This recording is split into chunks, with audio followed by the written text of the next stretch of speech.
Great show today. I'll see you tomorrow. Alright, I f***ing read this stupid f***ing thing that head told me to read. That's right, the new mic drop feature. Download the Point app. Is this thing f***ing recording still?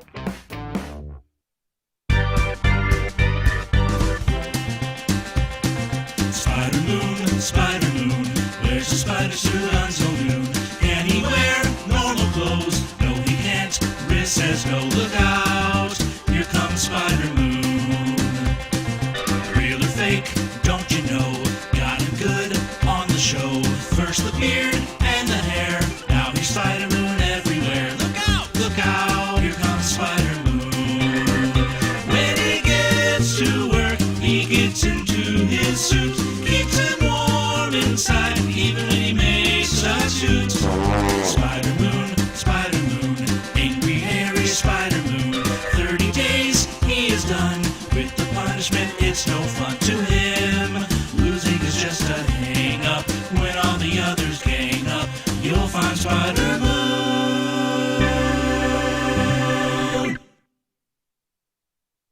You want to put ketchup on the nice steak I made you? You're going to get out. I'm glad you're sitting at my table. Get out. I'm glad you listening to my songs. Go somewhere else. Go to Outback. Go put ketchup on it. Really fires you up, doesn't it? Like if you served me a steak at your house, which clearly would never happen, and I was like, "Hey, you got any barbecue sauce?" You just tossed me out on my ear. Like I spent a lot of money on this meat. And then out of nowhere, he brings Outback into it that produces a great steak, but not to his liking. But what about if it was a burger? Could I not put ketchup on it? Yeah, but that's a burger is conducive to ketchup. Isn't it the same meat? This meat, this steak that I cooked a certain way. So you didn't cook the burger a certain way? I cooked the burger a certain way, but usually ketchup goes with a burger. What if I wanted mustard on it then? That's fine. That's a So condiment on the burger's okay, won't offend you, but if I want a condiment on my steak, I'm an alien. If I run a restaurant, asking. if I run a restaurant and I serve my burgers with ketchup, mayonnaise, and mustard, then you should eat that. Because that's the way that we prepared it for you. So if Jeff wants to... So you know what? I'm not going to order that. Yeah, but if I sold you a car and you decided to put additives onto the car, it's your car. You bought the car. Yeah, that's true. If you want to get it and ramp it into a river and film it for YouTube, you bought the car. You got it. The car is customizable. My steak is not customizable. I made it a certain way. Jeff, if you want to put syrup on your steak, you do it, buddy. I made this a certain way. I get what you're Can saying. I get about a steak and some of the green beans and put it in my mouth at the same time? Does that count? When you go to Rizz's, this ain't Burger King. You are not getting it your way. You're getting it his way. It's my way. I see what you're saying, man. I get it. The artist's perspective is sacred, but hey, man, they bought it. You know, if somebody's listening to your song, I burned a copy for them. They didn't buy it. If somebody's listening to your song and you know they scramble the EQ different ways, you go, "What are you doing?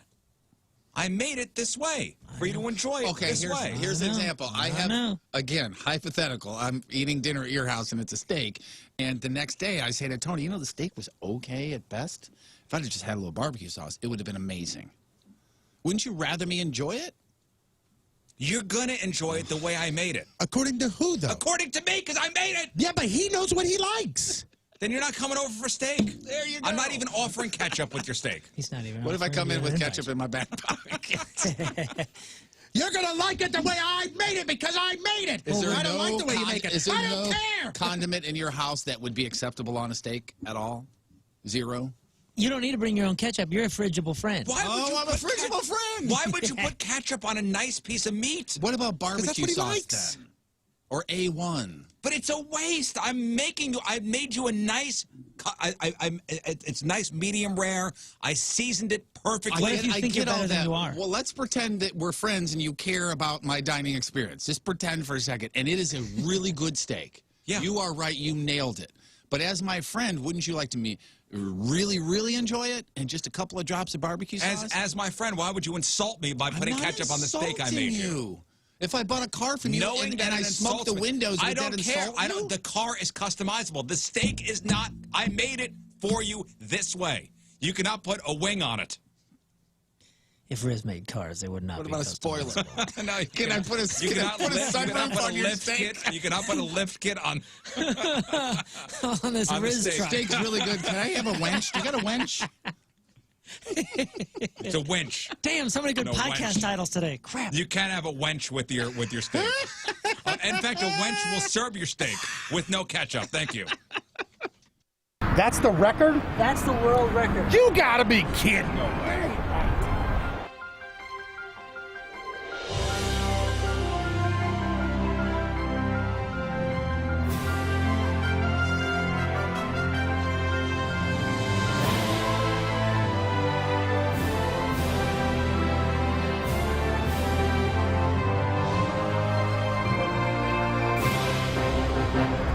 All right, Rizz Olympics event number 2. It's the long jump. The whole goal here is to just get through without getting hurt. Honestly, Patrico's here, Moon's here, King Scott is In his natural habitat. doing his thing. So how are we gonna work this? Who's the judge? So Moon is going to mark foot faults to make sure that you are 100% legal on the takeoff. Okay. King Scott is in the sand. He will be the judge as far as where you land, but we do have an official judge on standby on the outside who will help us out. And we do have a measuring tape. We have a measuring tape. We've got everything. I will be the official. I will start you off. Okay. Scott also doubles as a backstop to hold you and hug you Okay. afterwards. Yeah, that's the world record. Where Scott is sitting is the world record. That's like the actual. What is the actual world record? Like 29. 29 and a fourth or something. Yeah. it's- I'm gonna be lucky to get into the sand. I'll be honest with you. So here we go. Rizz Olympics event number 2. Judges, ready?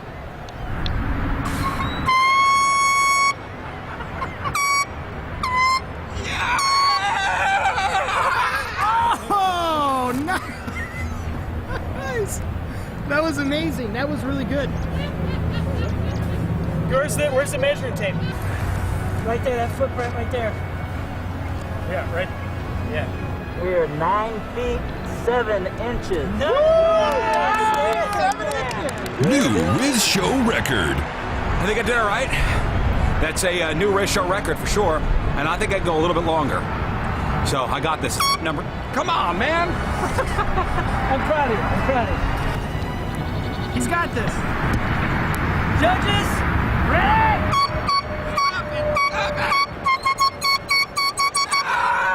Oh, amazing.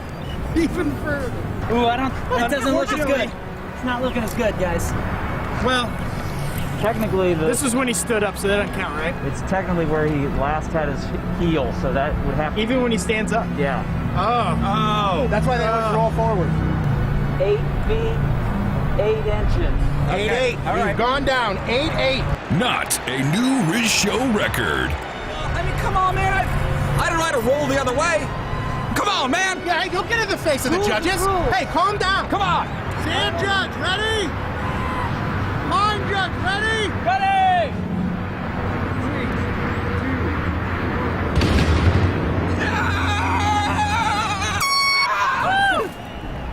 Ah, a bummer. That was pretty good. That was a really good one. Good. Nope, Gotta go it's over by, there hey, too. you gotta go by ass Footprint print. right there. It's gotta be ass print. That's ass. You gotta go ass. 10 feet 10 inches. New Rizz Show record.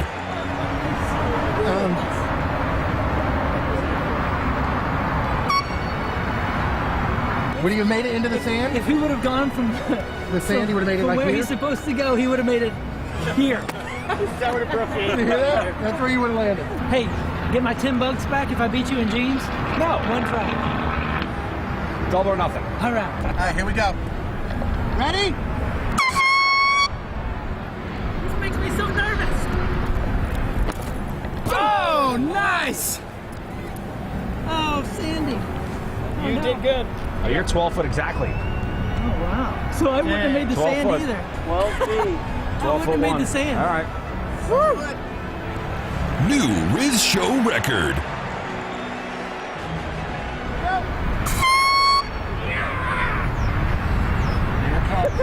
Lost the hat.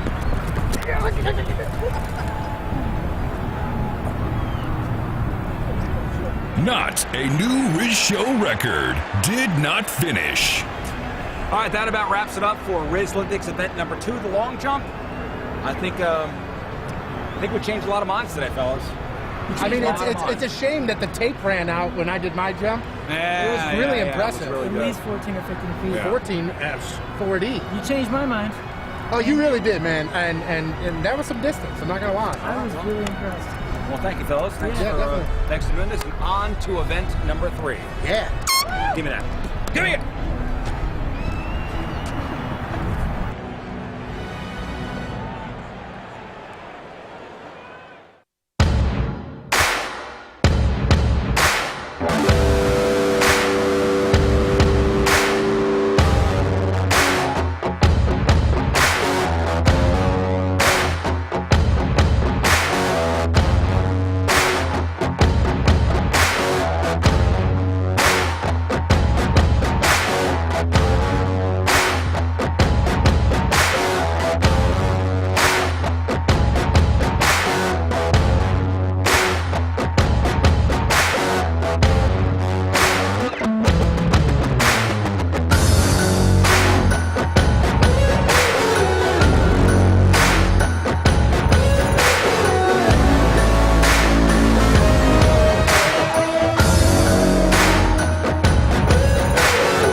Scott, Ways of the Blades. Today I'm going to teach you swords.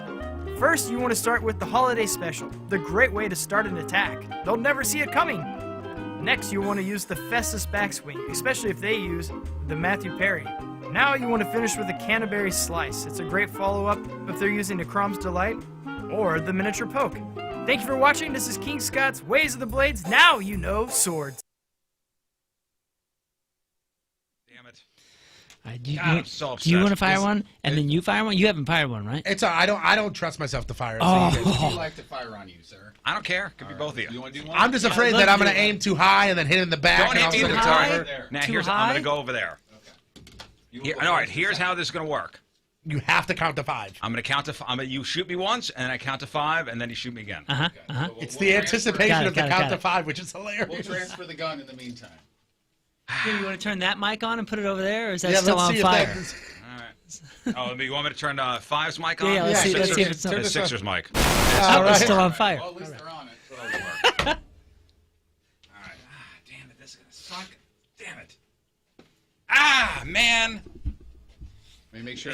Stop laughing. What do you want me to do? What do you want me to? You laughed when I got shot. And I will laugh when you get shot again. Yeah, okay, then I'm going to laugh right now. Hang on. Let me cock it. Would you like the chair to bend over on the chair? No, I'll go like this. Oh, boy. Oh, my God. Oh, boy, that sounded so loud. Oh, my God, it's going to hurt so much. Tell me when you're ready. Stop Here we go. Ready? 3. Wait. Stop shuffling. I'm nervous. Yeah, but we're going to hit you in Make the sure, wrong don't spot. get it in the crack, okay? 'Cause you hammer- Stay away from the crack. And don't hit my back. No crack, no back, okay? All right, so as soon as you shoot me, I'm going to... Oh, You got to go 1, 2. Yeah, it's going to be 3. pain, though. Right, that's the point of you counting in pain. Here we go, Jeff, whenever you're ready. 3, 2, 1. Ah! 1, 2, 3, 4, 5, go! Ah! Is that in the same spot? Oh, that I mean, the same spot. oh my God, millimeters away! Ah, God! Oh, my God. It's the funniest thing on the planet. Oh, my Oh God. man, that stings! Damn! That first one, I think, was the hardest shot that we've Yeah, ever had. it went woof up. It went click flap. I mean, It does not feel great, guys.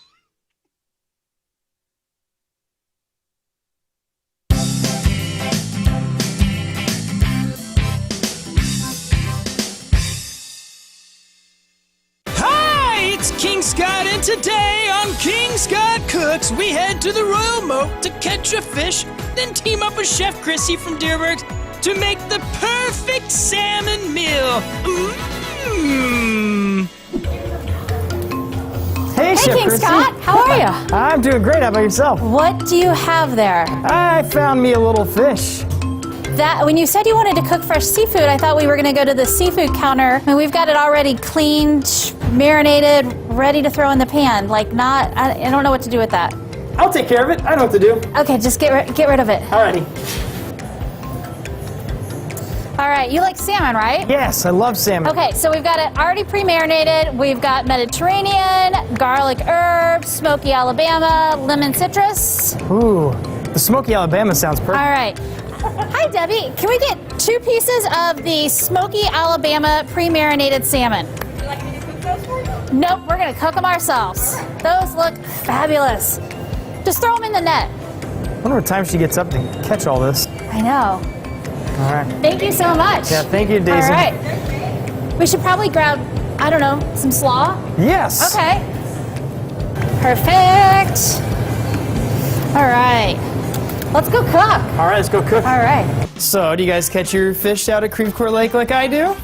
No, we get it delivered every day from like fresh streams and oceans. Directly from those.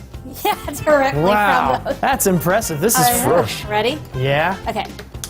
I'm going to heat up our pan, get it nice and hot. Why don't you take the plates there? Okay. And maybe put some of the slaw and potato salad on each of them. Can't wait. Okay. A little olive oil. Now we're gonna wait about a minute or so before we add our fish to it. And then I'm just gonna throw that right on in there.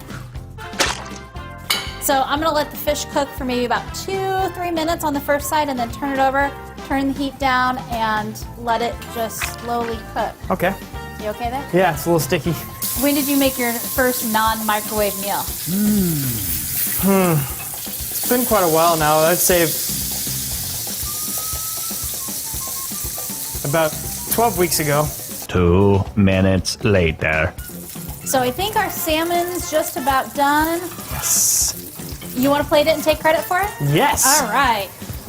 Oh, I got a little. Wow. Yeah. That'll be easier. There you go. All right. Okay. Don't get burned. All right. Pretty easy. Yeah. Look at that. Looks good. Hit my hand. Perfect. Can I try it? Yes, please. All right. Let's see. And? I did good. Yes, you did. All right. I guess. I'm going to try it. Good to dig in. All right. Look at that. Smells good, tastes good, I'm sure. Are we good? Really good. All right, look at that. Oh, man. Well, this has been another great Cooking with King Scott video. Thank you, Chef Christy from Deerbirds, for showing me how to make the perfect salmon. Now you guys know how to do that, so go out and share this with your loved ones and keep on cooking.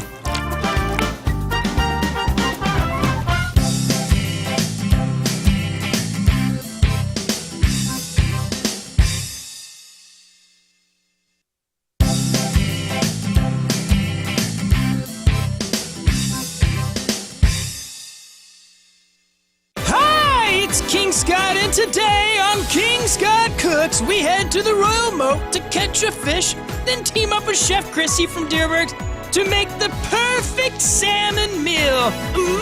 Mmm. Hey, Chef King Christy. Scott, how are you? I'm doing great. How about yourself? What do you have there? I found me a little fish. That when you said you wanted to cook fresh seafood, I thought we were going to go to the seafood counter, and we've got it already cleaned, marinated, ready to throw in the pan. Like I don't know what to do with that. I'll take care of it. I know what to do. Okay, just get rid of it. Alrighty. All right, you like salmon, right? Yes, I love salmon. Okay, so we've got it already pre-marinated. We've got Mediterranean, garlic herb, smoky Alabama, lemon citrus. Ooh, the smoky Alabama sounds perfect. All right. Hi, Debbie. Can we get 2 pieces of the smoky Alabama pre-marinated salmon? Would you like me to cook those for you? Nope, we're gonna cook them ourselves. Those look fabulous. Just throw them in the net. I wonder what time she gets up to catch all this. I know. All right. Thank you so much. Yeah, thank you, Daisy. All right. We should probably grab, I don't know, some slaw. Yes. Okay. Perfect. All right. Let's go cook. All right, let's go cook. All right. So, do you guys catch your fish out of Creve Coeur Lake like I do? No, we get it delivered every day from like fresh streams and oceans. Directly from those. Yeah, directly Wow, from those. that's impressive. This is fresh. Ready? Yeah. Okay. I'm going to heat up our pan, get it nice and hot. Why don't you take the plates there? Okay. And maybe put some of the slaw and potato salad on each of them. Can't wait. Okay. A little olive oil. Now we're gonna wait about a minute or so before we add our fish to it. And then I'm just gonna throw that right on in there. So I'm gonna let the fish cook for maybe about 2-3 minutes on the first side and then turn it over, turn the heat down, and let it just slowly cook. Okay. You okay there? Yeah, it's a little sticky. When did you make your first non-microwave meal? It's been quite a while now. I'd say about 12 weeks ago. 2 minutes later. So I think our salmon's just about done. Yes. You want to plate it and take credit for it? Yes. All right. Oh, I got a little. Wow. Yeah. Little easier. There you go. All right. Okay. Don't get burned. All right. Pretty easy. Yeah. Look at that. Looks good. Hit my hand. Perfect. Can I try it? Yes, please. All right. Let's see. And? I did good. Yes, you did. All right. I guess. I'm going to try it. Good to dig in. All right. Look at that. Smells good, tastes good, I'm sure. Are we good? Really good. All right, look at that. Oh, man. Well, this has been another great Cooking with King Scott video. Thank you, Chef Christy from Deerbirds, for showing me how to make the perfect salmon. Now you guys know how to do that, so go out and share this with your loved ones and keep on cooking.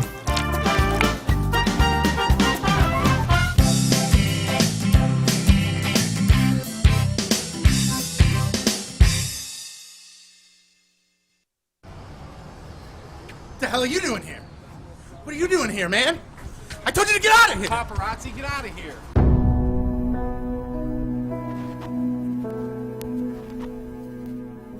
Before you are two men who are about to embark on a great adventure. A great journey across the land. It will be hot. Their legs will get tired. They will want to quit, but no. These two warriors aren't quitters. Plus, if they quit, they know they will be endlessly mocked.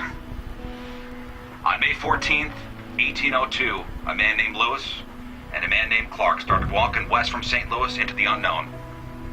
Today, Tony Patrico and Jeff Burton, you walk in their footsteps. One day, our great-grandchildren will tell the story of Tony and Jeff and how on June 15th, 2018, they too left St. Louis and walked west, but didn't go as far as Lewis and Clark. And with these words, I send you on your way. Good luck and Godspeed. Let your journey begin now. See you at the finish line.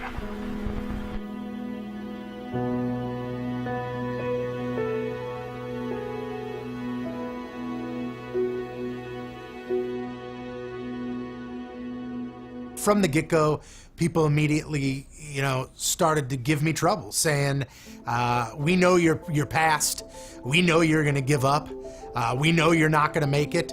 A lot of people immediately hit up social media and said, this is a waste of a punishment because there's no way you're gonna complete the whole thing. That's the GPS. That's not a good start, guys. That's not a good start. That is. When I knew I had to do it, I was okay with it because I like to run, I like to walk, I like to hike, all that stuff, and it was another challenge, that sort of thing. You know who I was concerned for? A guy named Tony Patrico. This is, even though I'm on this weight loss journey and I've dropped almost over 100 pounds, this is nothing that I was ready to do. This is nothing that I wanted to do.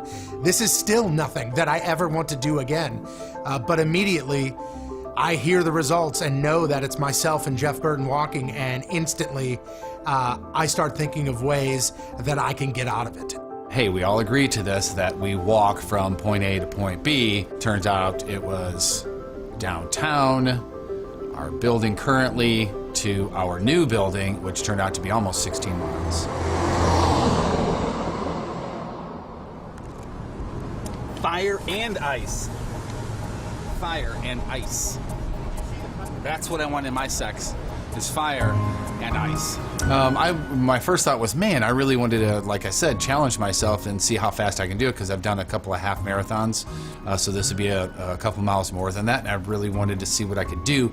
But then the idea was, hey, let's stick together, you know, because it's better for everything, meeting all the Team Rizz and all the Rizz Show listeners and everything together, as opposed to, oh yeah, he's back there, he's up there, that sort of thing.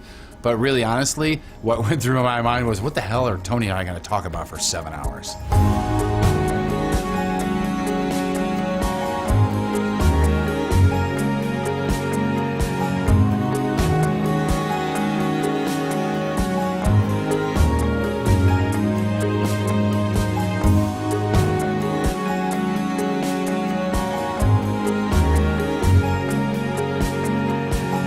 I normally don't do this, but I'm going to curse. It's the motherfucking trolley. Dude, it's incredible the amount of support that we got from listeners. I think we got... Good morning, everybody. All right. You catch it, Jeff? Yeah, you got it? You got it in your hands? Yeah, we're going to put it up for sale. Let's all sign up. Put it on eBay. Jeff stuck his hands out to pick up the Hey Rizz. Yeah. That was a big one. Got it. Yeah, that was a big one. That was a big one. Put it on eBay. Okay. You know, I've still been looking for a... oh, good morning, everybody. Hi. Hey. Hi. Hey. Hello. Been looking for a PS5 for my son. Yeah. How's that going? It's not going well. Oh. What is that, a bicycle of some sort? Yeah. You know, GameStop will put something out on Twitter, and they'll go, all right, we have 5, and then they'll be gone within 3 seconds. Mm-hmm. Somebody sent us a link yesterday. It was to Amazon, and it was during the show, and I was talking, and by the time I got to it, it was already gone. Yeah, I don't want to say what the thing is because I want you to have that advantage as far as that Twitter handle. But that Twitter handle is like famous for hooking some people up with some PS5s and Xboxes. It was less than 10 minutes, and it was gone. But I've been going on eBay, and I'm not much of an eBayer. I don't really know. Oh, I am. The ins and outs. You're more of an Etsy guy, right? Yeah. I love crafts. I have 3 to 5 packages show up to my house a week from eBay. Via Wow, eBay. dude! And mostly shoes, because I know you're a lot of shoes. Yeah, a sneakerhead. Yeah, a lot of shoes, a lot of T-shirts. Well, so I have like an alert set up, for when a PS5, becomes available, or a new posting for it. Right. Send me an email. And there was one on there yesterday. It was for like $650. And what they normally are like $5.99, $4.99, $5.99. Yeah, the one that I got was $5.47 after taxes. I think. So I was like $650. Okay, I can swing that. And you got to look at the fine print because it's $650 plus $250 shipping. Oh, remember I told you how I got had by that.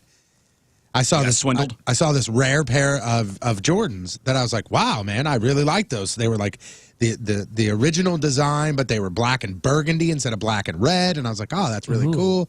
And I looked online and I was like, oh my God, $79. Like everywhere I see these for, they're like close to 200. So I was like, buy now, check out. Okay, cool. And then I looked and it was $89.99 shipping. Yeah. Oh. So I was like, okay. Because that little shipping thing, I don't know. Are you familiar with eBay, Jeff? Yes, of course. Yeah, I've purchased a thing or two off of it. I mean, in the really little small next to the price is the plus shipping and handling. Yeah. Little tiny. Little bitty. Little tiny. So $650 plus $250 shipping and handling. No thanks. This is for a PlayStation? Yeah, for a PS5. Jeez. Yeah, they're just trying to. That's where they're trying to upcharge you. Yeah.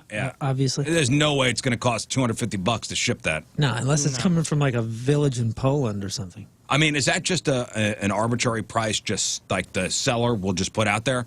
I think As far as shipping? For the most part. Yeah, I'm pretty sure. So it depends You on. can just make up any number. It depends I on the think site. so. I use a site for music equipment, and you have to put in the dimensions and the weight and all that kind of stuff. And a lot of times, it already has it. If I'm selling an amp or buying an amp that is sold and bought often, it already knows all the specs, and it will put in the specs, and then you put in your zip and an estimated zip of where you're taking it, and it will give you a pretty accurate guess on what your shipping will be, and then you can just mark that as your shipping cost. But I have no idea how eBay works anymore. But it might be similar, but. Yeah, I've never sold anything on eBay, so I don't know. I've never sold. I've bought. If it's just a number like it would make up. I sold an amp decades ago on eBay, but I don't remember how the system works. Yeah. But that musician website is What's it called? It's perfect for it. It's called Reverb. Oh, I've heard of that. Oh yeah, it's eBay for music only. You know, just for gear. Yeah. But it's wonderful, and the system works really well until you sell an amp and somebody doesn't want it, and then they think that you're supposed to be on the hook for shipping it back. Oh, Cody says there's I'm not going to even say the store. There's some store releasing PS5s at some point. Oh, I'm going to keep that a secret. I heard a rumor, and I saw a story online that so there's such a thing where if PlayStation sends Rizz's Game Store a PS5, it's defective. You know, like that happens. Every once in a while that happens. And so what people are doing is they're going into stores, they're asking the owner of Rizz's Game Store, hey, have you ever had any defective PS5s come in? And Rizz's Game Store owner goes, yeah, we do have one that's here. And they go, I'll give you $400 for it. And then they'll go, and it's still in box. And then box. they buy it, and then the person that buys it, sends it back to PlayStation and gets one in return. Oh, wow. And guess what? The owner of Rizz's Game Store was arrested for doing that. Oh, wow. Holy smokes. Wow. Because it essentially... because they're supposed to send it back. Right. I'm assuming it's a guy named Rizz. Yeah. Probably. Shady as it is. Yeah. Well, I mean, that owns Rizz's Game Store. Really shady as it is. Yeah. That's his screen name. Yeah. But yeah, like I said, that's like, people are like, they're in such high demand that people are literally, business owners are committing crimes. Well, I mean, It's just crazy. looking at some of these listings, it's, in box, pre-owned, or, in good condition. Yeah. I'd want one in the box still. I don't trust any of the other, it was already out, played with. So like a refurbished or reconditioned, you wouldn't touch?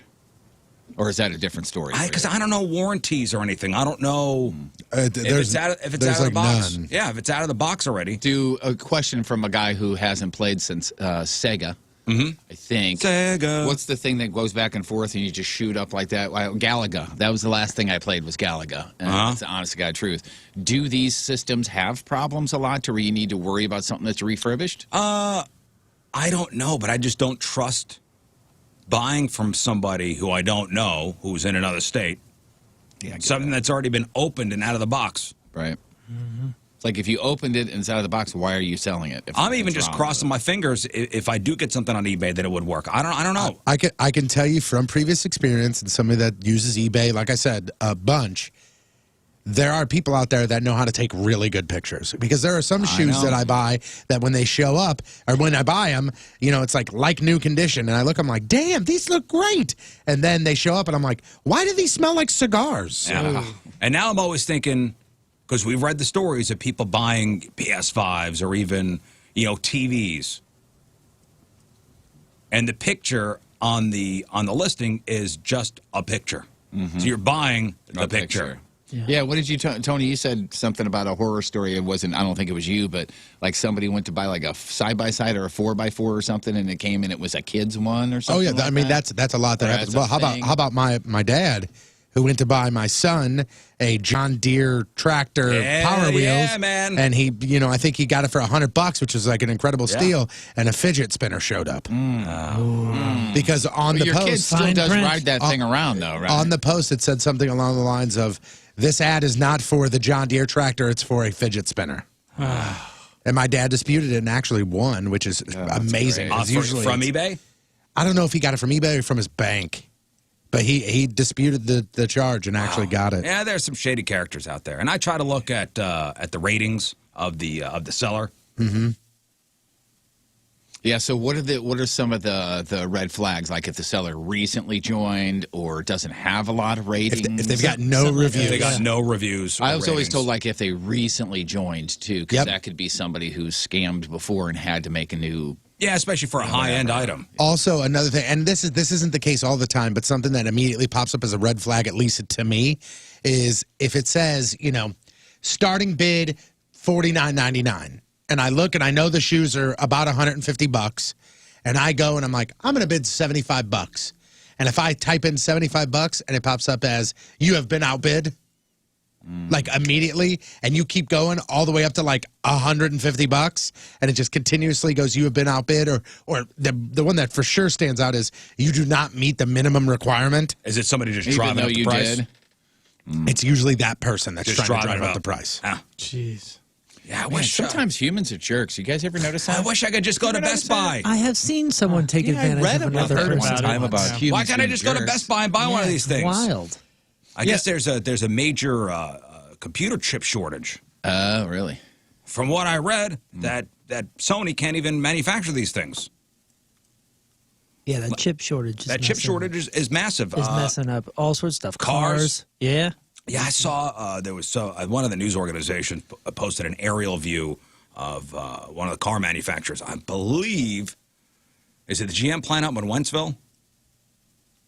There's all these cars sitting in the lot that can't go anywhere because they don't have this one particular chip. Wow. They can't even be sold or Weren't shipped to they dealers. Weren't they saying one of the newest cars that just came out, I think all of them.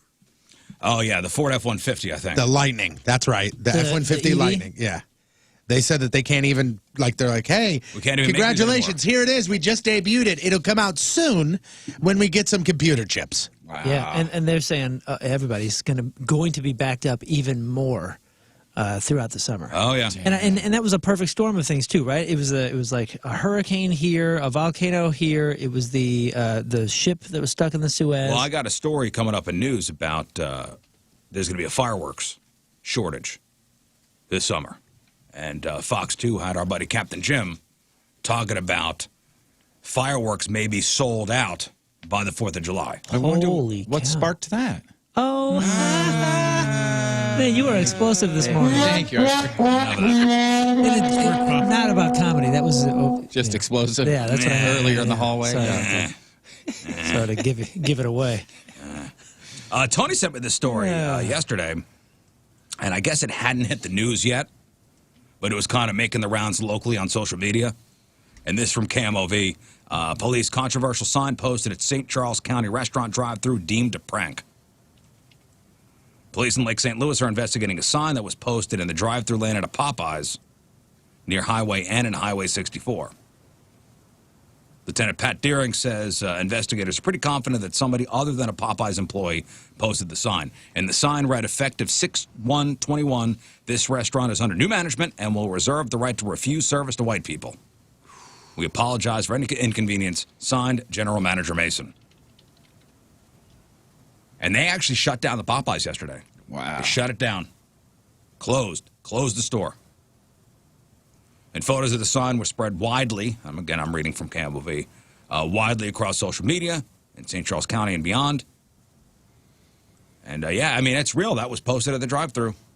Restaurant closed on Wednesday, but there was a steady stream of vehicles driving through the drive-thru lane looking for the sign and worried about its potential impact.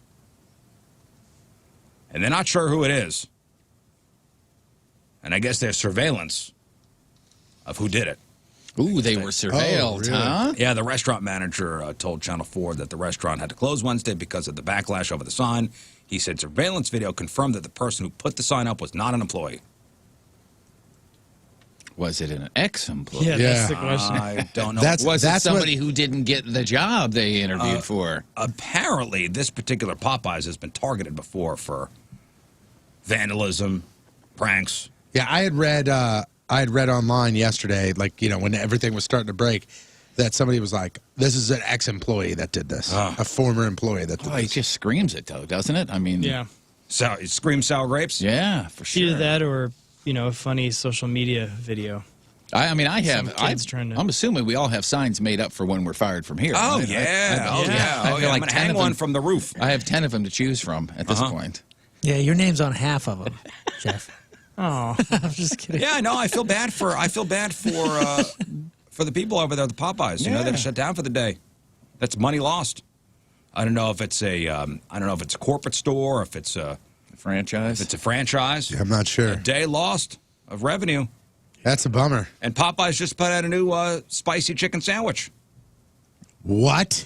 Oh, you didn't know that? I mean, it's different than the regular. I thought you were spicy? joking as if you didn't know. No, all right, no, maybe not spicy. It's a blackened chicken sandwich. For some reason, blackened to me is I'm not okay with it. I'm not into it either. What do we mean by blackened chicken? It's super seasoned. It's like a certain seasoning. Yeah. That's kind of burned into it. Yeah. No. It's almost like a Cajun seasoning, but it's like missing a few Cajun elements. But then burnt. And But it's then got, it's like it's got the carbon. Yeah, it's got the carbon char on it, which honestly, with a certain type of meal, it serves a purpose. Yeah, guess what? There's a blackened chicken Caesar salad, and I can't remember where I had it, but it was dynamite. There's and a then I was like, I'm blackened- going to do a That blackened sounds chicken good. sandwich. So, like cut up into a You know what? salad. That sounds Strips. good. I've had Garbage. was it a blackened seasoning on like catfish or something? It was good. That sounds good. Yeah, I used But to on- enjoy that. But on like chicken breast, it just screams to me, this is dry. Like this is going to be dry. Yeah. Yeah, so this is the Popeyes blackened chicken sandwich. And, I guess there's a spicy version. So both versions are available for a limited time. None sold yesterday at the Popeyes in Lake St. Louis. Well, Yeah, I feel bad. especially if that's a franchise. Why don't anybody in the Yeah. area maybe go Yeah. support them today? Well, I hope they catch the person. Yeah. Again, that's money lost, money out of people's pockets. Yeah, bummer. But this is our Friday, guys. Yeah, we're off tomorrow. Hey, happy Friday, man. Yeah, we're taking a long weekend. An extra long weekend. I think we deserve it. Anybody having any barbecues over the weekend? I will probably be I would barbecuing. imagine. It's going to be just me, but I'm Just going to you? be barbecuing. Yes. I'm sure I we shall will. be grilling, I'd imagine. Yeah. Yeah, the neighbors, we're getting together. You know, a family or two. You never said what time we were supposed to. I You're think not we, invited. Okay. I think we ask this anytime you bring up the grill or anything like that. But I don't grill. I was gonna say, I'm in charge of sides. No, but I'm saying like even at your house, it's very rare for you to grill. I have a grill. That's not what I It asked. doesn't mean Yeah, anything. Super rare. Yeah, because I know Jeff's the same way, and I'm not sure about Moon or King Scott, but like I grill 3 times a week. So I grill no times a week. I grill 8 times a week, just about. I take that back because last night, didn't grill, and I was out on the deck going. Now you have to double up today. I guess I just sit here. You got to grill for lunch and dinner. I think There I've are got times it. where I have done that. There are I already times grilled where for breakfast before I left. there are times where I'm like, what do I want for lunch? I'm like, maybe I'll just have some of these hamburgers. I'll just throw them on the pan here, and I'll go. Why would you just not grill them? So I throw them on the grill, and then for dinner, I'll make a steak. I get that it's enjoyable. I get it. I get the ritual of it. I get the being outside thing. I get the putting the meat to the heat thing. I understand. I'm just not good at it. I get it. Yeah. And maybe if I studied more up on it, I would get good and maybe as a hobby learn more about grilling. If you find a particular meal or just protein or whatever it is that you like feel like you can perfect and kind of make your own, that is the beginning of I'll try all this other stuff. Because once you get like I am good at this, try my this. I love the fruits of somebody else's labor. I love barbecue. I love it. Yeah. So my buddy across the street got one of those big green eggs. And he will most likely get up on Sunday morning, like 6 o'clock, and start the process. Yeah. Yeah. And that's something he enjoys. It's not something you enjoy. You enjoy the fruits of his labor. He loves it. I enjoy being in the kitchen chopping up stuff. Yeah. Stovetop cooking, oven cooking. Yeah. That's what I enjoy. Now- I'm sure I would enjoy. You would. The barbecue stuff. Dude, it's like golf. If you enjoyed it enough to put the time in to get better at it, then you would. If not, who cares? I know your configuration, your backyard, your deck, and all that. Is your grill underneath the deck? My grill is now underneath the deck. See, and I think that might play a part. It was up top. It was. It was and that didn't entice you a bit more? Yeah, because you walk right into the kitchen from. Like when mine was on the ground, like down by the pool, I didn't use it as often. Now that it's on the deck, I see it more. I want to be out on the deck more, and it sort of feeds into the. When we had our deck cycle. rebuilt, they took the grill down, Oh yeah, put it back up. and I never had them put it back up. and yeah, it's you been should put it's it been up there. under the deck with the cover on it. You know what I'm saying? And I Yeah, know, yeah, Jeff, yeah. You said like you grill it, and maybe most of it's because you love grilling or whatever, but a lot of it's because you like spending time on the deck. It's a 50-50, yeah, absolutely. Yeah, the and best was that's when I what had is it up for on me. top of the Yeah, deck. if you think about it, 90%, 100% of the things you do on the grill, you could do inside. Right? You know what I yeah, mean? yeah. It's the You being could outside do thing. inside. It's just the hanging out outside and just looking at trees and Yeah, the dogs running around on the deck. And The deck love off the it. kitchen is 10 feet 10 feet off the ground, and I'd have the grill up there on the old deck. And when there was a windstorm, the grill would just blow from one end to the other. Oh, Oh, my well, you gosh. just put a little strap. I know, yeah. You know, because it's Like up a so bungee. high. Yeah, because it's up so high, a good wind would come and just blow the That's funny. blow I've the grill across the deck. I've lost some covers that way. But Yep. the yeah, actual yeah, grill. yeah. You just take like a truck strap or like a Yeah, a little bungee crank. cord. All it'll take for me. So like my grill is in the back on my patio, and for some reason, whatever reason, we've been hanging out in the garage lately. Like that's just kind of the hangout area, and I think it's because we haven't put the cushions out on the seats yet for the Oh, right, season. right. And I think once that happens, once the umbrella goes back into the table, once the cushions go back onto the seats, Right. I think it will transfer from hanging out in the garage to hanging out in the back on the patio. Well, if you are hosting a barbecue this weekend, a Memorial Day barbecue, you want to appeal to the masses, this should help you here. A poll looked at the top foods people would put on their plate, including main dishes and sides. The number one thing we want at a barbecue, burgers. That's the number one thing. Then you got your hot dogs, then you got your ribs, your sausage, your brats, chicken wings, pulled pork, and brisket. And the top sides, potato salad, corn on the cob, baked beans, watermelon chips, coleslaw, and mac and cheese. And 1 in 3 people said they would definitely eat a salad if it was on the menu. But you can't just, you can't please everyone, because 3% said they don't like any of the barbecue staples.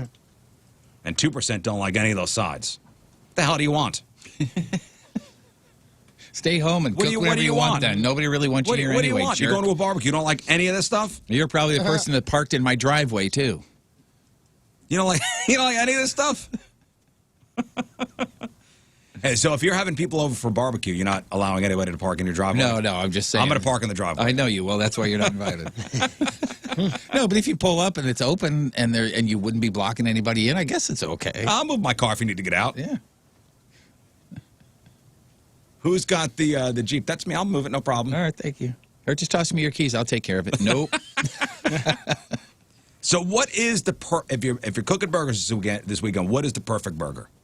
What is the perfect burger?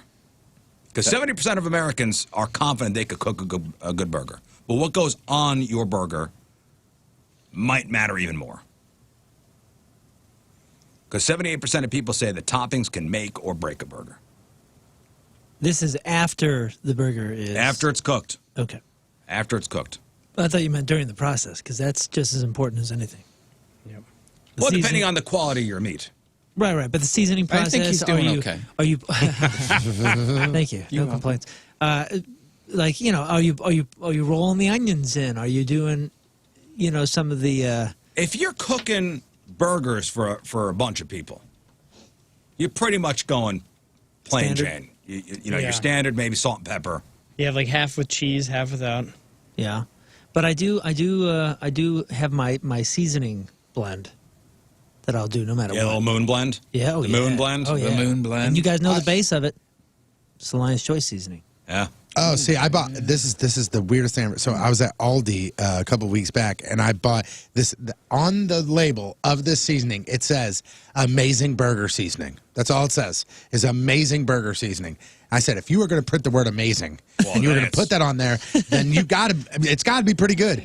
And it's one of the best burger seasonings I've ever bought. No way. And I will put that on every burger. If I get an over-seasoned burger, I go, all I'm tasting is seasoning. But Well, that's the thing. nobody's If you're making it overseasoned. for everybody, then you don't overseason it. Yeah, But I don't yeah. want to put just a patty to grill and then put it in front of you. I'm going to put a little light dusting If I have, on there. like, good meat, like Yeah. good, marbled fatty meat. I'm cooking it, yeah. God. medium rare. The only But you real- didn't say salt that, and pepper. though. You didn't say that, though. You said burgers. Yeah, I mean, the good, when we get our quarter cow every year, the ground beef that they give us is basically the trimmings from Yeah. all the other parts. So you could have, filet and sirloin, all mixed, chucked. But are you all making kinda mixed in. those if you're having people over for No, 'cause burgers? normally you'd buy like the pre-done patties. Exactly. Right. I mean, that's what you're going to do if you're having if you're having people over. Yeah. You're not wasting your good ground beef on patties Certainly not on for you guys. for Uncle Timmy. You're going and you're buying the pre-made patties, or you're buying cheap ground beef to make patties. Because you know why? Because if I waste my you're using the good meat if I for waste a party. here's my thinking: if I waste the good meat on Uncle Timmy, and I'm seeing him at the Fixin's bar, and he is putting 14 pickles on there and piling it high with lettuce, tomato, onions, and drowning ketchup, I go, just wasted good meat on him. It depends on how many people I you're can't having even taste over, the Tom. meat. Can you even taste the meat? If There's you 14 get the- pickles on there. Let's say you're having loose four. ground Whoa, we only got one jar of pickles there, Tim. Let's say you're having 5 couples over, so it's 10 people. Okay. You're gonna 10 people. and let's just say that you normally prepare for 2 burgers per person. Okay. That's a lot of meat. So now you're talking 20 burgers. So you're using, a good chunk of whatever this nice ground Yeah. beef that you have. Okay, yeah. That amount of people, the pre-mades. Okay, then anything else doesn't matter preference. because anything else is not having a party for Memorial Day. It's just having a few folks over and cooking dinner. Well, that's how we would do it. We don't do the big groups so much. Little groups, and you really want to go all out and make it your burger. You know what I mean? You want to make it different than what they would have at home or make themselves. Well, what are our favorite toppings? What's number one? Ketchup. Ketchup is Did they consider cheese a topping? yes, that's number one. Okay, cheese. Okay, is well right. then Cheese let me number change one. my answer I'm gonna say to tomato. avocados. Tomatoes is fifth place. Oh, okay. Lettuce. Onion. Onion is raw onions, fourth place. Pickles. Pickles, no mention of pickles. Lettuce. Well, Okay. Lettuce is 3. Grilled onions. Bacon is number 2. Oh, okay. Yeah. Bacon. Man, if you got bacon at a barbecue, like a Memorial Day barbecue, that's Yeah. fancy.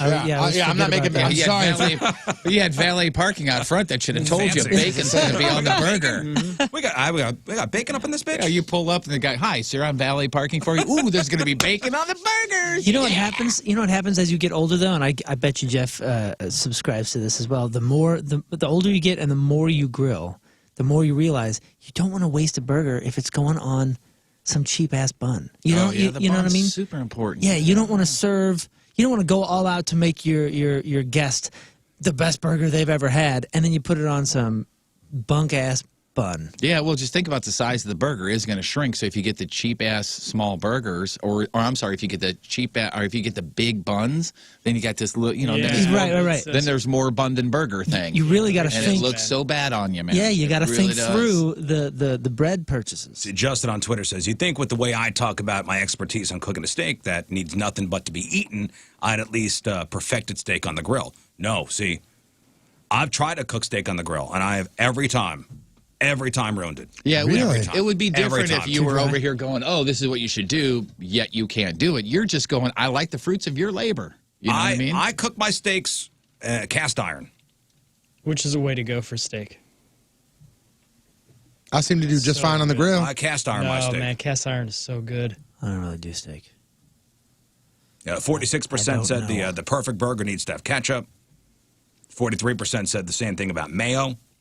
Fewer people like mustard. Favorite type of cheese on a burger? Slice. American. Yeah, American by far.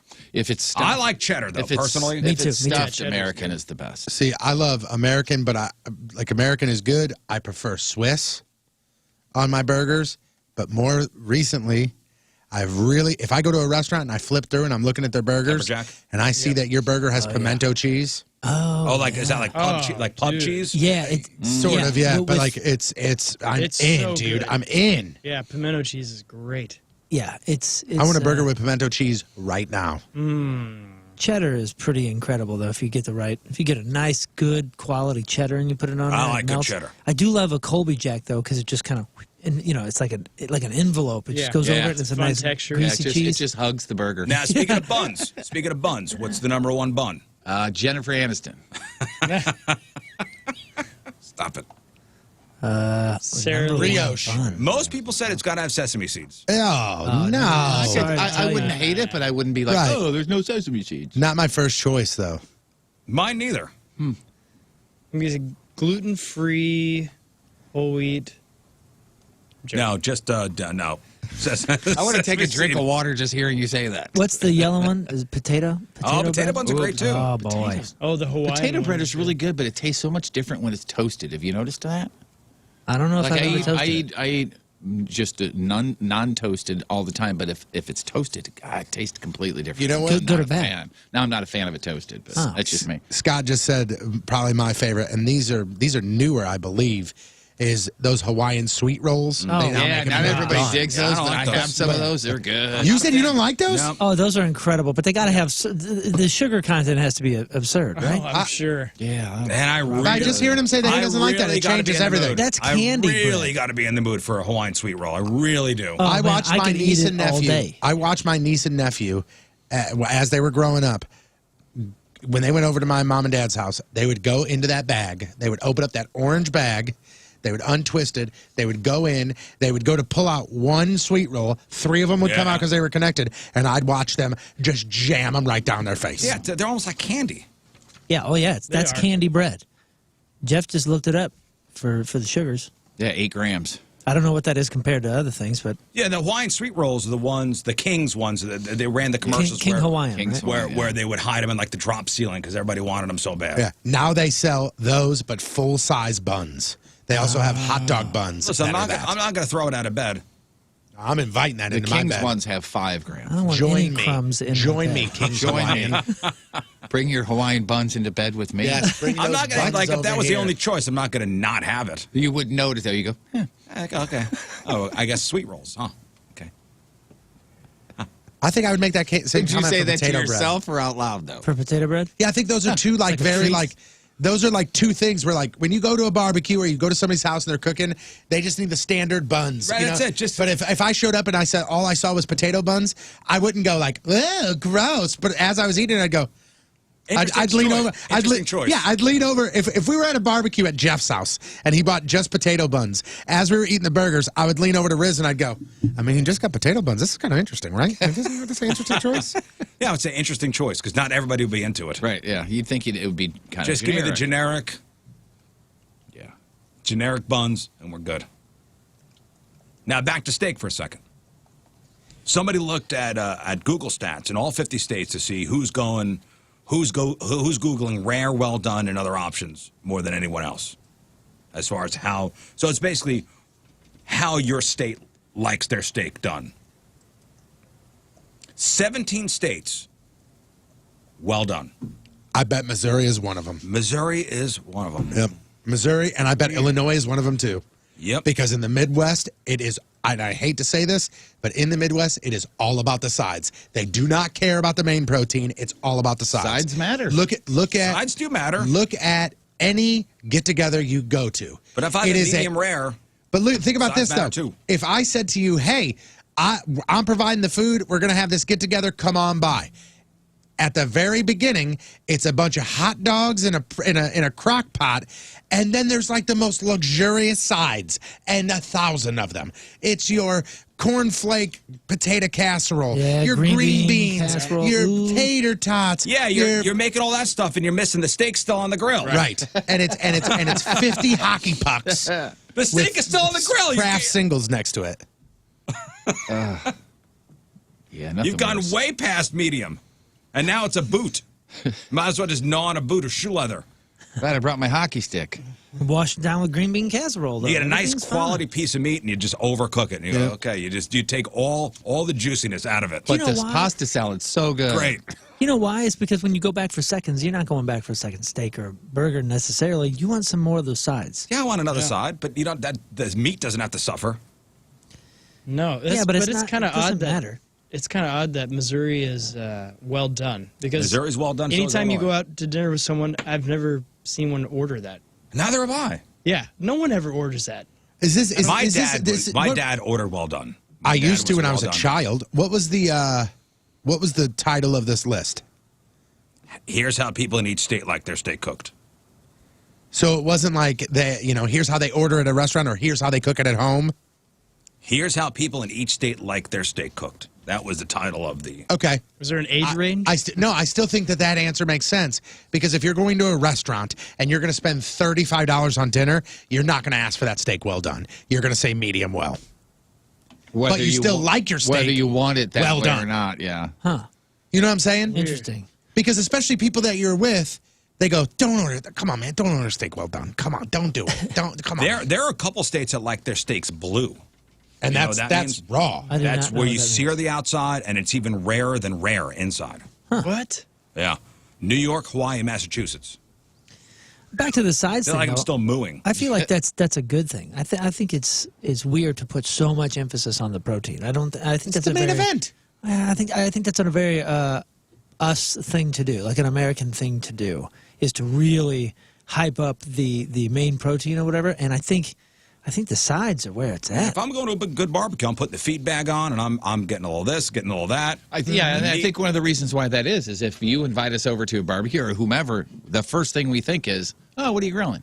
Right. Not, yeah. what are the sides going to be? You know what I mean? And here's the way it's yeah. going to be. I'm going to have all the sides laid out, and my buddy Jason's going to come in with the brisket, and everybody's going to, oh, look, there's macaroni salad. There's, oh, there's the brisket. Oh, you did brisket on the smoker? There's the brisket. Oh, Ta-da! Nobody's going to go, dude, baby spinach salad. Oh, with grapes. Baked beans. Woo! Kale. Is that broccoli in the salad? Yeah. All right. But when the brisket comes out on that platter, you go, whoa, look at that. And it's an event when it's being cut. Mm-hmm. Is it because of the work that goes into it? The sides are easier to put together? Yeah. I mean, that It's a the good reverence brisket for is the work. finessed. Yeah. You got a certain temperature and time. You got to wrap it. You got to wrap it in butcher's paper and to keep the moisture in. Just salt and pepper on there. No other real seasonings. Then you got delicious. Your burnt ends on there, man. I can't wait to taste some of the leftovers on Monday or Tuesday when you bring them in, man. It's going to be fantastic, dude. Thank you. See that look? There will be no leftovers. Oh, I know. It went through me and hit the wall behind me and came back. You ever go to a restaurant? You get a good piece of meat, and it's hey, we smothered it in mushrooms for you. Mm. Yes, that's a lot of fancy restaurants. That I think the last time I went to like a very nice restaurant and ordered a filet mignon, it was a filet mignon, and it came with some blanc mushroom sauce. And it was and I was like, I'm not gonna not get that. You know what I'm saying? Like So I'm not gonna good. go stop. The And then they mushroom put it on sauce. and they put it down in front of me, and I go, damn it, they're big ones. I didn't say mushrooms on the menu. The mushroom sauce is where it's at. I normally don't play comedian bits, but Brian Regan, I love Brian Regan. We'll be careful the cuss words. He doesn't curse at all. But he's like Tony and I. Got me, Like, Jeff. we are not mushroom fans. Hey, I'll buy that T-shirt. Oh, you don't like mushrooms either? Ooh, not a fan. Oh, sorry to hear that. Yeah. Well, Brian Regan explains it. I don't like dinner parties. I don't like restaurants either. One reason is I don't like mushrooms. And people say, well, what's the big deal? Just make sure you never order mushrooms. All right, let me explain the problem. It's so true. There is not a food on earth that is more often put onto and into other foods without anybody ever asking than mushrooms. It's happened too many times to count. Here is that chicken dinner you ordered. And you'll be happy to notice that it is smothered with mushrooms. Oh, I did notice. I didn't order mushrooms. It doesn't say mushrooms on the menu. You don't have to worry about that. You had nothing to do with this. We decided all by ourselves when we were in the kitchen with no input from you. We unilaterally decided to smother everything you love in life with mushroom. It's true. Oh, pick them off, you big babies, Oh, and put stop them on it. the adults' plates. And guess what? No, you don't have to say that I'm an adult because I'm not an adult because I don't like I'm mushrooms. just having fun. How is that fun? It's fun. I'm going to take a mushroom and Please. jam it There's down your two throat. things. For all the adults right now, everyone's laughing. Two things nobody asks about: mushrooms and blue cheese. Everybody assumes that you like blue cheese. And we've talked about this before. You order a salad and you go, oh, this blue cheese crumbles on top. And you try to pick them off. You can never pick off all the blue cheese crumbles. I think a lot of it, the blame has to be on the person ordering, though. When the waiter comes over, Because it's on the You menu. complain. It'll say that there's a mushroom sauce or there's mushrooms Sometimes, or as Brian Regan said. No, sometimes I've never been a part sometimes of that. Yeah. It doesn't say mushrooms. the waiter should come over and say, I am so sorry I didn't give you a kid's menu. I'll take the chicken fingers. No blue cheese. ketchup. Or No blue mushrooms. cheese, please. Yeah, every Even time if whatever I order at a restaurant, I say no mushrooms. I don't care what it is. If I'm getting I'll take a lemonade. No I'll have mushrooms. a bowl of cereal, no mushrooms, please. But the blue cheese, Just though, if in they put the case. blue cheese crumbles on there, they somehow seep into the bottom, like seep into all the lettuce leaves. I'm okay with blue cheese, And but blue I'm not cheese okay has with a- it being on there if I didn't know. Blue cheese has a distinctive funk to it. I'm just kidding, Tone, about the adult stuff. It's just fun. It's a fun button to push. That's all. You have a right to get what food you want, man. Yeah, I'm an adult. I the drove way to the you restaurant, want you it. jerk. Just tip well, please. We got an email that says my brother used to work at Ponderosa in Granite City. They had one guy that would come in and only order his steak to be cooked for 10 seconds on each side. Wow. That's blue. That is blue. I have never heard that term. Yeah. But I think I've only heard it from Blue. you. Yeah. have you ever had yuck. raw beef? Have Oh, you- yeah. Steak tartare. Pure, pure Oh, yeah. raw. There's some dish, and maybe it's international. I don't know. But I had it in Japan, and it was just a stack of raw beef, and then they crack a raw egg Oh, over yeah. it, and they say, I've "Here had you that. go." I've had that's good. It was. Interesting texture. You got to get past the whole thing. You got to get past the part where you're going, I'm eating raw meat. Like an Honestly, animal. yeah. Or past the part that it's dangerous. It didn't even feel like that. Yeah, and the funny thing is, no one else in my group would do it because that was when mad cow disease was really like going around. It's not like eating chicken, though. You know, chicken, you get salmonella. Raw beef. You just I mean, get mad cow disease and die. Mad cow disease. How many people get sick from raw beef? Not many, because people don't eat it. If you're getting your steak blue, you're pretty much eating raw meat. Oh, of course, yeah. But I'm looking at a pile of raw meat with an egg cracked in it. Yeah, I felt like a wolf. I've had that. It You said- put that on look toast. at it this way. It's also nicknamed. What's it nicknamed? Tiger meat. Is that Like what? meat that you would give a tiger. Well, I mean, if you go into a reputable source, It says go to a it is reputable place. dangerous because it is uncooked, meaning it can still contain harmful bacteria. Yeah. And this was some random restaurant in Japan too. So And one more thing. Speaking of dangerous, by the Probably way, shouldn't have and this done has got me reeling. This has got me reeling, guys. Uh-oh.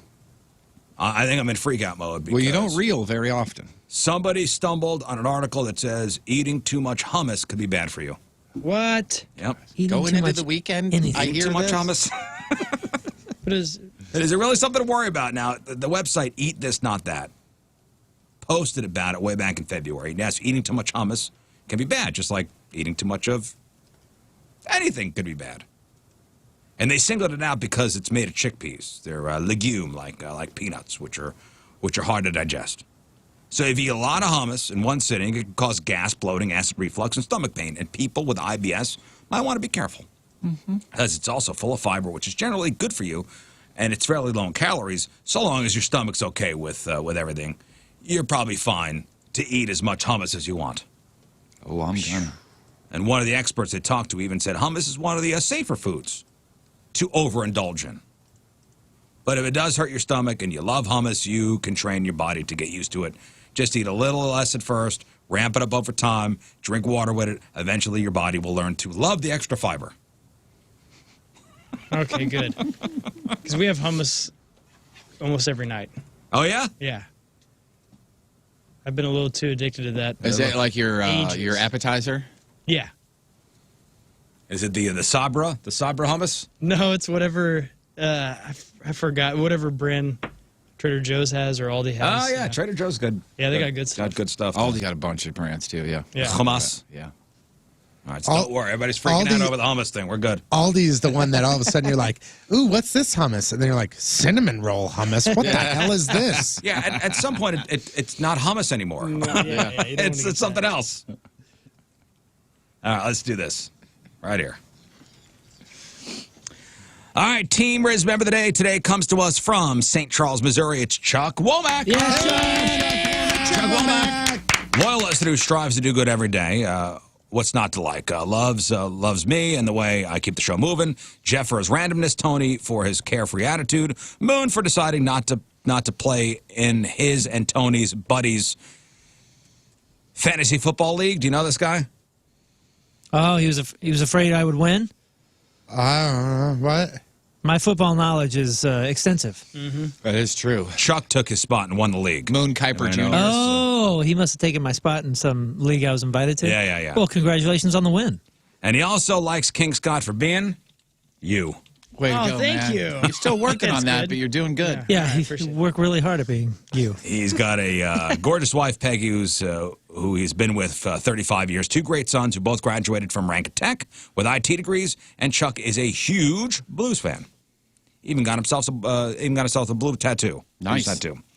Chuck Womack from St. Charles is the Team Rizz Member of the Day. Get a super sweet Team Rizz Member of the Day soccer jersey. Get yourself signed up. 1057thepoint.com/Team Rizz. All right, after the break, we got some news. I'll also tell you what's coming up. Big surprise later. And I'm not talking about John Patrico coming in, because he will be here, but something in addition to that. It's 6:52 on this Thursday. Your first look at the traffic and weather. Here is Patrico. That is awful, horrible. Coming at you. Your point traffic update brought to you by Ryan Kelly, thehomeloanexpert.com. As of right now, nothing really to report. All major roadways are currently clear. Your point forecast today, cloudy early, then some storms this afternoon, just under 90 for the high. Tonight, thunderstorms around 60 for the low. And right now, it is 67 at the Point Studio. Point forecast brought to you by CarX Tire and Auto.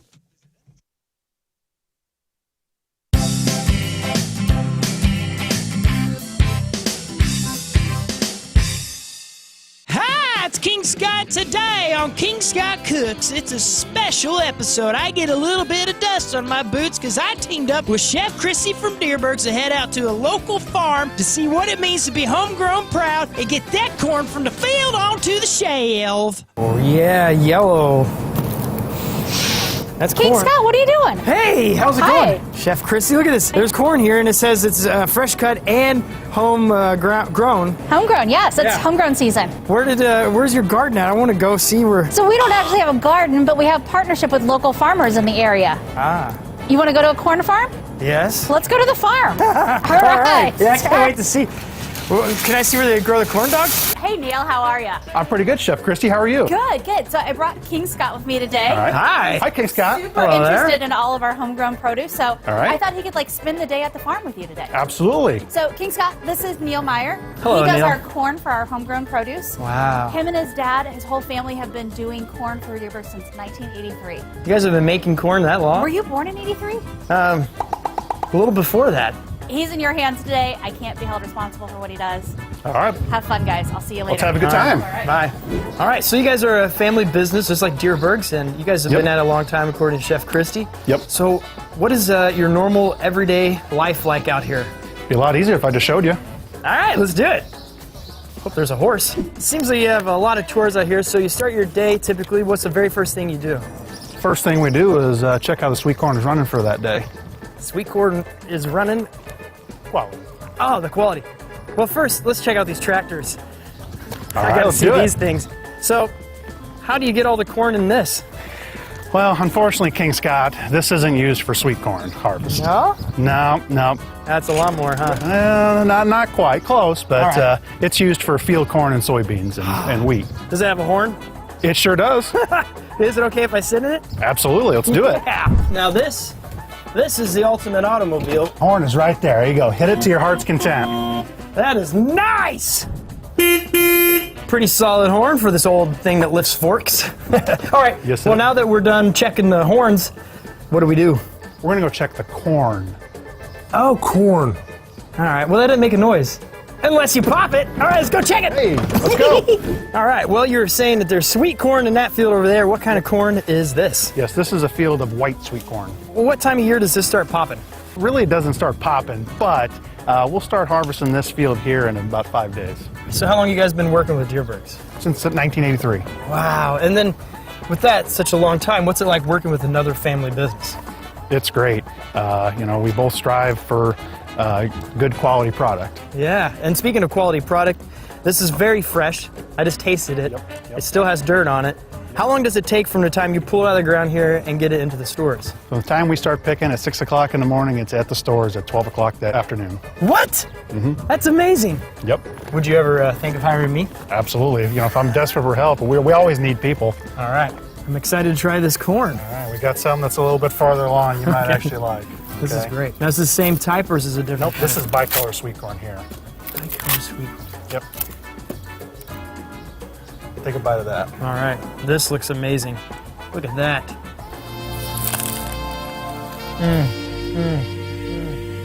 All right, now we're in front of the oldest structure on the property. Yep. And you said your grandmother lives here, so what's it like working with your family? It's wait, great. sorry. So what's it like working with your family? Oh, it's great. Like any other relationship, good days and bad days. But you know what? I get to wake up every day, and I have a good working relationship with my dad, and we work together 7 days a week, and I wouldn't trade it for the world. That's so awesome. Yeah, your dad's a great dude. All right, well, thank you for showing me around the farm. This was incredible. And I feel like I'm ready now to hop on a tractor and start knocking down some corn. Let's slow your roll a little bit. All right. Thanks for taking care of them today. You're welcome. Did you break anything? Do I owe you for anything? Maybe a little bit. I'll send you a bill. I figured. Yeah. Well, thank you, Myers. It's great to meet some of the homegrown families that are involved with Dierbergs and all the fresh food. a And thank you, pleasure. Chef Christy from Dierbergs. Absolutely. Man, this is amazing. Now we know what it's like to have the perfect farm for the perfect food, for the perfect homegrown products, and I can't wait to be a farmer. All right, let's do this. Yeah.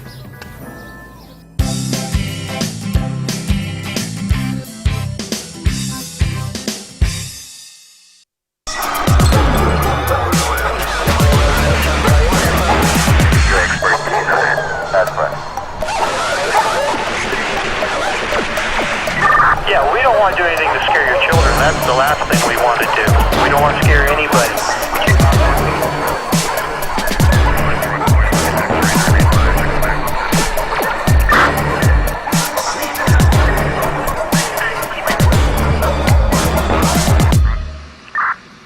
And now, a heartfelt message from Tony Patrico.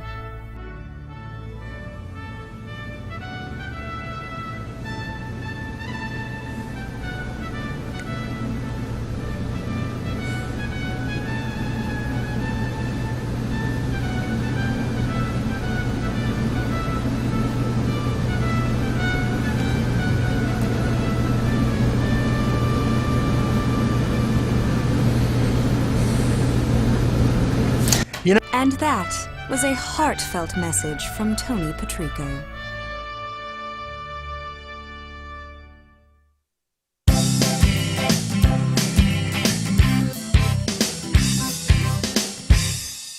Hi, this is King Scott, and this is how King Scott cooks. Today we're going to make the perfect meatloaf, and there's no one better to ask than culinary beauty legend Martha Stewart. She just happens to be in town. Follow me. Here's her office. Hello, Martha. Martha, it's me, King Scott. Hello? I guess she's not there. Oh well, better luck next time. So that didn't go as planned, but I promise you the perfect meatloaf. So today we will make the perfect meatloaf. Now, this is an American tradition. Let's get started on how to make the most amazing American meal. Ooh, a loaf. All right, so inside the meal, there's a lot of ingredients. There's, you got turkey water, well, you got chicken as well. There's also malatoda, and... So add a little excitement to your sports watching experience by betting on all the action on FanDuel Sportsbook. There is a reason that FanDuel is America's #1 sportsbook. They've got all the odds on all the biggest sports, and they make it simple to place your bets. Check this out. They've got same-game parlay. I've talked about that for a while. The multi-sport parlay insurance. I've talked about that before. They also have $5 Dinger Tuesdays. That's right, $5 Dinger Tuesdays. And they believe that beating the spread is hard enough, so unlike other sportsbooks, FanDuel doesn't make you jump through all the hoops when you want to withdraw your winnings. They're going to give you $100 in free bets when you sign up. First real money wager risk-free up to $1,000. If you lose, you get it back in site credit. You can stop by the racetrack down there, formerly Fairmount Park, now FanDuel Sportsbook and Horse Racing. Get in on the action or just do it from the comfort of your home with the app. You got to be over 21 in President Illinois. Site credit non-withdrawable. Expires 7 days after receipt. $10 minimum deposit required to withdraw any winnings. See full terms at sportsbook.fanduel.com. And if you have a gambling problem, call 1-800-GAMBLER.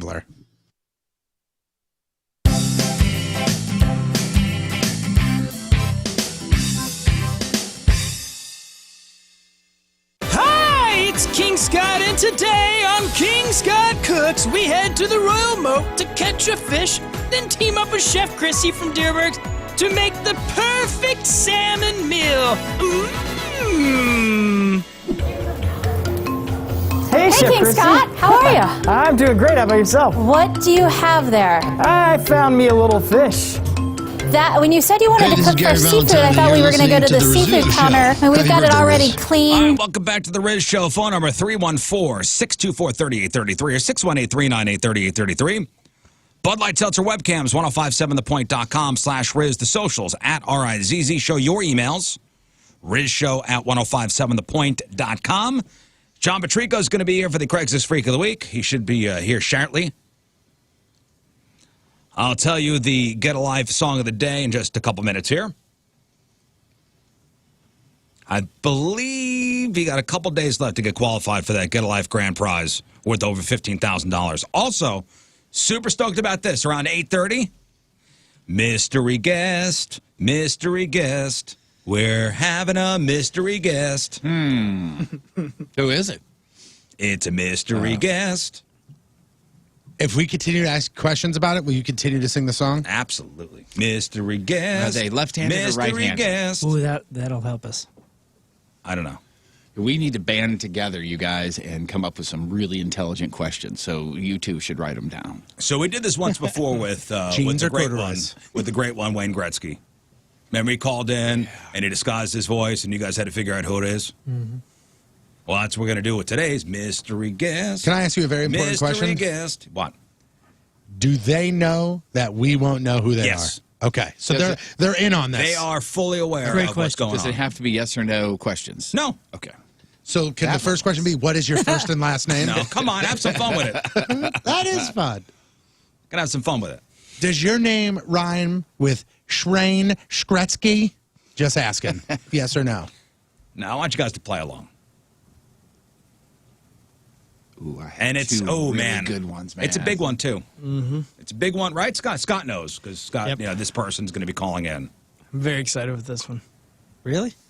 That's a great question. The first question, I think you should probably just throw that off. Oh, that's a great, okay, never mind. Wait, let me see. Mr. let me see. Judgy. I don't know if you can read my handwriting. I'll just tell you right now. left-handed or right-hand- The like- very first question was, are you I left like or right-handed? Which I was like, what a silly question. But he brings up a great point. If question If number they're one in is, are you an porn- athlete? And they say yes, Oh, then and then are you left or narrow it down. right-handed? That will I was eliminate thinking some. if they're in porn, we'll be able to. Okay. Yes, Jeff. If they're a lefty or righty in pornography. Yeah. That makes a difference? Well, just give it some thought, Liz.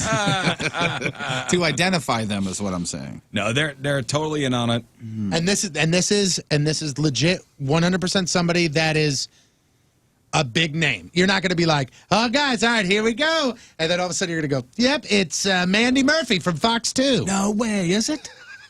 It's not, and that is a big name, by the way. A huge name. You know what I mean. I think it's say the traveling bassist for Panic at the Disco. Hey, Billy. Everybody, Scott, back me up here. Everybody would know who this person is. Yes. Oh, Yes. Scott knows who it is? He has to know because I got to call in. Well, they could say, hey, it's the mystery caller. Well, I have $2 burning a hole in my pocket, Scott. All right. remember I said if you give it away, I'll kill you? Yep. Remember Yeah, that? that was a nice- That was yeah. a good conversation last night. Scary. So around 8:30, the mystery guest will be calling in. Any preliminary questions? I have 3 of them already. No, he's saying questions for him. No, yeah, for me. you. For me.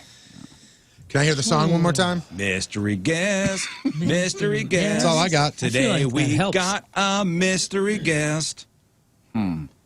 Is this person Is it taller or shorter than you? Well, everybody's taller than me, so. Is this somebody that somebody in the room will flip out about? Like, is it specified to a certain person's likes? Great question. thank you. Great That question. is a great question. Good question. I'm going to. Is somebody specifically going to geek out about this? Yeah. Ooh, that's giving it away. I'm going to say yes. I mean, Scott, how would you answer that question? Is somebody specifically going to geek out? I think I could see someone being surprised that they accidentally did geek out. That makes no sense. Scott, do me a Yes, it favor. does. Hey, Scott, do me a favor. Tony, that Surprise. does make sense. Okay, you've never done that where you meet someone and like all of a sudden you realize, like, man, I'm fanboying hard out of nowhere. Right, you're surprisingly You're surprised that you're excited. Okay, Yes, I get what you're saying. It was just the order of words that you Yes. used. That's Scott, all. I know what you're saying now. Using only their first and last name. Okay. Give us a hint. Using only their middle name. Do we know their middle name? I do not. How about So this? it's not This is Daniel. Zachary Third Taylor question. Thomas. That needs to be the first question. You put your own damn questions together. All he's doing is criticizing my questions. And it's not Billy Zabka from Karate Kid. Oh, that'd be cool. Let me see Right, that. yeah, Let me see yeah, that yeah. question. It says what Yeah, that's industry are you known that's for? obviously Okay. That'd be too much. that's a first 4 of the That's 20 a first. questions. Yeah. What industry are you? Hey, for your other question, What about Jeff, this one? write down. Okay. Don't. Do not ask this person that question. Yeah, ask him that, and then also ask him, what does your first name rhyme with? Ooh. It's a good one. And I believe they'll be trying to disguise their voice too. So. Oh man, how many different voices can Ryan Gosling have? And is it? Never mind. I know we're asking too many questions, but I was going to say, is it a recognizable voice? Ooh, wow, that's interesting, especially on the phone. Has to be if they've already agreed to disguise voice. Yes, I would say. Has to be. I think so. I would say. I think so. Yeah. Now you threw me off. Let's do some news. Oh, yeah. We gonna do some news. And your news being sponsored by West County Auto Body, the best auto body repair facility in the country. So we got a big 3-day weekend coming up. For some of us, a 4-day weekend, and it feels like it's taken forever to get here. And a new study found that's common. Researchers say our perception of time gets skewed when we have something fun on the horizon. So with a vacation or a long weekend, it could seem like the days and weeks leading up to it drag on and on. Yep. They also found that when we're looking forward to something and the days do seem to drag, then we tend to think time will fly by once all the fun starts. So it can end up feeling like your long weekend doesn't last very long. And we do this to ourselves. Unfortunately, the opposite happens when we've got something bad coming up. And, time speeds up. Yeah. Like an annoying work thing next month. In that case, you feel like it's right around the corner. And then when it does happen, it feels like it takes forever. We're all mental cases, basically. Yes.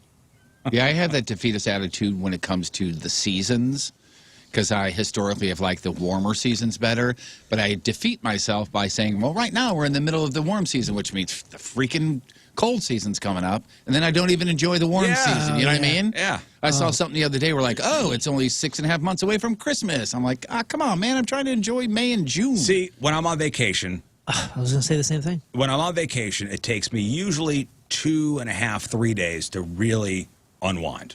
So if we go on a Sunday, so Sunday, Monday, Tuesday, probably Wednesday, I'm fine. Like, and then in my head I go, well, we're leaving on Friday. Right. Yep, exactly. Got to start ramping back Well, up. we're leaving on I Friday. knew you were going to say that because I was anticipating that for this weekend. I know halfway through I'm going to be like, well, damn near over. It's over. Yeah. Oh, it's already dinner on Saturday night? It's halfway over. As opposed to enjoying it, dinner just on Saturday night. enjoying it.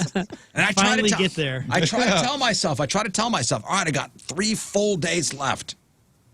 I got 3 full days left. I'm going to try to enjoy it. and then just to get in my own head.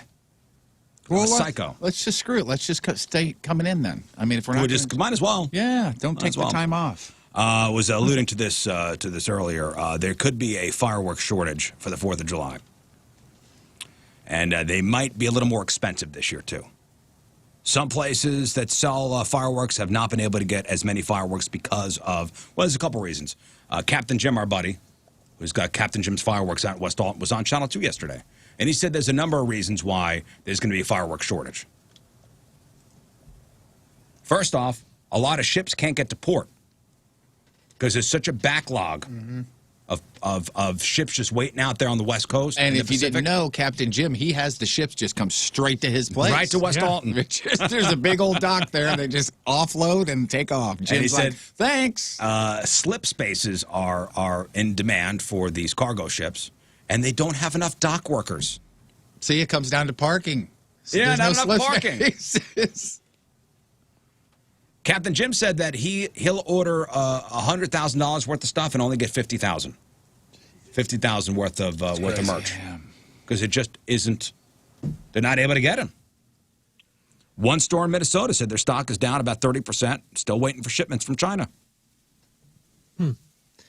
Well, so prepare.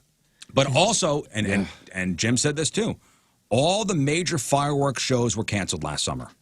So people bought more of them for backyard celebrations. Oh, that makes sense. So there's not much overstock from last year left. So you better prepare. Instead of buy one, get 6 free, it might be buy one, get 3 free. He said sparklers, bottle rockets. What was the other thing? Is it sparklers, bottle rockets? Was it Roman candles? Yes, yes. He said Roman candles, where you would normally see the shelves are stocked, there are very few. You'll only see a couple. It's going to be, you know what it's going to be? It's going to be all that mid-range stuff is gone. It's going to be go big or go home. I think whiz bangers too are not going to be available. Yeah. What about the snap pop things? Are those still good? I don't know about swizzle sticks. What about the Without the scooter sticks? What about the snake that seemingly comes out right out of the pavement I don't know. for an hour and a They half? have an There are abundance of plenty those. of those. To tell you the truth, only one I'm they not have. Hey, sure. look at that! Oh, it's done. No, it's keeping going. It's keeping going. Yeah, after civilization is gone, they'll find those things. Oh God. Who buys those? What, snakes and sparklers? No, sparklers I get. All right, kids, here's third-degree burns. Everybody buys the Here's snakes. a pile of Have fun. ashes. My mom loves the snakes. A couple times. My mom goes like this. My mom goes like this.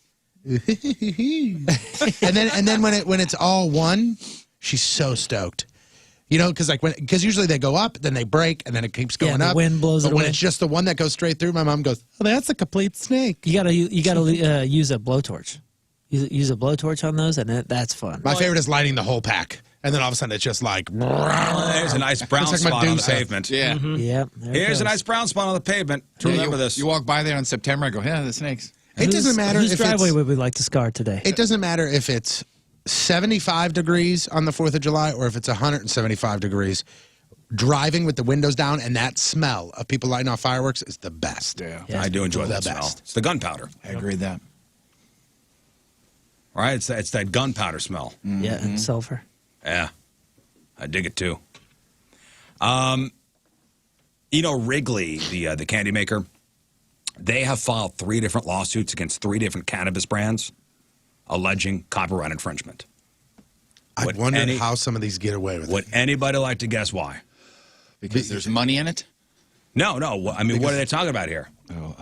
Are you talking about what type of candies? Yeah, they're talking about these THC infused, candies. Yeah, like the Gummies, nerd ropes. just gummies. The nerd ropes, the Sour Patch Kids. Well, it's Double bubble. because a lot of these double bubble. A lot of these THC candies, like the packaging, it looks like Skittles. It looks like Starburst. Oh, yeah. It looks like Really? Lifesavers. That's pretty cool. I mean, you've seen them, Rizz. I mean, we've all seen them, but like, Talked about them during Halloween. they say nerds ropes, okay? Oh, I remember. Yeah, I remember Like, you saying that. It look looks at almost the- exactly the same. But it says medicated. wow. If you did not know, and you were a 10-year-old kid, you would see that and go, Oh yeah, you wouldn't. dope, nerds ropes. Yeah, dope nerd rope is right. But those are cannabis infused. Yep.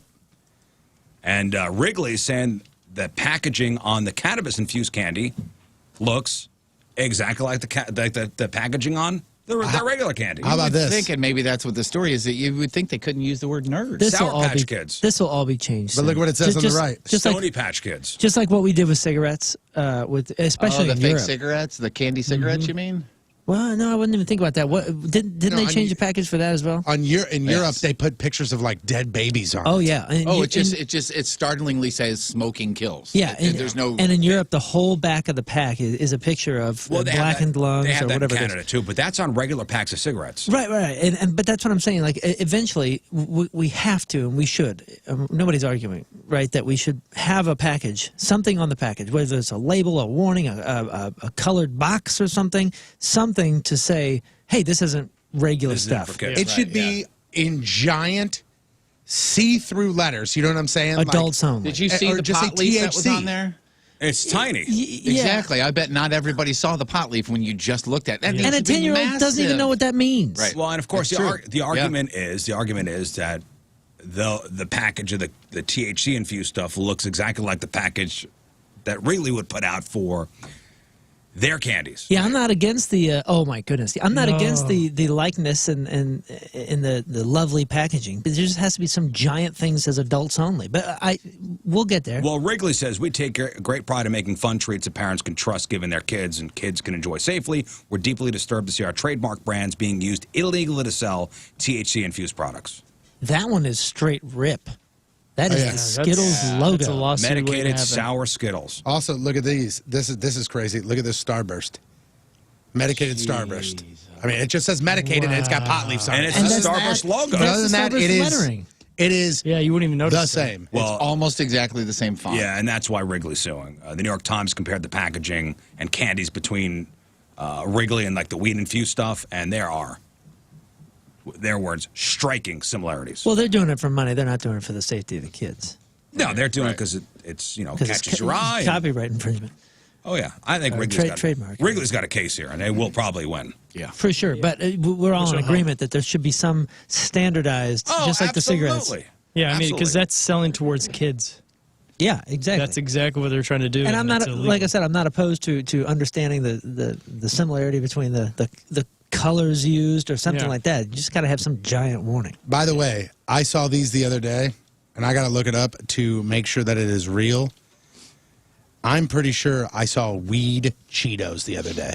Is it called Weedos? No, I think they were just Magic Cheetos. No, dude, I'm not kidding you. Cheetos. Boom. Oh my goodness.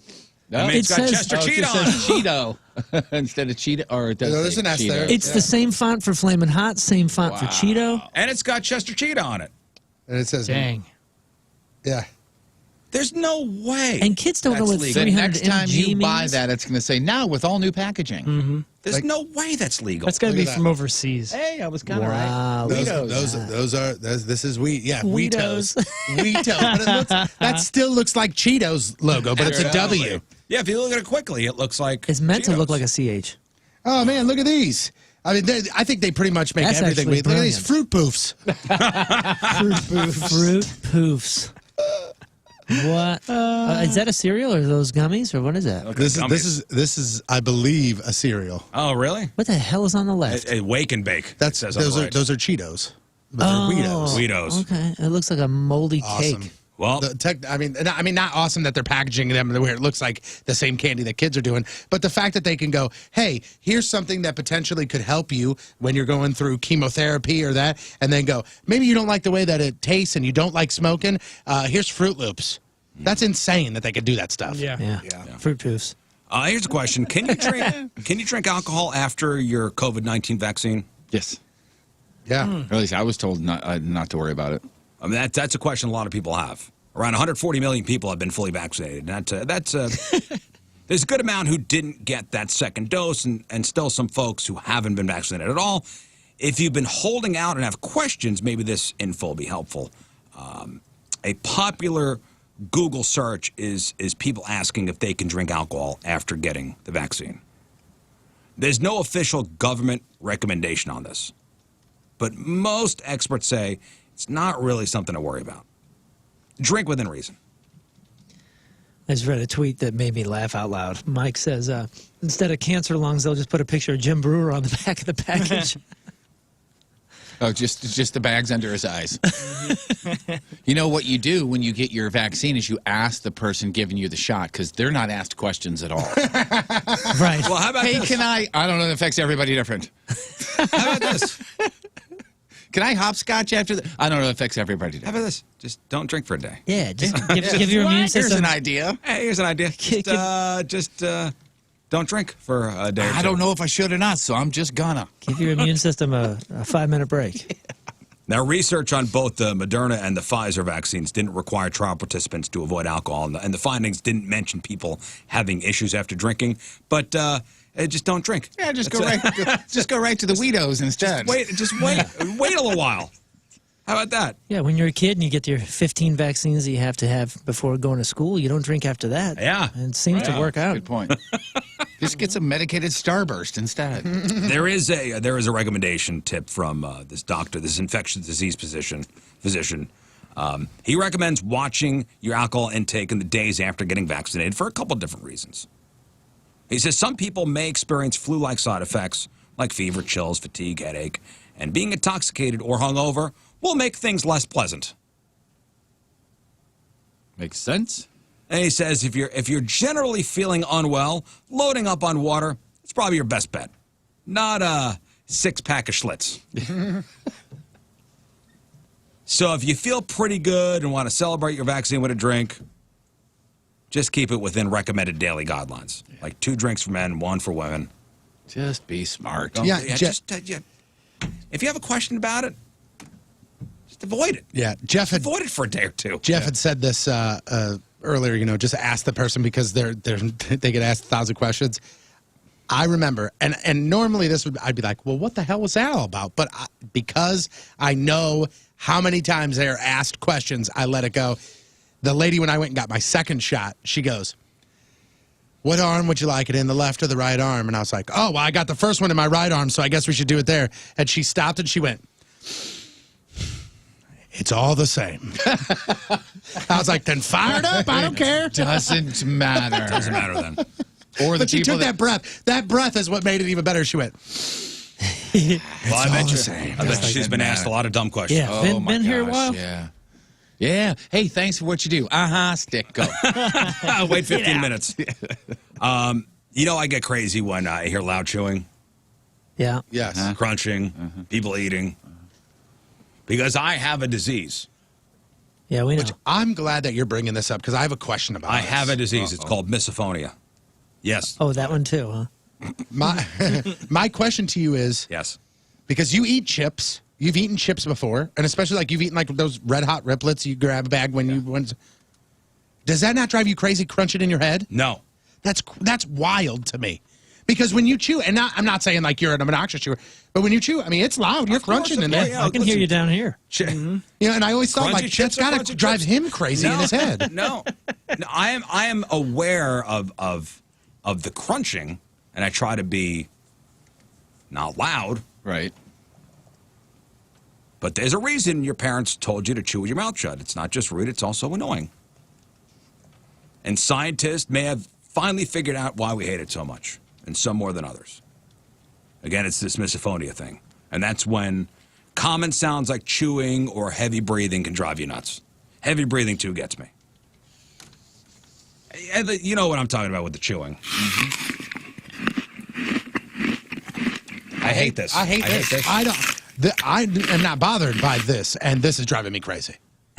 Yeah. I think the main reason is the It's headphones. first. No, it's the first deep chew. It's not the rest of it. It's that. Oh, yeah. the apple That was bite? a big chunk, dude. That was a big chunk. God. That was a sixth of the apple right there. That was a sixth of the apple. There's a lot of people hold driving on. with goosebumps right Okay, now. sorry, Rizz, and I don't want to derail completely here, Yeah. but that was somebody clearly biting into an apple. I mean, that's what it sounded like. Granny Smith, Do you know if you eat an apple, and this may be true, I don't know. If you eat an apple from top to bottom, there is no core, and you can eat the entire apple. Jeff and I watched that video this morning. Oh my God, it blew my mind. Yeah. I'm sorry, what? So She said if No you- core if you eat it. If you eat the correct apple way. from the top So down. normally people eat apples. You from, actually have a Granny Smith here. Yeah. Look at Normally you. people eat apples from left to right. But Left if you, to right.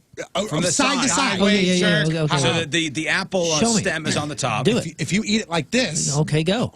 I don't want this right now. Well, come on, I'll man. send you the video. But if you eat it from top to bottom, the only thing you do is flake out the seeds, and you can eat the whole entire apple. She literally shows you in real time, eats it, and all she has in her hand is the stem and the seeds. Right, but doesn't the taste get a That slightly thing different? is part of it. That's part of the quote unquote stem, as she said. I think. That hard spot that's around the seeds, doesn't that taste kind of more like a rind? That's It's what like I the thought. apple's It has a rind, weird- right? I don't know. I'm gonna try when I I'll eat this try apple it. today. I'm gonna try it. All right, back to the Are misophonia you going to thing. TikTok it? TikTok. I'll talk it. All right. Researchers scan people's brains when they play different sounds that might trigger a reaction. And for people who have this condition, certain parts of their brain light up. It lights up more than people who don't have it. And one section that lit up was the part of your brain that processes sound, which makes sense. And that happened with everyone, even people who aren't extra sensitive to it. But some people's brains also showed hyperactivity in the premotor cortex, which is an area of the brain that's responsible for moving your mouth and throat. In other words, hearing someone chew their food can activate the part of your brain that wouldn't usually kick in unless you were chewing. Wow. You're literally in somebody else's head. So for people with misophonia, it could feel like an intrusion. And it could give them the urge to chew or swallow even though they're not eating. I have a sickness. Is there a cure? Is there something you can do for this? Yeah, you walk out of the room when somebody's eating. Or you stay there and tell them to stop chewing so loud. Can you not chew as loud? And finally, we've talked about this before. There are certain companies that are actually giving incentives to people just to stop by for a job interview. Remember, there was a McDonald's down in Florida. Yeah, $50 just for showing up. $50 just for showing up for an interview. Unbelievable. Well, there is a McDonald's in Illinois that's so desperate for workers, they're now offering a free iPhone to any employee who sticks around for 6 months. Wow. A free iPhone. That's amazing. I saw, and again, this could be viral and it could be 100% fake, but I saw somebody that was taking applications they were a manager of whatever restaurant it was. They were taking applications and going to the city. It wasn't local. Going to the city and handing homeless folks applications and interviewing them on the spot and then putting them in the van and going back to work. Like literally going like I will give you a job today. We will pay you. I will give you a job today. Let's talk. Yeah. They go, okay, you're a perfect fit. Let's go. Well, there's a photo making the rounds showing a big window sign hanging from this McDonald's, and it's in Altamont, Illinois, which is about an hour 30 from here, just east of Vandalia. The sign says, now hiring, free iPhone. A McDonald's spokesperson said that individual restaurants are each offering different incentives to get people to work for them. Remember last month, place in Tampa, $50 to anyone who would at least come in for an interview, which is nuts. Listen, enough of those places you could have a job just going for interviews. Yeah, no doubt. You know, make a decent living just hopping from store to store, just going for interviews. What do you do for a living? Interview? Yeah, I'm an interviewer, professional. All right, that is your news. All right, before we hit the break, I got to tell you about the Get a Life Song of the Day. Get a Life Song of the Day. This is the song you'll be listening for. When you hear this song, we call her 105 at 314-624-3833 or 618-398-3833. Hear this song, we call her 105. Get yourself not only $100, get yourself a Weirdo Smart Pillow courtesy of Mattress Direct. And, of course, you qualified for the Get a Life Grand Prize, which includes a 75-inch Samsung TV, a PS5, $5,000 in cash, Zoom whitening from Foley Dental, lawnmower courtesy of Herb Equipment, deluxe recliner from Marshall Home, 1 year of Ultimate Defense Pest Control from Amco Ranger, money from Schnucks. I mean, it's a lot of stuff. Over $15,000 worth of stuff. Today and tomorrow are the last chances to listen, right? That's it. Okay. Is your dad here yet? Yes. Wow. Say, is $1 million here yet? Say that. Is $1 million? Oh, is but Halle Berry here? Even better than $1 million, John Patrico's here. Hey! Oh, hi. Hi. There he is. Well, hi. How yous doing? Doing fine. Good. All right, so here's the song you're listening for today. Breaking Benjamin's So Cold. It's my dad's favorite song. Yep. Mm-hmm. When you hear Breaking Benjamin's So Cold, be caller 105. Get yourself qualified for the grand prize, the Get a Life giveaway. Either we'll play it. Oh, no, we're going to play it. What happened? Donnie will play it. And Lux may play it, too. Dad, Breaking Ben, one of your favorite bands, right? Oh, yeah. Breaking Ben, So Cold. I'm calling in. I am. All right. I am. I'm going to win. Just be listening for it. John Patrico's here. How about the Craigslist Freak of the Week next? Right to it, huh? Whoa, Right I'm not to ready. it. I'm ready. You better right get into to the it. hair and makeup. Changing it up, aren't you? Well, we have a mystery guest at 8:30. Okay. Which, by the way, did you see somebody on Twitter? Mystery guest. What? It's the Rizzuto guest. Mystery guest. Mystery guest. Mystery guest. Mystery guest. Write that down, Jeff. That's a good idea. Don't write it down. For next time. 7:30 Thursday. Another look at your traffic and weather. Here is Patrico. Oh, gross. What the hell is that thing? It's coming at you. Your Point traffic update brought to you by Ryan Kelly, thehomeloanexpert.com. Nothing. All good. All set right now. Your Point forecast today. cloudy early, storms this afternoon, just under 90 for the high tonight. Thunderstorms around 60 for the low, and right now 72 at the Point Studio. Point forecast brought to you by CarX Tire and Auto. Real? Oh, speaking of the fast lane. You do need a helmet to come in here, by the way, with the talking that Why you've you been coming? doing. Don't come over here by me. Here's Anthony Stalter. That's for you. What's he? What is this, a ransom note? Dear Rizz. Dear Rizz, you want toilet paper? Take it. It's my gift to you. Take what you wish. Happy birthday, Stalter.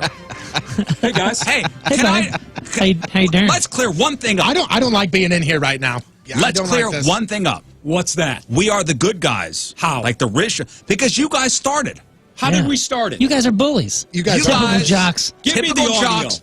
Typical jocks bullying the nerds. All right, I'll take it. The nerds. Like you gave us the radio equivalent of a swirly. I can't believe this dude came in here helmeted up. Like He what are should you have a doing? helmet on. Oh, yeah, he needs to. Where's the audio that we started it? I was told by All over the Twitter. guy to my left Oh. that you guys were talking about our physical prowess and said you guys are all kind of weaklings and wimps except for maybe Moon, who would put up a challenge in a competition. Tell me you didn't say that. Which I appreciate. I didn't say that. You Who gotta said be it? kidding me.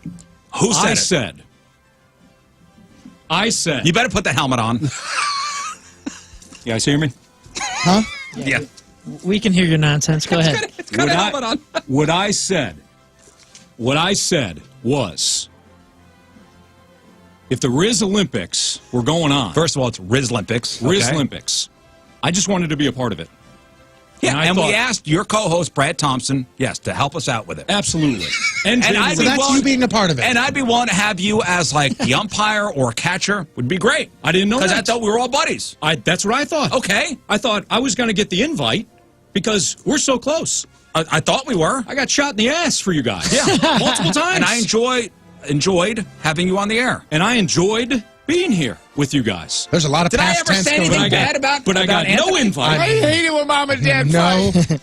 You're looking at me, so I'm going to say no. No, before you guys No. started talking Before they crap came about at us. us, never. I got no invite. And what I said that day was, hey, maybe we should have some fun. Maybe we can do kind of a show versus show friendly. Like in soccer, right, Moon? Sure, That's what they absolutely. call us. well, Yeah. just Don't the suck name up to friendly. him. That would be fun. It ain't going to be friendly, though. Maybe we can Don't have suck up to friendlies. him. It was a friendly challenge until the trash talk started. And then I said, Moon, unbelievable athlete. Thanks, man. Unbelievable athlete. Appreciate that. Now, once did I say, these guys are wusses. You didn't have to say it. No, It the was exact, inferred. no, you Did said I something along the say- line. No. You said something along, It was on the inferred. lines of Don't you point at me, Tony I'm Patrico. pointing at you right Don't now, do it Anthony inferred. Stalter. This is Tony on Tony Crime right now. I said, or you said, the only one we would have any worry about is Moon because he's a terrific athlete. Inferring, I appreciate So what inferring does that that the rest mean? of us, you don't even know King Scott's on the show. How about that? I do know And he's King got Scott's great on the show. hair. He's fantastic. Heartbreak. Yeah, you He's broke outstanding. down. Hey, You John. broke Hey, down. buddy. You How broke are down you, buddy? Moon. Good. How You are you, broke man? down Jeff. You broke down Rizz. You broke down me. No mention of King Scott. Yeah, thank you. We know I at least didn't- everybody that works over there. No. So what happened was, And I will take your toilet paper, by the way. Thank you very much. you're very welcome. It's a pandemic. It's kind of a twofold Keep that- thing. Yes, thank you. So you guys come back with names for all of us. Yeah. Names. Uh-huh. You said Brad Thompson was a turd. And that you wipe a Brad Thompson with me. Yeah, with a stalker, Hence yeah. the toilet paper. And I Then- said Ranji is Kenyan for tampon. I Kenyan did for say that. tampon. That is, yeah, he's on And him then that he said you that. call meat dumb.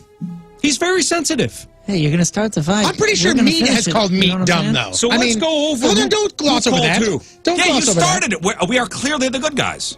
How So- are you the good guys? Because you started it. Personal insults. All I wanted was a friendly. By you saying that A Moon is friendly clearly competition. the Only one. only one that could put up any kind of challenge, inferring that I the want rest the of us... audio. I appreciate that. I want the audio. You said the only one that we would ever have to worry about is Moon because he's a phenomenal athlete. I Prove appreciate it. that. Prove it. Well, I'm sorry, we're on this show trying to put this show together. I don't have time to go back and dig audio that Well, you how guys present. convenient is Anthony that? Stalter, I want you to go boy. back to the fellas on the fast lane, Yes. or as we're calling the fast lame, I appreciate that. Yeah. Clever play on words. and you tell them Thank you. that I will do whatever it takes to win, and I will burn this baby down. Including burn Brad I Thompson's never house said down? that. They have audio of you Okay, saying maybe you're I gonna said burn that Brad. in a time. It was, by the But I way, may have laughed. Anthony. I may have laughed several times. Does he have a vacation hut of some kind? Because maybe the structure I was. It was talking a different about. Brad Thompson. Does he have a yurt? I will burn his yurt down. It was the Brad Thompson that worked at Venture. Yes. That's who it was. That's Venture who was that jerk. Yeah, Venture was fun. Yeah. Listen, stop trying to You think go of back something. there and you tell him. Get your helmet on and strap in. And Yeah, we're doing this. Yeah, people want You know it. what? Good thing we all have the same promotions director because I'll have him set it up. Hey, you better tell him that we got some issues with their proposal, though. That's fine. Oh, It's just yeah, a you guys proposal. want all- Just counter. Yeah, you guys are guys doing want all all your physical strengths, and events? we'll still beat your ass. Believe it or not, we are reasonable people. So just counter, and we'll figure this out. Yeah, we got to have some brains in there too because we are fine. clearly superior in that department. And we could run with you. We could run with you physically. I didn't appreciate the 4 brain cells on life support comment. That may have been a little. You guys remember a lot. That hurt. I can't believe Jeff said that. And you know, after Rizz wrote that, that hurt. I was listening to you guys. It's my wife's favorite show. She loves this show. She said, "How could he say that? How could Again, he say another that? insult. How could Your how wife's could Rizz favorite say show, that?" and I appreciate your wife. I appreciate And I that. said, "I love these guys. Why would they say that?" I bet Mrs. Stalter's on Team Riz. Just letting you know. Oh, Yeah. for sure. Yeah. Anyways, if there even is a Mrs. no math, Stalter. right? If Jeff is talking, I can't hear Yeah, him. no Yeah, no math. math, We agree no to no math. math. No math? We That's agree to fine. no Yeah, math. yeah, That yeah. is. We are off the table. civilized. Math is off the table. All Yeah, right. we're not savages. I'm out. I'll see you boys. Well, On you know, the field. On it the was good to field. see You you. jerk. What? Again. I'm out. I'm out. I forgot I did say the life support for brain cells. Yeah. That was good. All right, Anthony, with your helmet. And hey, put the chairs back where Now they he's belong. messing up the studio. Oh, what a douche. Vandalizer. He's a douche. That's amazing. He is walking through the hall with a helmet on. Somebody said you got to hit the. I'm not mad at you, bro. Okay, bro. Right on, bro. You just had a bro down with Anthony We had a Stalter bro down. live on the You ever had a bro down with a guy in a football helmet before? No, and it's you a weren't- signed and you football weren't helmet playing too. football. You know it what was. I mean? I think it was an Isaac Bruce signed football Oh helmet. no, it was the entire 99 Rams. It was the entire 99 Rams. Was Which it was really? Isaac Bruce We should and, play We should for have that. mugged him. I'm pretty, or it was an entire team. I mean, it was all Yeah, everybody. no, we was just signed. get to play for that. The winner keeps that. Yeah. That's the cup, yeah. We should put our belt on the line and we should get that helmet. Man, what a great weekend to go car shopping if you just want to drive around and look. And you know what? You want to drive around with plenty of room. Sunset Hills Subaru is a place for you to go. They go that extra mile for you. They did for me when I purchased from them. It's a very, very, very true statement. A lot of reasons why they're the best. A lot of reasons why Sunset Hills Subaru is the #1 volume Subaru dealer in St. Louis and Missouri. One of those reasons I say #1 for me is the new dealership, the location. Watson Road, Sunset Hills, massive. They went from tiny to literally the largest Subaru facility in the entire Midwest. So go out, peruse, drive around. That's why Sunset Hills Subaru is Missouri's #1 volume Subaru dealer in St. Louis and Missouri for 2019 and 2020. So they're the largest. They're #1 in so many categories. This is where you want to go shopping. And their new state-of-the-art service department, which I've driven through, it is massive. They are fantastic professionals. Hello, ladies and gents there. They're going to keep the #1 rating because when you get service, you get to run your car through the car wash. I've done that too. It's amazing. You got a great car, spick and span. You get on Watson Road, you're proud of yourself. Visit Sunset Hills Subaru online or in person, largest Subaru dealership in the Midwest. Make sure you say hi to Buddy, their mascot. He'll greet you when you come in the door. Sunset Hills Subaru. So next on the docket is Jeff Burton's sexy calendar from the competition, well, 2 competitions ago. Remember, it was the sexy calendar shoot. Calendar is complete. Hey, what's and you going can on? buy This is it Tom for the Arnold. first I like time fat women and Friday cocaine, at and the I Hot also like Shots listening to the Manchester. Rizzuto $10 Show. just be That's down the show there. you're listening They'll to sign it if now. you It's like. my favorite show. It's my sponsor's favorite Yes, he show. will. Probably shouldn't say And that for out the first loud, time, we're gonna but see it's it true. right now. Anyways, Oh, my God. happy birthday, Oh, my Rizz. God. These things have been in. Yeah, I forgot to mention since today is our Friday. Oh, we're not going to be here tomorrow. Real or fake results today. Yep. So Mono Tim's going to be in today for the real or fake results. That's always exciting. All right. You guys have to go to Mono Tim. Whoa, man, you better calm down. Dial her back. Hey, and definitely, speaking of tomorrow, definitely tune in because we have some great rewind stuff, an interview as well that some people have asked to hear that we haven't played in quite some time. Oh, yeah? Oh, don't say it. I'm not. By the way, wanted to be a surprise. Just real quick on the Mono Tim thing. So when I emailed him and I said, and it's just to know that this is a 24/7 thing with Tim. Well, just so you guys know, Tim, we call Mono Tim, has been working in our promotions department for... Since 12 years. I mean, like right around the long time. Same time as I started. So I emailed him like, hey, man, are you available Thursday to help us out with something? He put, of course, yes, I can. And I responded back in a funny way. I put, I love you more than these words will ever show you, Tim. And his response back was, that is nice. That's Tim. To the point. That's Tim. That's our Timmy. John, everything all good? Everything's good. All right, you look great. Any big plans this weekend? Really? I'm so busy this I was going to say, weekend. he's a busy fellow this weekend. He was at the house yesterday picking up the kids. He was going over this weekend. I'm like, wow. Playing golf on Saturday, dinner Saturday night, Sunday. You got to work. He's got to work on Sunday, and then Monday they're driving to Jeff City. I mean, oh, wow. Look at you it's just nonstop this weekend. I don't like it. I'm not that type. I want to just need some downtime, huh?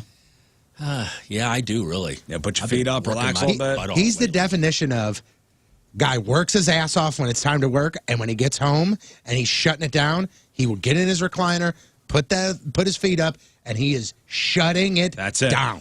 Well, that's why yesterday he asked me, it was kind of a little mean, but I thought, he goes, when do you think we're going to be able to put that door up at my house? I said, when I got time. I'm sure he said it just that way. It wasn't mean. It's just, I thought, I just don't have a minute to myself right now. All I said to you was, which is totally cool. But how would you respond if he said that to you? Why would you let him sit down and kick his feet up? If you asked him to do, or like, hey, when are we going to get this done? And he said that to you in the tone that I you get said that it a lot of time. Because he is Mr. Busy Bee. He's busier than me. Were you going to call him a busy bee? Oh, I mean, everything is. I've got this thing that I got to do after work. And all I said was this. This is exactly how the scenario went. I went in and I looked at him. I said, "Hey, I go, do you know any time that you want to come over and we can put that screen door up?" And he goes like this. He goes, "When I'm not busy." Well, I mean, if it's to the point, He could have just been I like, said, this I'm weekend, busy. I get a second? couldn't tell you the time. I have nothing this weekend. Hey, your dad's busy. I know he is. Unavailable this weekend. And I hate it. That's why I really need to get away. I really do. Yeah, you're saying you're going on vacation in September? Yes. Look at you guys. Nice. So don't plan on anything. No dogs, nobody. I'm busy. not going to tell you to watch dogs or anything. When? September? End of September. All right, that's I September. got a friend in Illinois that needs a mailbox. I need help. Really? Yeah, I need help can't with go to something. Illinois. In September, I plan on having a pretty big party somewhere in the Wentzville area. Ooh, that'll be at an fun. undisclosed location. I'll let you guys know where it's going to be. Empty house. Let's We do had a party at his house. Let's do the Craigslist Freak of the Week thing. So if you would open up the Rizz Show chat room. You got it. Already. My gosh. What? I know. It's Friday, man. moving You gotta along hit too the quick ground right running, now. John. You Sorry, got we're things to busy. do. I'm sorry. You got to get out of here or something or what? Yeah. We're busy too, John. Yeah, Okay. man. You're not the only busy guy. I know. All right, Let's so get this. John's gonna read 3 ads for you. Based on your votes, one of these ads will move on to the next round of the Freak of the Year playoffs. You'll be voting via Twitter at RIZZ Show. And we need your name suggestions in the Rizz Show chat room at 1057thepoint.com/Rizz. Those are always appreciated. And you guys always knock it out of the park. Very much so. So we are going to Canada, Denmark, and Japan today. Denmark, huh? I don't think we've ever been. Guten Tag. Whoa. That's not right? Wow. I don't know if Sounded good. Damn it. Nice. Speak that there, but okay. Danish? No, I'm good. All right, Jeff. Thank you. Thank you. All right, John, you ready to get into it? Yep. Here we go. Craig's Freak of the Week. John Patrico and ad number 1. Let's make our own confessions. Man for man, 51 years old, Winnipeg, Canada. Remember the TV show on HBO, Taxi Cab Confessions? Of course you do. I know I do. It was my absolute favorite when I was younger, and I've fantasized about it since then. Even every part of it. Let's have sex in a cab. Watch it happen in a cab, or even pretend that we are in a cab in front of my house. I never did any of that stuff, But now that I'm divorced, I'm ready to start living. I was in a male-female relationship, and we split up recently because I have officially come out as queer. I want this so badly, I just bought a yellow Fiat. I know that back seat isn't very big, but we can definitely get it on back there if you aren't over 172 centimeters. I won't touch you until you invite me to. I will be fine just playing the role of the driver. We can all fulfill our fantasies together. Put vroom, vroom in the subject line to stand out, please. Only serious replies. No jokesters. What's 172 centimeters in inches? I don't know. A yellow Fiat. That's a good-looking car. I don't understand. Why is I just bought a yellow? I mean, is that got something to do with that? 67 inches. Like a taxi. Okay, 67 inches? Yeah. 172 centimeters to 60 to inches to 67. Maybe he meant millimeters. Well, tall. What did he say again? Oh, So that's less than He 6 means foot. tall. Were you just thinking? Schwa? 172 centimeters. 166 centimeters is 5'5". Oh, okay. Yeah, because it's a 172. Fiat, so it's a small car. I I see. automatically went to dong size. Me I don't too. know why. No, 66-inch John. 172 millimeters. That's got to be some kind of record. is 6.7 inches. Penis has got to ride shotgun, but that's okay. So congratulations. I don't know. I ain't so good with the metric system. That's all right. I mean, we're going to have it here in 10 years. And so he's don't just worry. going to, if you want me to, I'll just drive. Really? I don't get that part either. Well, maybe while you Joe in the back seat. That's what I'm assuming. Okay. Yeah, what are you going to write down? Show No, me. not fun enough for you? Yeah, you know. I don't know. I remember that show, Taxi Cab Confessions. Seriously? I've never heard of it. Oh, yeah. That was It big was like in the early 90s. 90s. Early I mid-90s. never, ever heard Oh, of it. yeah, that I thought it was a makeup. Again, remember, we've never had HBO Yeah, growing it up. was, a hidden camera in a taxi, and it was like Yeah. somebody in Vegas and New York or something like that. And they would pick up usually drunk people, and they'd, I don't know, talk sex, and, sometimes they'd, pull their cans out. Yeah, it's just drunk people in the back of a taxi talking, and they don't know they're being recorded. And I guess at the end, At they're the like, end, hey, can yeah. you sign off on this? Yeah. So this guy wants to have sex in a cab, basically. Names? We've got a couple here. We've got the Nutty Confessor. Okay. We also have Orlando Vroom. Oh, man. Sex Cab for Booty. And also Ben Gailey, which I think is pretty I funny. think I was Orlando waiting of for a Room. Ben Bailey one. Yeah. That's good. What is it? Orlando of Room. Somebody also said Smash Cab, which I'm pretty sure that was probably already a porn out there. Just Orlando of Just Room. really is misspelled Orlando at the beginning. Look how I spelled it at the beginning. Tampa? Oral. That's not how you. That's not how you do that. Oral. Orlando. Orlando Vroom. It'll be okay. All right, let's get to number 2. John, ready? Yep. Here we go. Craig's Freak of the Week. Want to see the deep blue? Man for woman, 43 years old, Lemvik, Denmark. Ever wanted to see what it's like to be under the waves and to see the bottom of the North Sea? Well, now you can. Looking for that special someone to take a pleasure dive with me in a sub. I've worked on this vessel for almost half my life, and I've always wanted to make love to a woman deep into the blue. Have you ever climaxed at 300 meters or more? I'll bet you haven't. I've heard that getting there is more intense during a dive from the pressure buildup. This is a luxury custom-built submarine. If you want to know the make and model, then just ask. If you're claustrophobic, that's all right, because we will not be in the tube for that long. The dive goes by so fast. I am itching to do this, so we must leave this Friday at midnight. Drinks and food are on me. Please do not wear perfume. My boss cannot find out I had any guests on the sub. Inside your email, attach a copy of your COVID-19 passport. All right, so this is a guy that wants to have sex in a submarine. Okay. When he said I've worked on this vessel for, I thought it was something he built himself. Well, that's why I don't understand. I mean, this isn't his. It's a luxury custom-built submarine. Got it. Okay. Okay. So he's sneaking this out. You can go 300 meters without worrying about the decompression when you come back up. I have no idea. I don't know. He probably don't know. I don't know anything about It subbing. seems really deep to be making it a You quick never trip. subbed, yo? Yeah, they may Never subbed. They may not be coming up. They don't offer that at Creve Coeur Lake. Well, I know, 10 meters. 10 meters, I remember from the diving board at the St. Charles Recplex, 10 meters, right, that 10-meter platform was like 30 feet, wasn't it? Right. I don't know. I just remember your Ish. swimsuit. That's all. But you imagine diving 300 meters, even in a submarine. There's like a pressure thing, and Maybe you that's can't a just typo, I shoot don't know. straight up to the top. I have no idea. Or maybe you can. Maybe it's deep. Maybe it's 30 meters. I don't know. What's 300 meters? It's almost 1,000 Well, feet. yeah. 1,000 feet? I don't is think deep. that's right.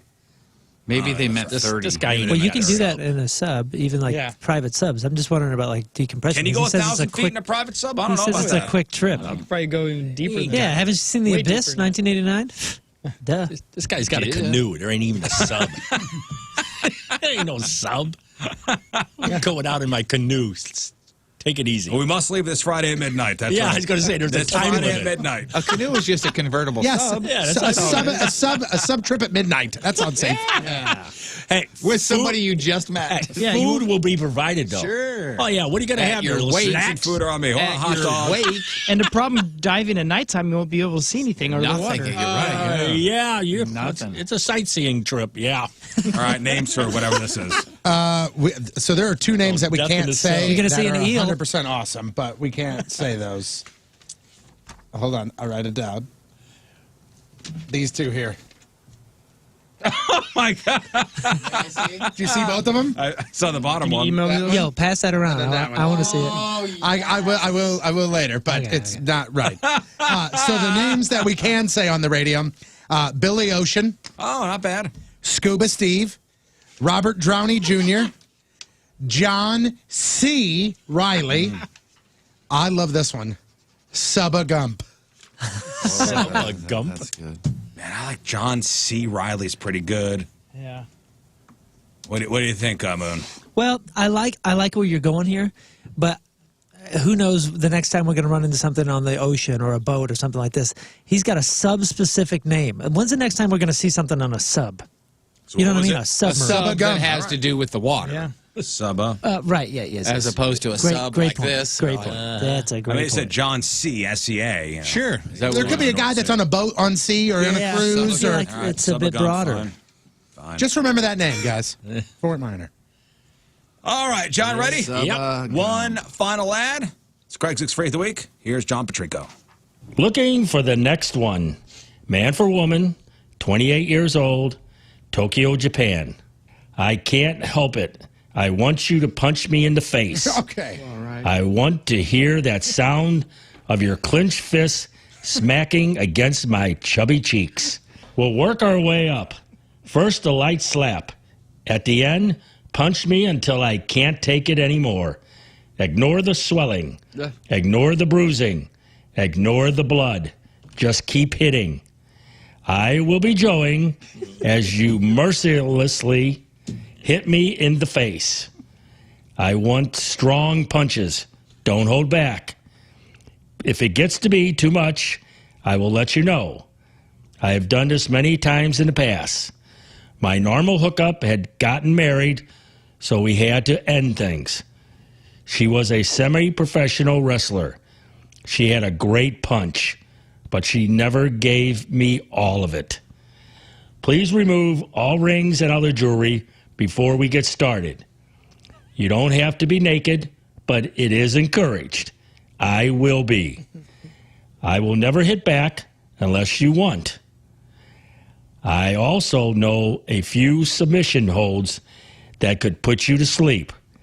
If you'd like to try that out, please send a picture in your reply. I know I get a lot of responses from this. I know I'll get a lot of responses from this, so please be quick. Thanks. All right. I'm sure they're lining up. Yeah, it's like golf carts, man. Everybody wants them right now. To come As soon as I just get slap home, the I'm crap out of calling. you. Man. I don't know. I want you to punch me in the face. Hear the sound of your clenched fist smacking against my chubby cheeks. I will be joeing mercilessly. Oh, yeah, that's the part. As You you know, I'm mercilessly bleeding, hit me in but the face. don't let me stop. I will be naked. And you can be, too, if you want to. I know this is role playing, and I know it's somebody that fully is volunteering to do it, but it's disheartening the part about I will never hit back unless you want me to, because it's a man and a woman. But if she wants If you she to, wants it, then it's if these are role playing. consenting I mean, adults. and also, I know some holes that could put you to sleep. Oh, that's what I want to do. Yeah. So you could put me to sleep, and what else you going to do? I thought he just said, I know some hoes that could put you to sleep. Send a picture in your reply, and I'll get a lot of responses from you, so be quick. All right. I'll tell you. It's probably filled already. All right, names for this freak. I mean, there's 3 names, and I think we could find a definite winner out of these 3. Chubby Decker, Smacky Chan. I don't know why this is so funny to me, but Knuckleberry Finn is hilarious. Oh, that's good. All right. Knuckleberry Finn. That's 2 N's, right? I was going to ask. All right, Knuckleberry Finn. All right, there they are. There are the 3 N's. So we've got Orlando Vroom. That is the guy that loves Taxi Cab Confessions, and he wants to basically recreate that. He's gonna be Joan, right? He's gonna be Joan. He didn't say so. Hey, he's gonna be. He's just just driving. so, but I'm assuming there's going to be joeing. He's gonna be Joan, and he will not join in, and he will not touch you unless you ask him. There you go. All right, then you got Subba Gump. That's the guy who has access to a sub and wants to know if you want to go make love to him in the sub. Yeah. And Knuckleberry Finn, you just heard from. Okay. Uh-huh. I personally, I think there's one clear winner, but John, who do you think? Yeah. I don't really go for the right one every time anyway, but one, you like you said, a cab driver driving around, Joey. Fantasy. That's all. Number 2, Sub, you know, joeing. there's no sub. Sub, This joeing. guy ain't got a sub. He's just looking for Somebody to piece. murder? Yeah.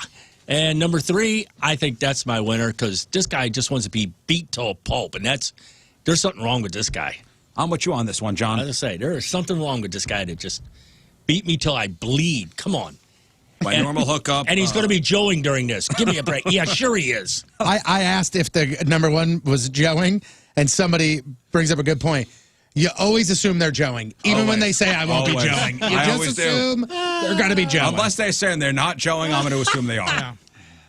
Right, Jeff? Yes, absolutely. Oh, absolutely. When I don't see the phrase, I'm actually a bit disappointed. Scott, who do you think? I'm going for 3 for sure. Moon? This one's tougher for me. I get what you're saying with number 1. He's just doing this taxi cab fantasy, but don't forget, he spent a lot of money. He bought a car for this fantasy. Yeah, he bought a Fiat. He bought a yellow Fiat, of all things. Good point. I didn't really. That's a big investment, guys. Well, I'm on to that part. That's a big one. Number 2, just seems like a curious guy. If I'm taking this for just literally sub. Well, I'm going to say that there's a sub just because he says there's a sub, and he's just curious to see if the pressure makes a difference. But I think I will go with number 3, even though we do see this a lot. I think it's a pretty common fantasy for the sadomasochism and all that kind of stuff. This one's quite specific and quite intense. He's talking about bruising and swelling and bleeding and all that. Putting So her to sleep, Possibly too. hitting her. yeah, I'll go And number that 3. can go to another area. Yeah, number Jeff. 3. Yeah, I'm going to land on number 3 for sure. Number 1, you can see at most parks around. Dudes drive around and hook up all the time in cars. I mean, it's not like that's a big deal. It's a fetish. No kink shaming, that sort of thing. Number 2, I got a ton of questions about. Is this guy's work sub and he just wants to take somebody down there to do that? Or, like John said, is there really no sub? But I'll go Knuckleberry Finn. Even though, again, it's a kink. It's Tony? a fetish. We've got 2 subs this week. We got a submarine, and we got a guy that wants to get his ass kicked. Submissive, yes. True, yeah. All right. I'm going to go with the guy that wants to get his ass kicked, though, because that, to me, is this week's Freak of the Week. All right, there you go. Knuckleberry And it is Finn. tough to Joe while you're fighting. You got to give him credit for that. I don't think it's possible. All right, there you go. There are your 3 nominees, Orlando Vroom, Subba Gump, and Knuckleberry Finn. Vote via Twitter at RIZZ Show, and we'll give you the winner on, I guess Tuesday when we get back. Wow. That remind me. Thank you all for your votes, and if you missed anything, if you kind of tuned in halfway, check out the podcast when we put it up just before 11 o'clock. All right, after the break, we got some of your emails. And then hopefully we'll time it out. And then we got mystery guest mystery guest. It's 8 o'clock straight up. Thursday, another look at your traffic and weather. Here is Patrico. Oh, my God, not that guy. Coming at you. Your point traffic update brought to you by Ryan Kelly, thehomeloanexpert.com. All good. Point forecast today, cloudy early. Storms this afternoon, under 90 for the high. Tonight, thunderstorms, 60 for the low. And right now, it is 69 at the Point Studio. Point forecast brought to you by CarX Tire and Auto. This is a new song that we have out right now that you guys are supporting, and I appreciate you so much. It's called Oh My My, and I wrote it about my 12-year-old, dropping her off at middle school the first day, and she's the new kid. She's kind of that emo, kind of mysterious girl like her dad, like a mysterious girl like her dad, mysterious girl like her dad. And I dropped her off, and I noticed all the boys just looked at her like, who's the new girl? Oh, So boy, I went oh, home, boy. and I was like, I remember being in that position, but I was listening to like New Order and the Smiths and the Cure, and so I wanted to write her a little theme song so that all the boys must be thinking. Here it goes. It's called Oh My My.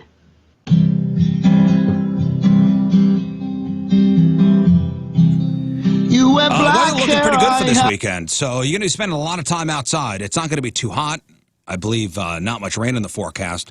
Spending time in the backyard.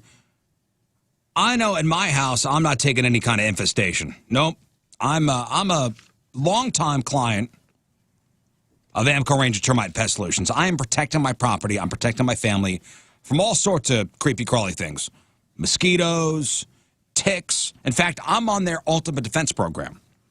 And when you call Amco Ranger, ask about some of their bundles that combine some of their most popular services into one plan with incredible discounts. Take your yard back from mosquitoes and ticks. Stop ants, spiders, and roaches from moving into the house. Protect your biggest investment in your home from costly termite damage. Prevent mice from spreading the disease and damaging your property. And a whole lot more. 100% satisfaction guaranteed with Amco Ranger, and you'll always get the best price guaranteed. Trusted, local, family-owned. Amco Ranger Termite and Pest Solutions, 636-441-BUGS, 636-441-BUGS. Online at AmcoRanger.com. Protecting what matters since 1965.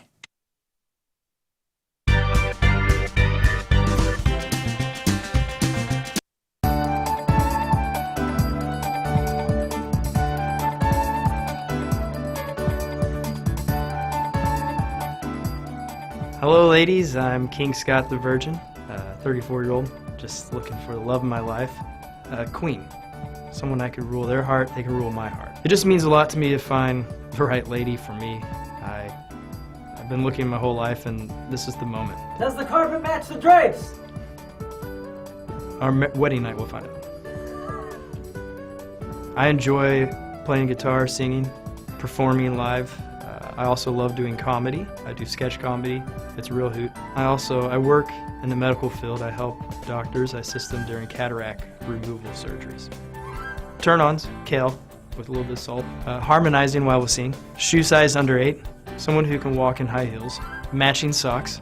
Someone who appreciates a new pair of Hanes. Badminton. Golfing in the nude. Television shows that start with the letter L. Wealthy parents. Turn-offs. Nice discussion on feminism. Less than 10 teeth. More than 12 teeth. Thicker mustache than mine. Poor parents. It's gross. I'm looking for a woman who wants to braid all through the night. Someone who has a lot of airline miles that we can use. You care a lot about me, and you don't care if I know or I'm kin to someone who's pretty famous. I'm a virgin because I've been waiting for my true love. You.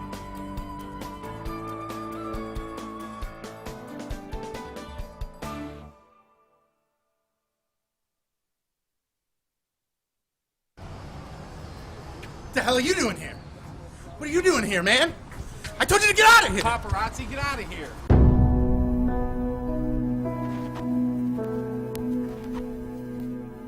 Before you are two men who are about to embark on a great adventure. A great journey across the land. It will be hot. Their legs will get tired. They will want to quit, but no! These two warriors aren't quitters. Plus, if they quit, they know they will be endlessly mocked.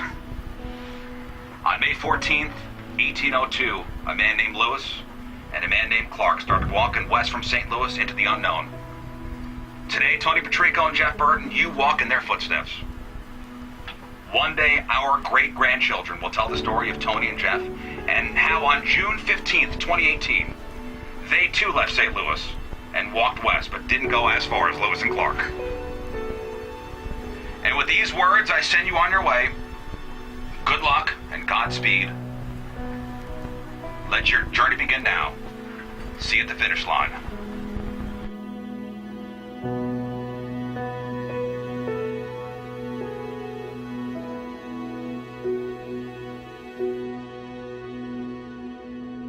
From the get-go, people immediately, started to give me trouble, saying, we know your past.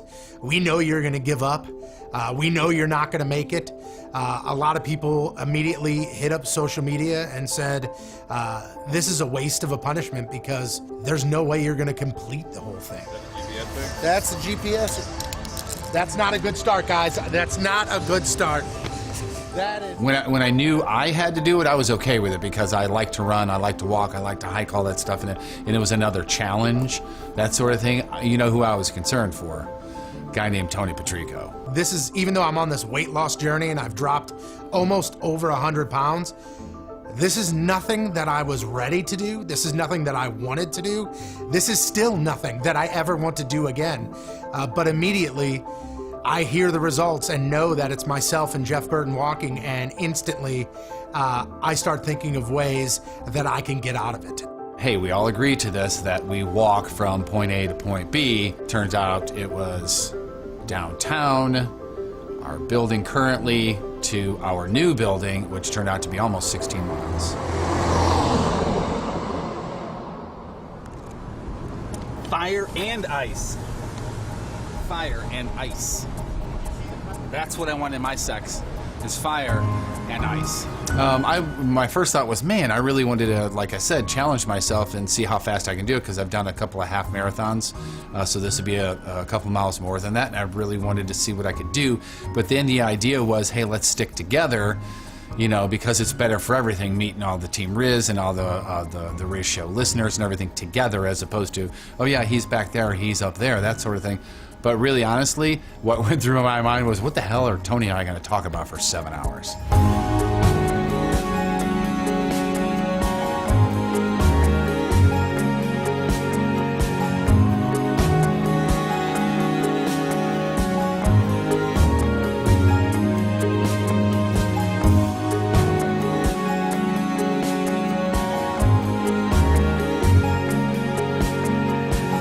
I normally don't do this, but I'm gonna curse. It's the motherfucking trolley. Dude, it's incredible the amount of support that we got from listeners. I think we got support from people that didn't even know what we were doing. Listeners and their friends and family, people that didn't listen. People were taking time out of their day to come up to us. Huge holiday weekend, family coming over, gonna maybe be outside, do some grilling. What's the stereotypical thing? Some badminton until everybody starts beating each other up with the mittens. Or the bads, or the rackets, and you're inside because you can't do anything outside because your nose sucks because of the congestion and the runny nose and the nasal sprays and the pills, and this is always you. You're the person at the family reunion or the friends reunion that's inside or just didn't come because you're so miserable. St. Louis Sinus Center is for you. Your friends are about ready to have some sort of intervention for you there. They offer great proven solutions for seasonal allergies. One of them is allergy drops. Just for instance, let's say it's super easy to do. It's a convenient way to build up your immunity, and you do it at home. So eventually you don't have the allergy symptoms, and then you don't have the need for all the medications. Then you can go out and set volley spike or volley set spike, whatever it is, with the family and the friends and all that stuff. Allergy symptoms gone, medications gone forever. Call the St. Louis Sinus Center. Get a hold of Dr. Gould and the amazing staff today. Set up an appointment now. 314-473-5433, stlsinuscenter.com. Hello, I'm Lefty Burton, here for you, your Valentine's 2016 holiday dating tips. Number 1, fireplaces are great, but don't get too close. Human hair is flammable. Tip number 2, a bearskin rug is romantic. Go with something dark. It'll hide most of the stains.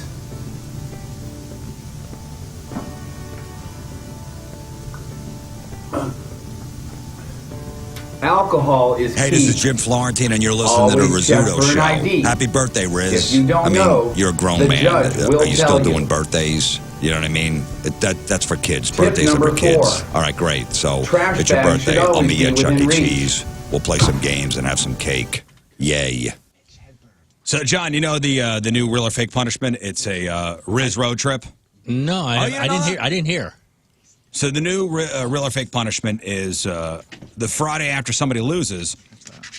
Loser has to spin a wheel, and there are 6, or now seven destinations on the wheel: Chicago, Kansas City, Branson, Memphis, Nashville, Indianapolis, and Louisville. And the Patrico household. Yep. And Wentzville. And whatever the wheel lands on, you got to get in your car and you got to drive there. Like what do you got to do when you take a picture of a landmark and then come home? All in one day. Yep. Turn around and come home. 4 or 5 hours there, 4 or 5 hours back. No stop. Okay. Like you can't get there and go and hang out for a minute, or you can't say, even get I a wanna meal. Stay here for the hotel. No. We get you a landmark. So, like, if you land on Chicago, you got to drive to Chicago, take a picture in front of Wrigley Field, get in the car, and come back home naked. I mean, that's not real safe, though, is it? It's safe enough. What about if you fall asleep on the way home? Then don't lose. We will provide peppers, poppers, Poppers. Mini thins, some old mini thins from the 90s. I got. Don't worry. Well, don't lose. Well, I mean, okay. Say, can you have a partner? No. Go with you? No, nothing. If there are multiple losers, both people have to spin and both people have to drive. Now, if you do get tired, you could pull off at a truck stop and just sleep in your car. Yeah, okay. Or someone At least else's. you got to give them that. I mean, so that you're not nodding off behind the wheel. Course. I mean, No, of course not. It'll be done with the utmost safety. No, Don't I worry. think what's very important is the road trip playlist. Yeah, there you go. The road trip playlist, doesn't it? Doesn't that play into it? Maybe that's more important than the actual destination. We couldn't prove it, but we should have said, and you have to be completely silent in the car the whole time. Oh, man. Now, I thought he was going to say naked. Now, what time do you have to take off, or is there a set time? 6 o'clock. Yep. So you got to take off at 6. You get here, you spin the wheel. Spin the wheel and get in the car. Rizz made this. He said this yesterday. I think it was even off the air, which is the basis of this punishment is you waste an entire day.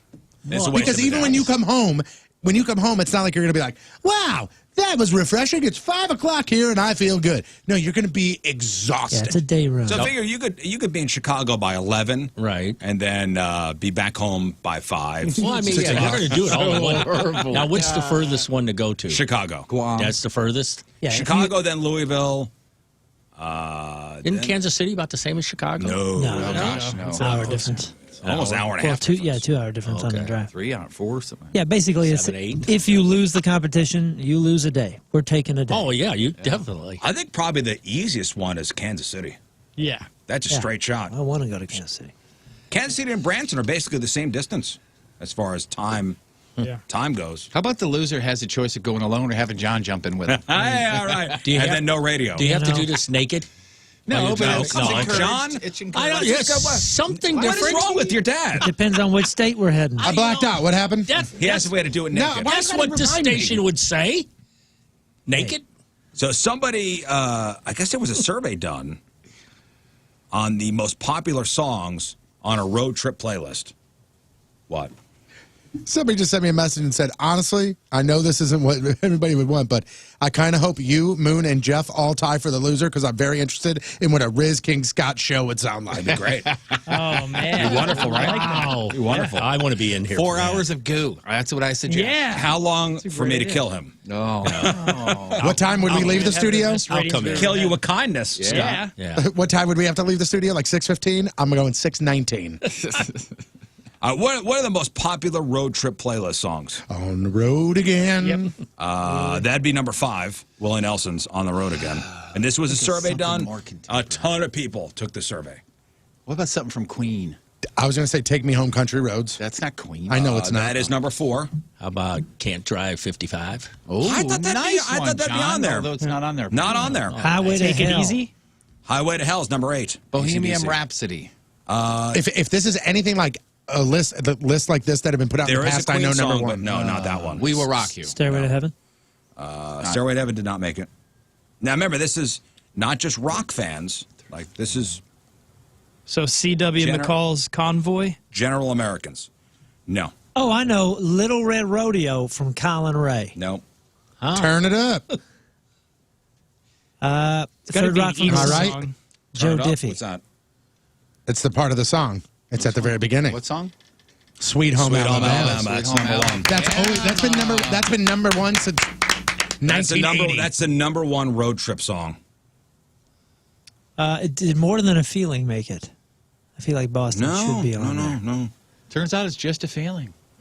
No, I'll take one more before I just go over the list. Cool, the Engines. Can you give us a clue? How about something that would be embarrassed to be singing around people, so it's only while you're in your car, like Lil Nas X. Boom. Yep, Old Town Road, number 6. I think you guys, hey, keep throwing some stuff out. The top road trip playlist song. We Are the Champions. Life in the Fast Lane. Somebody said Life that? in the Fast Lane said from the Queen. Eagles. Not what I'm looking for, but there I is said an Queen Eagles song. song. Take it Hotel easy. California. Hotel California's number 2. Oh, great one. Piano Man. What about No. something from American Seal. Pie. Kiss from a Rose. American Pie I thought would be on there. It was not. Kiss from a Rose from Seal? Yeah, what is I was just that? trying to think of 6-minute Pink songs. Floyd, The Pink Wall. Floyd, The Wall. I don't know. No Floyd. All right, Ramblin' Man. I'll tell you, Ramblin' Man, yes, number 13. Drove all night. Holy cow. Did you say? Did somebody say Life is a Highway? No, but No. that's a great one. Life is a highway. Which one? Rascal Flats or the Tom other one? Cochran, number 3. Tom Cochran. Nice. Canada's own, right? 7 was Shut Up and Drive from Rihanna. Oh, I would have never got that. What's the National Lampoon song? Lampoon A song. holiday? Lampoon. Sorry. That was Holiday? No, that's not on. There's no. Why did I There sound is like a Fleetwood Mac song. that? The Chain. Rihanna. Oh, you could go your That's own it. way. That's number 12. Man, that sounded like Fleetwood. Hit the Really Road did. Jack from Ray Charles. Hit the road, really? Jack. Don't you come back? It sounded like licensed material. How there, about you Tony. give us? How about you give us the artist that we named the song? Whitesnake. Here Okay. we go again. Yeah, that's number 10. from my home. Queen. Yeah, I don't know this one. Bicycle. No. Fat Bottom. Don't stop me now. Fat Bottom. Guns N' goes Roses. Better. Guns N' Roses. Sweet Child of Mine. Nope. Paradise. November City. November Rain. You'd never get Chuck Berry's Route 66. I was Route gonna 60. I just wrote that down. Look. See? Johnny Cash. I've been everywhere. Yeah, there you go. There you go. Everywhere, man. Vanessa Carlton. 1,000 Miles. Oh yeah. Springsteen. Born in the USA. Isn't it? Born to Run. The good one. And it was something about where he was born. Philadelphia. what he was born Woody to Guthrie. do. Who the hell is Woody Guthrie? Oklahoma guy. Oh. Let's see here. What's his one big His song? one big song. Yeah. It's his dad's son.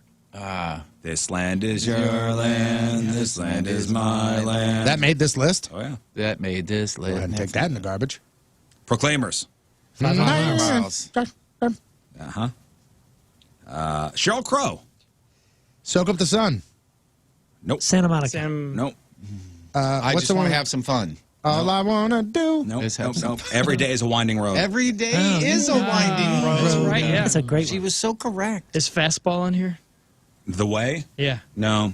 That's a good song. So are these all just songs that Good have one to do for with the driving? list, though. No. I mean, does. Be Quiet and Drive. Yes, I guess these are all. Yeah, they are all like driving songs.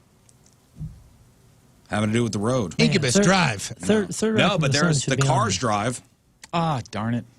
John Travolta. Come on, John. Travolta. Grease Lightning. There you go. Okay. These are all songs about cars. Beach Boys. Beach Boys. Oh, yeah. They Oh, have like man. 50. Little Do Scoop. There it is. Little Deuce Scoop. You got it. REO Speedwagon. Roll with the changes. There it is. I played that song as the last song at that wedding I did on Saturday, and it killed. It was awesome. Twice the song Really? is the live version of 157 Riverside Avenue. An amazing song. Use that the next time you take a drive. It's awesome. Who sings that? Is that Chicago? REO. No, REO? Yeah.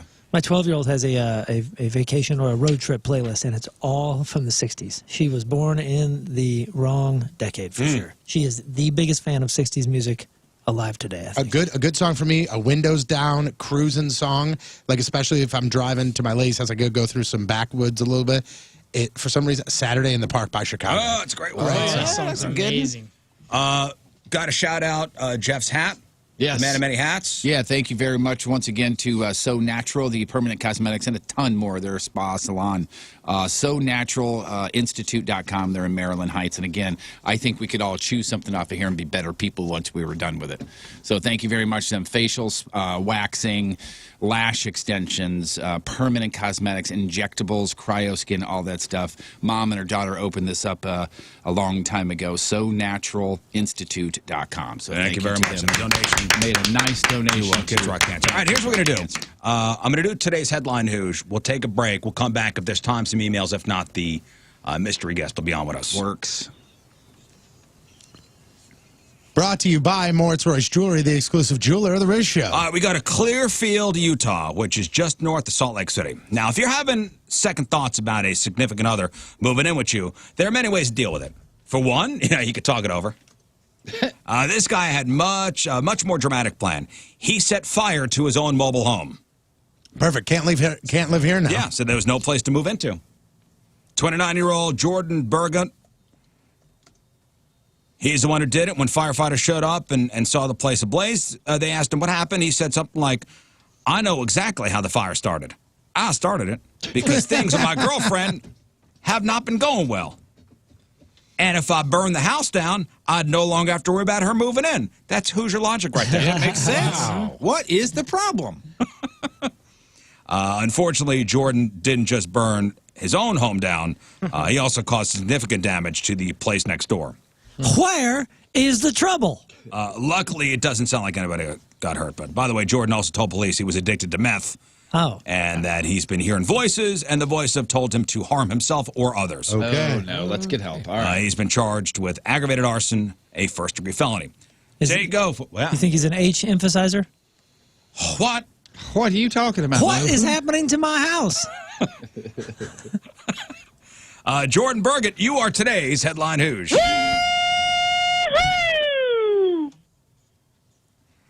All right, 8:22, Thursday. Another look at your traffic and weather. Here is Patrico. A total bumbling idiot. Coming at you. Your point traffic update brought to you by Ryan Kelly, thehomeloanexpert.com. 3 lanes blocked, left-hand shoulder blocked due to an accident.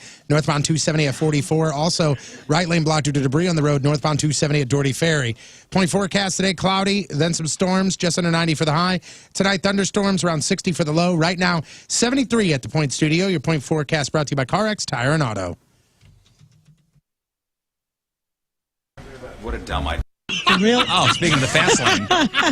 You do need a helmet to come in here, by the way, with the talking that Why are you've you been coming? doing. Don't come over here by me. Here's Anthony Stalter. That's for you. What's he? What is this, a ransom note? Dear Rizz. Dear Rizz, you want toilet paper? Take it. It's my gift to you. Take what you wish. Happy birthday, Stalter.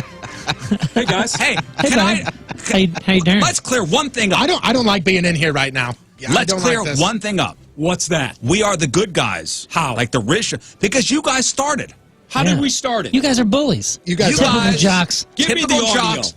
Typical jocks Over at Victory bullying. Men's Health, you will have the best experience when it comes to feeling the best that you've ever felt. And what I mean by that is they're going to not just throw pills at you and go, I hope these work, see ya. But what they're going to do is they're going to do some blood work. They're going to find out what's going on internally. Then what they do is they go ahead and flip that around and go, hey, all right, we got a plan specifically built for you. Jeff, this plan is for you. King Scott, this plan is for you. They said to me, this plan is for you. They didn't just go, hey, everybody, it's all the same plan. They make sure that what you need, you get. For me, low testosterone, also some vitamin issues. Now I feel great. And this is even after, having surgeries and, on recovery from after having cancer. I feel great. And that's thanks to Victory Men's Health. You can take advantage too. Town and country location, O'Fallon, Illinois location. All you have to do is go online and see everything that they have to offer. They can take care of that as well as far as erectile dysfunction, even the vitamin IV drips. They've got you. Again, all you have to do is go online right now at victorymenshealth.com. Be you again.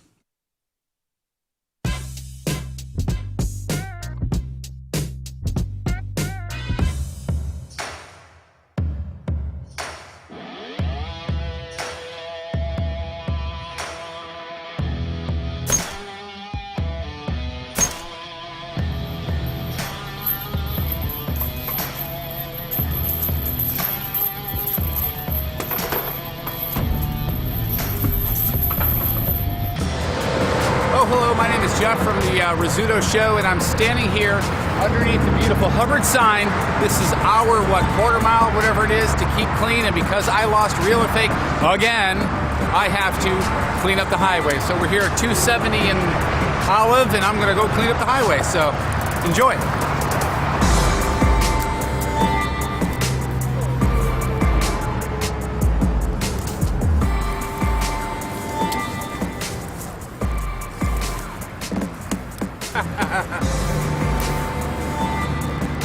Hope they made it home okay. When's the break? There's a room key from the Hilton. I wonder what guy threw this out of his car window on the way home.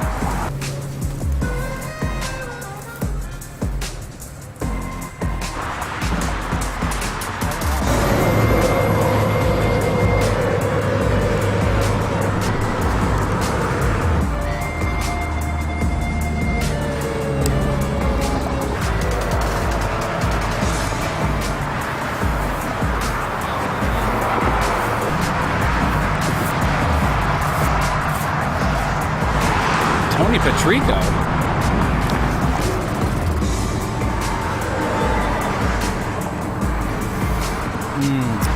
Smells like exhaust.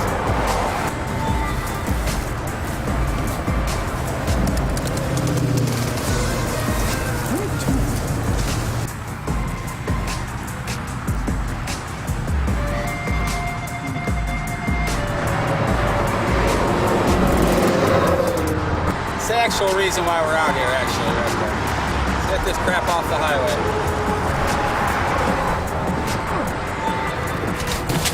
Here we are at the sponsor highway section for Hubbard. I have cleaned up this entire 17 miles is what it felt like. We found ourselves a syringe. We found all kinds of great stuff, including a motorcycle seat. So I'm thinking, real or fake, punishment served. Bitch.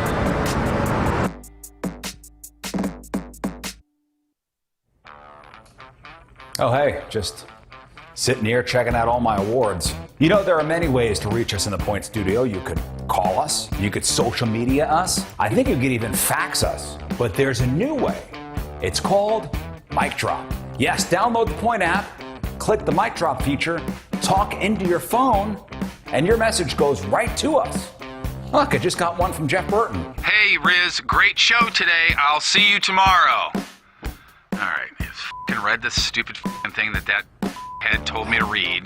That's right, the new Mic Drop feature. Download the Point app. Is this thing recording still?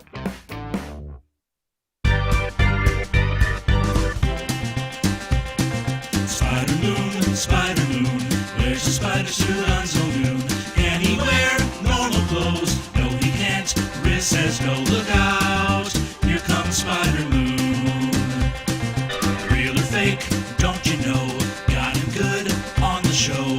First the beard and the hair. Now he's Spider Moon everywhere. Look out, look out. Here comes Spider Moon. When he gets to work, he gets into his suit. Keeps him warm inside, even when he makes a suit. Spider Moon, angry, hairy Spider Moon. 30 days he is done with the punishment. It's no fun to him. Losing is just a hang up. When all the others gang up, you'll find Spider Moon.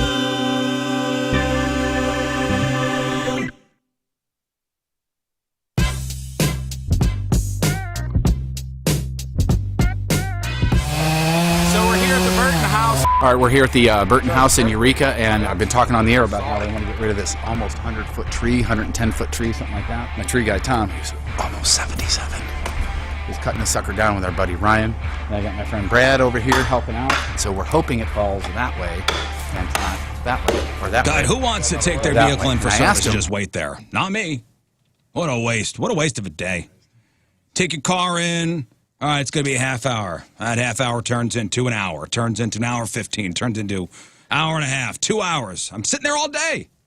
Why waste a whole day taking your car in for service? Good thing there's Frank Lita. Frankly, the service centers will pick up any make, any model from anywhere in the St. Louis metro area for service. And when they're done, they'll give it a good wash and drop it back off to wherever, home or work. Get your car fixed and don't waste your day waiting around. That's the good life. If you own a Honda, an Acura, or Mitsubishi and you need some warranty work done, doesn't have to be a pain in the butt. Frankly, the service centers will do warranty work on any Honda, any Acura, or Mitsubishi vehicle. Just visit any of their 3 convenient locations, St. Charles County, North County, or South County, or if it's easier like before, they'll pick up your car, do the service, deliver it back. As a nice bonus, free premium car wash and vacuum service with it all. FrankLitaService.com for the details. FrankLitaService.com. This is the joy for me. I love.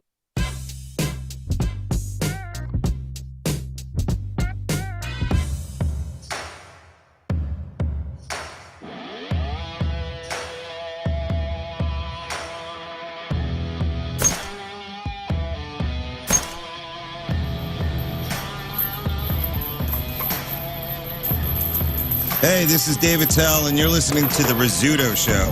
Happy birthday, Rizz. Oh, hello, my name is Jack. Mystery guest should be calling in any second now. Whoa. You got them baffled. I know. During the Not commercial really break, baffled, everybody's but writing just- stuff down. Oh, my gosh. Am I allowed to use the internet as research as the interview is happening? Sure. Okay. Oh, Great. cool. All right. You have the internet. This is very exciting. I've never been on this end of this. Well, when we did it with Wayne Gretzky, did you know? Well, I was on the call him. I think Jeff was the only one that didn't know that. Yeah, it was just for me. Oh, it's just you didn't know. Yeah, because remember, he was the only one that was allowed to ask questions. Oh, and- that's right. Okay. Yeah, and all the other times I was always the guy to call Yeah. him. So this is my first time. This is Yeah. fun. I mean, my How do first you question feel, would man? be, who are you? I'm nervous. That's not in the spirit of the competition, John. Can't do that? Okay. I'm nervous, and I don't even know why. Me too. While we're waiting around, let's get to some of your emails. You want to do that now? Right now, Jeff. While we're waiting for what? hang on. We're waiting for our guest. I just wanted to throw up. I just wanted to throw up. The phone's ringing. Hang That's on. why I waited. Woo! King Scott is. Oh, God. Does the mystery guest know that we're disasters? By the way, do they know that? He or she know that? Are they going to disguise their voice? They said they're gonna. King Scott's on the phone currently with mystery guest. Boy. Oh boy! Oh boy! Oh boy! Scott, is mystery guest on the phone? He's on the phone. Thanks. Way to go, Once Scott. mystery guest starts talking, you're gonna know it's a he or a she. Oh, great point. Disguising voice. Pretty obvious. Hello, mystery guest. Good morning. Hello? Wait, is this me? Hello. Damn it! All right, who wants to start asking questions there? Jeff has been just absolutely all over this, so I think Jeff should start the question. You think this one was the best one? I believe that is it. What industry do we know you from? The world of entertainment. Oh, The that's world a of great entertainment. That's answer. What a great answer. All right, Moon. Oh man. Well, okay. Let's say, does your entertaining involve a stage? Well, the world's a stage. Oh, that's this is me. This is me. Am I talking to me? That's a me answer. Johnny. Do you professionally play any instruments? I do. Ooh, okay. It's a big hint. Huge question that just popped into my head. What instrument do you play? Well, piano, accordion, guitar. Piano, accordion, guitar. Oh my goodness. Tony? I got it. Yep, I got it. Too. Is a lot of your entertainment based on making other people laugh? There's no way. If this is him. Well, they've been known to laugh at me, but I would not consider my act funny. Ah, see, that changed it. I know who you guys were thinking. Yep, now I see what you guys were thinking. You guys were thinking it was Weird Al, but it's not. All right, mystery guest, are you a Weird Al fan? I am a fan. Okay. Oh my goodness, this is so difficult. Moon, any questions? Have you been to St. Louis recently? I have not. The pandemic slowed down my working routine. Have any of us seen you perform? I I would not assume that. I think most of us have. Okay, most of us have. I think at least 2 or 3 of us have. Oh man. Whose turn? Tony. Just go. Just go ahead. Are you? Well, I mean, I think this is an easy one, but at least it'll help us. Are you based in the United States? I am. Where were you born? Chicago. Son of a. Oh my goodness. This person, I will. Okay, go ahead. I was going to say, even though you say that you play instruments, is your primary profession a musician or an actor? Musician. I will say this person is Kanye can really throw his voice. is a very big Cubs fan. Am I correct, mystery guest? I am currently wearing a Chicago Cubs T-shirt. I know it is. I know it is. Calling into St. Louis, too. This is amazing. Go ahead. Is your name William Corgan? Before I answer your question, I hate the Cardinals. It's Billy Corgan. Oh, man, that's awesome. The Smashing Pumpkins. How are you, man? That's great. Thanks for doing And how this. dare you This wear a is Cubs shirt so calling cool. into a St. Louis radio station? I had to do it. That's so good. Yeah, mystery guest is Billy Corgan. Wow. That is awesome. Holy smokes. Oh, man. I had these guys, guessing a million. They thought it was the cast of Friends calling in. I had no idea. Yeah. Couldn't figure it out. Well, Mr. Corgan, tomorrow is a huge date. It's the 30th anniversary of your first record, Gish. Wow. Favorite that is record of yours. awesome. Oh, my gosh. Amazing. The 30th anniversary. How does that feel? That's a pretty wild journey. I could not have imagined everything that followed, but very proud that people still care. And yeah, we're having a cool event this weekend at my tea house in Chicago, where Jimmy and I are going to do a live listen and a Q&A about the record. So it feels great. It feels great to celebrate these things. Wow, dude. Yeah, so just sitting there, just listening to those two, just talk. Oh, I know. Oh, my God. Yeah, all the details are at smashingpumpkins.com. Do you ever? I was watching a video last night, and this is from, I believe, 91. You and the band doing I Am One on stage, which is, by the way, one of the greatest songs to start a record ever. Yeah. Put on Gish and listen to that first song, and you go, I'm ready. I'm ready to rock. Do you guys, or do you ever go back and watch the old videos or look at pictures?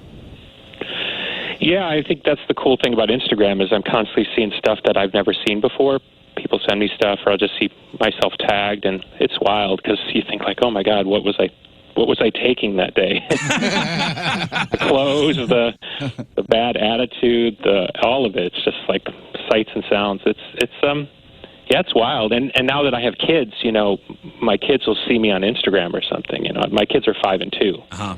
And I play this little game because, obviously I don't have any hair now. So I'll point to a picture and, who's that, And they're pretty right. They're usually pretty much right on when they guess that me in another era. So it's pretty cool. When you look back at those pictures, does it take you right back there? I mean, that's 30 years ago. Honestly, yeah. It does not seem that long ago. So that's pretty wild too, because you look and you think like, wow, that was really a different time in the world, different time in music. And it doesn't seem that much time has passed, but at the same point, yeah, it's been 30 years, so it is what it is. But yeah, just happy. I mean, it's a cool thing. If you told us back then that people would still care, or still be posting pictures, or still be listening, I think we would be pretty pleased by that. Do you remember going into the studio to record that record? Oh yeah, absolutely, very much so. Because we'd signed a big deal. We signed a deal with what was then Virgin Records, but they wanted us to put the first record out on one of their independents, which was Caroline. Mm-hmm. And, we had to ask for permission to work with this unknown producer named Butch Vig, who, of course, later went on Whatever happened to that guy? Yeah, he just disappeared. But back then, Butch was kind of an unknown. Yeah. And even yesterday, I was telling somebody the story about how when we were recording Gish, we were there the day that Butch got the job to do Nirvana's Nevermind. Yeah. And he came out looking all depressed.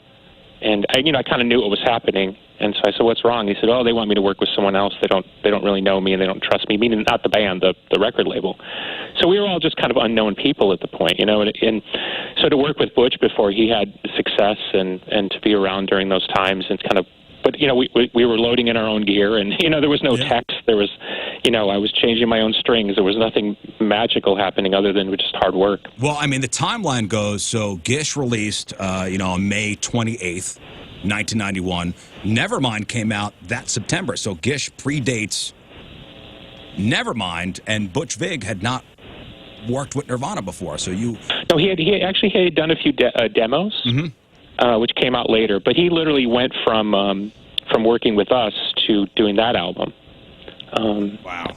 And so I think we were one of the first people to actually hear the album, because we came up around the 4th of July weekend to see Butch and hang out in some lake somewhere up in Wisconsin. And he had a cassette of what became Nevermind. So we were literally some of the first people to hear the record outside of their camp. And what were your thoughts when you heard Nevermind for the first time? Well, my jaw hit the floor because I was like, this is a serious record. And then I looked at Butch and I said, you stole my guitar sound. Wow. Speaking. Actually, I'll tell you. Let me. So here's what I thought, because the first song I heard was Teen Spirit. Right.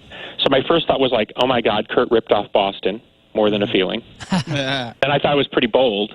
Then I was like, oh my God, this song's amazing. And then I looked at Butch and I said, you ripped off my guitar sound.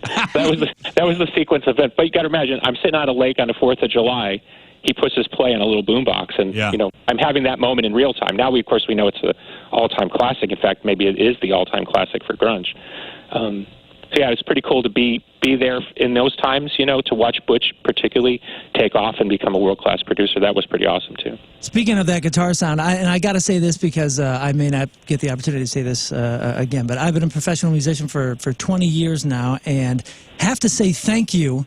Because your band and that guitar sound that you're talking about, you're in an upper echelon as far as musicians that will last forever. When people are copying or trying to copy your guitar tone, not just your vocal attack or this or that, or your songwriting chops, but your guitar tone itself to identify a band 20 years later. Because my band, Greek Fire, literally was kind of based in the Smashing Pumpkins Strat sound, that fuzz sound, and we built a band around copying your guitar tone. So I just want to say thanks, man. And your lyrical attack, and you're willing to really kind of go after evolving philosophies and religion. No, dude, listen, I'm taking the opportunity to fan out. I'm telling you, man, my band is where it is because of you and what you did. So thanks, man. You said Greek Fire? Yeah. We have a lot of mutual friends, the Leone brothers and some other people. We've never run into each other, but yeah, man, it's a huge influence on us. Not just you and your band, but the guitar tone specifically. So it's. Oh well, thank you. That's very kind. I'm just trying to figure out what a Greek fire is, but. Oh man, it's an ancient incendiary weapon used by the Byzantines. There you go. I didn't know. My more question would be 30 years ago when you're hanging out with Vig and you're listening to early Nirvana and you're recording early Smashing Pumpkins. Do you have any clue the influence you guys were going to have? No, because the world, the independent world, the independent rock scene was so small. If you came to Chicago, you maybe play 1,000-seat hall like the Metro. But when you would go to Iowa, you play for 500 people. Right. So that was your world. The idea that within 4 years we would be, headlining Madison Square Garden and be on the Grammys, and I mean that was like taking an elevator ride to the stars in a very short time. And then, it was also the rise of, it was the very early days of the internet. So it was also kind of like we were entering this other weird, wacky world that we're in now. But we didn't know that, And also with very, very, very little, if any, radio support, too. And you guys are still out there just knocking it out on stages. Yeah, in 1991, when Gish came out, I think there were 7 alternative stations in America. Wow. Crazy. Wow. Yeah, did you feel any listen, you're young, you're angsty, you got a chip on your shoulder. Did you feel any competition with other bands? Oh, yeah. Time? Of course. and we were never a critics band, so we didn't get the good record review. I mean, as I like to famously point out, when Siamese Dream came out in Rolling Stone, it got 3 stars. And they basically dissed it as a sort of a throwback to another time, as opposed to heralding it as the sort of the entree point to a new time. So, yeah, so we definitely had a chip on our shoulder, and we felt we had a lot to prove. And then we also saw, I mean, look, we were fully aware that Pearl Jam was a great band. We toured with them. We knew Nirvana was a great band. We played with them. But there were a lot of other bands from the time that were celebrated that we were like, there's no frickin' way. And history's kind of proven a lot of our opinions to be true. Because, you know, it's like every generation. You have your T-shirt band, you have your good haircut band. Yeah. At the end of the day, Kurt wrote great songs. You know, Chris Cornell wrote great songs. You know, that's what really matters, and I think we always knew that. So we felt very competitive in that way, that, you know, we were going to try to write better songs and make bigger statements than the next band. You're almost pushing each other to be better. Yeah. Well, I think it's like, you know, it's a less political way to put this, but like if you look at the '60s, obviously the Who made Jimi Hendrix better, and Jimi Hendrix made Eric Clapton better. Like we all accept that now. I think it's harder for people to accept because it's still kind of somewhat recent times. You know, that Kurt made me a better musician and a better songwriter than I would have been. You know, and I'm grateful to him for that, because he set the bar so high. You were like, man, I got to really, really work to find whatever that is, but also in my own way. Yeah. And I like to think that we made them a better band, and we all pushed each other. And it's unfortunate. I think one of the sad notes of our generation is that now that we're a little bit older, we're not around to kind of celebrate that together. You know, a lot of the great heroes of our generation have passed on for a variety of reasons. And that's one of the sad parts, is we're not able to kind of sit back and kind of have a laugh about it now, because it was definitely cutthroat back then. Do you remember, so 30 years ago tomorrow, do you remember the day Gish came out? Was there a celebration? Was there nerves? Were you looking for reviews? Were you getting, like, how much did it sell the first day? Take me back to that day specifically.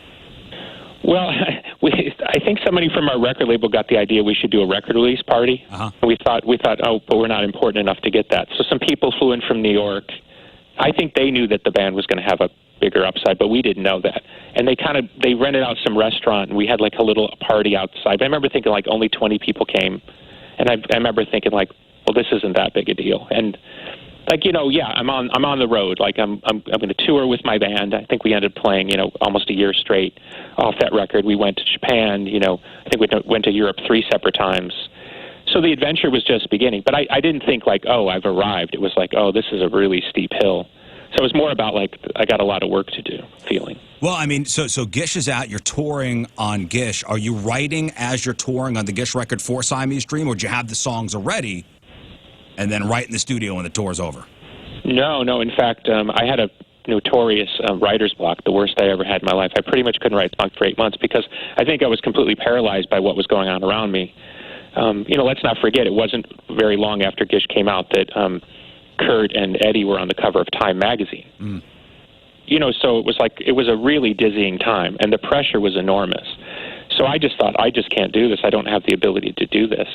And I remember there's an incident where it's a stupid story, but Butch and I went to Toronto because there was tax advantages to recording in Canada, because what became Siamese Dream. We ended up recording it in Georgia, but I remember having a cassette of some of my demos for what became Siamese Dream, and the look on Butch's face was like, "Oh my God, you are so effed." Sorry, is it okay to say that? I apologize. Yeah. So I mean, are they demos of like today and the songs that became, you know, hugely popular? No, I maybe only had one of those type of songs, but the rest were kind of like noodling ideas where I hadn't really. And I mean, he was panic-stricken because, by the way, now he's a big producer. So he's going to do our record that's supposedly going to take us to the top. Now he's a big producer, so the pressure's on him, and he's looking at me and going, "Man, you just don't have it." And I knew I didn't have it. I was almost kind of crossing my fingers that he would kind of believe what I was selling, which wasn't much. So after that, I got really, really serious because I think the look on his face told me that there was no way I was going to get past whatever if I didn't get my act together. Yeah. Wow, I can't imagine the pressure. Yeah, a cerebral moment to have the complete writer's block, and then somebody to say, "Dude, let's go, come on," and then you'd be able to open up like that is crazy. Well, think about it this way: it's like you're exactly where you want to be, right? You're about to put out your first record, which became Siamese Dream, on a major label. The world is waiting for the record because now grunge or alternative is massive. People are writing about us as the next big thing. Butch is now a big producer who's in complete demand by the industry.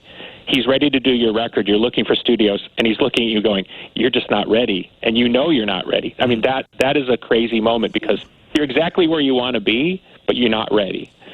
Wow. Well, for him to have the wherewithal to tell you that, and honestly, he didn't tell me. He just looked at me. Well, you had that connection. You had that connection. Just look at each other. If you've ever gotten that look from a parent, you know what I mean. Yeah. That kind of look like no. Yeah. It was the no look. Well, then eventually, you got in the studio. Siamese Dream came out. You're all over MTV, and I can't imagine what the pressure was when you're blowing up like you did. And now we got to go in and put another record out. Then Melancholy came out, which was a huge record too. Mm-hmm. It was a pretty crazy time because we worked. We did Gish, then we toured for 14 months, then we did Siamese for about 4 or 5 months, and then we toured for another 14 months, and then we recorded. I mean, this is all back to back, by the way. Then we recorded Melancholy for 8 months, and then we toured for 22 months. Oh, my goodness. It was just one nonstop. That's why when people ask me about those times, it's kind of like a blur. Like, I remember, like I was there, but like might as well be talking about somebody else. Right. So now are you itching to get back on the road? Or you're okay. What are your feelings now?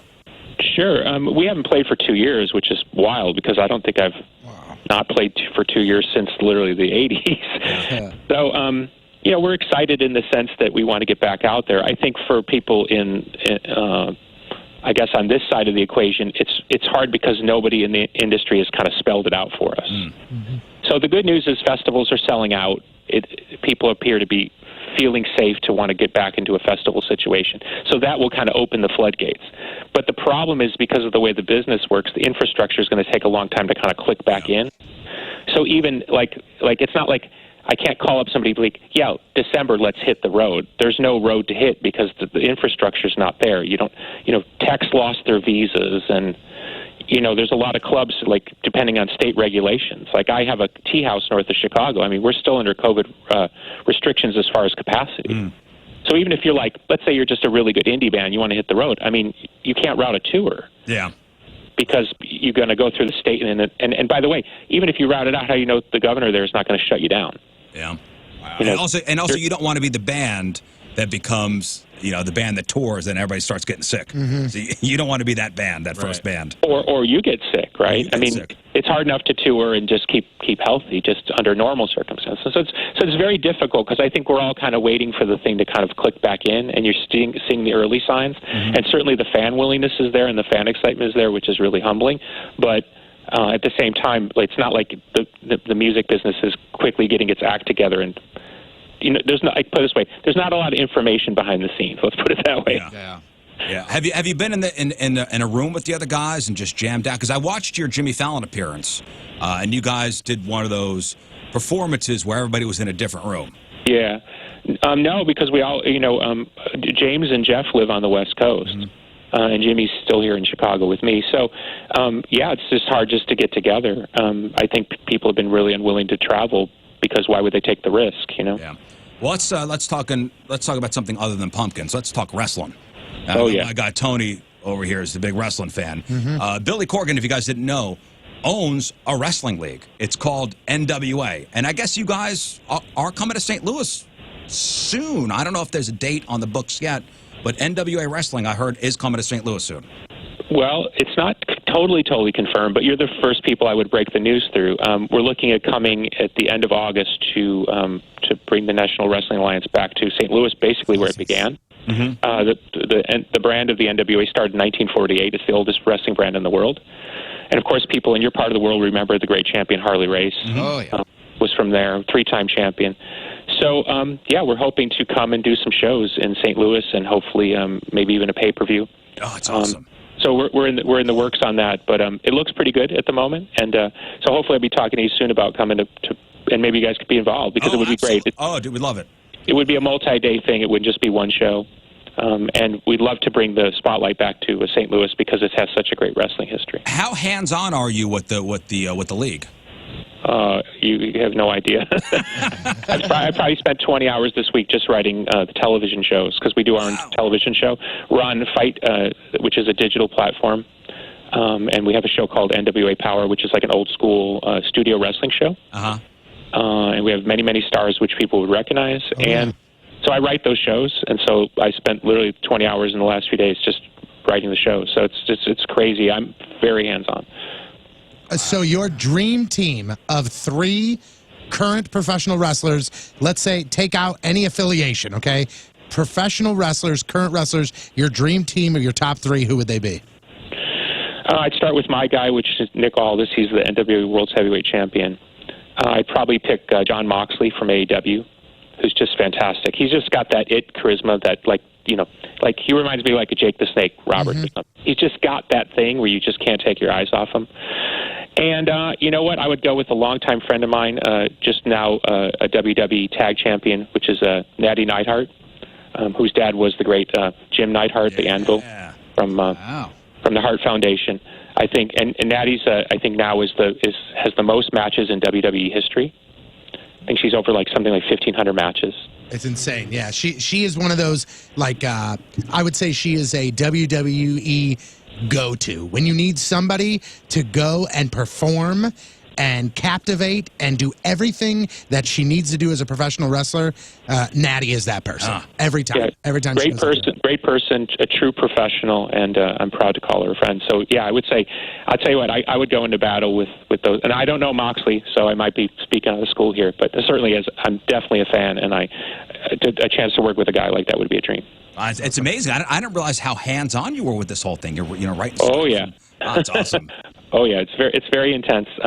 Yeah, I mean, I literally was on the phone yesterday talking to my agent about, booking the shows in St. Louis. So your guys' request to have me on this morning was totally timely. Yeah, we'd love to. Whenever you guys come to town, we'd love to do whatever with you guys. That'd be great. Most definitely. Man, be careful. Don't make sure you're not writing songs for your band and then writing storylines for the and get the two of them mixed up. That'd be kind of weird. That could happen. It would be weird, yeah. All right, so let's plug the thing which is happening. Is it Saturday night? It's a listening party. Ishiversary, yes. There's a live stream for people who have FOMO. You can watch along with us as we play the record and then do the Q&A. And we also are going to play a little bit of unreleased music. Oh, that's awesome. Nice. SmashingPumpkins.com for all the details. So we'll be waiting for the announcement on the NWA wrestling coming to town. And don't forget, Pumpkins have a new record, Sear, out right now, and we're playing the song Ramona here on the point. So. Oh, thank you for that. I'm pleased that you're playing the song. Thank you. Well, there he is, the great and powerful Billy Corgan, our mystery guest. Thank you again, man. Thank you. Thanks for playing along, Thank you very much. It was a pleasure to be on your program. Hey, have a totally telling him now. Have a great long weekend, and we'll see you soon in St. Louis. Okay, take care. Bye. There he is. Hey! Awesome. Well done. And guess what? Well done, dude. And guess what? This should be like a little hey-o to all celebrities, bands, actors, everything. When you're that cool, like, I'm going to get in my car today and listen to Pumpkins on the way home. It's a gish day for me. Like, you know what I'm saying? I'm already listening to the Pumpkins right now in my head. You know what I'm saying, though? John's going to have some pumpkin pie. Really? Yeah. John's still going, who was that? Who? All right, let's take a break. So good. Oh, that was refreshing, man. Let's take a break. We'll come back with Crap on Celebrities. Oh, don't forget, Mono Tim's going to come in for the real or fake results. Oh, boy. 8:58 Thursday. Another look at your traffic and weather. Here is Patrico. You're disgusting. Coming at you. Your point. Traffic update brought to you by Ryan Kelly, thehomeloanexpert.com. 2 lanes blocked, left-hand shoulder block due to an accident, northbound 270 at 44. Your point forecast today, cloudy early, storms this afternoon, under 90 for the high. Tonight, thunderstorms around 60 for the low. And right now, it is 73 at the Point Studio. Point forecast brought to you by CarX Tire and Auto. All right, before we get to 6-time fun facts, kind of an extra here. I love these wedding stories. Love them. The Bridezilla stories. Love them. Love them. Do you like them? Or? You know what it is? It's just that whatever it is just makes people insane when it comes to weddings. I guess it's the pressure. It's the society pressure, the friend pressure. Everything's got to be perfect, right? It's got to be the perfect day. And if it's not, oh, my God, que desastre. Am I right? And it drives people crazy. And people do stuff so out of character. I love the stories. Or so in character. And it's just It just exposes it? Yeah, I think so. Travers at St. Louis RV, they are sitting at the same spot waiting for you right out there at the big corner of Highway 70, Bryan Road, O'Fallon, Missouri. Travers, St. Louis RV. Family owned and operated 26 years now. They're on the web at stlrv.net. stlrv.net. And the great thing about going to the big corner of Highway 70, Bryan Road in O'Fallon, Missouri, Whether you're looking for an RV, you have an RV and you need it serviced, you have an RV and you're looking for parts, you have an RV and it needs some body work, this is the only place that you need to go. They have over 200 RVs in stock if you're looking, and unlike the competitors, a variety of floor plans. The others will say they have hundreds and hundreds and hundreds and hundreds, but it's the same RV. They at Travers St. Louis RV will help you find the floor plan that's right for your camping lifestyle. Yeah, there is such a thing as camping lifestyle.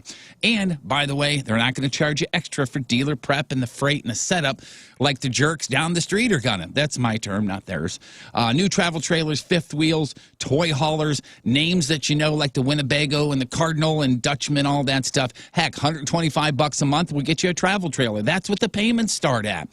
Trades are welcome as well. If you want to get out of your RV, they'll buy it from you too. Remember, this is a family. It's family-owned, family-operated, 26 years now, making one happy camper at a time. Travers St. Louis RV. You can find them at stlrv.net. And make sure you tell them Jeff Burton from The Point sent you.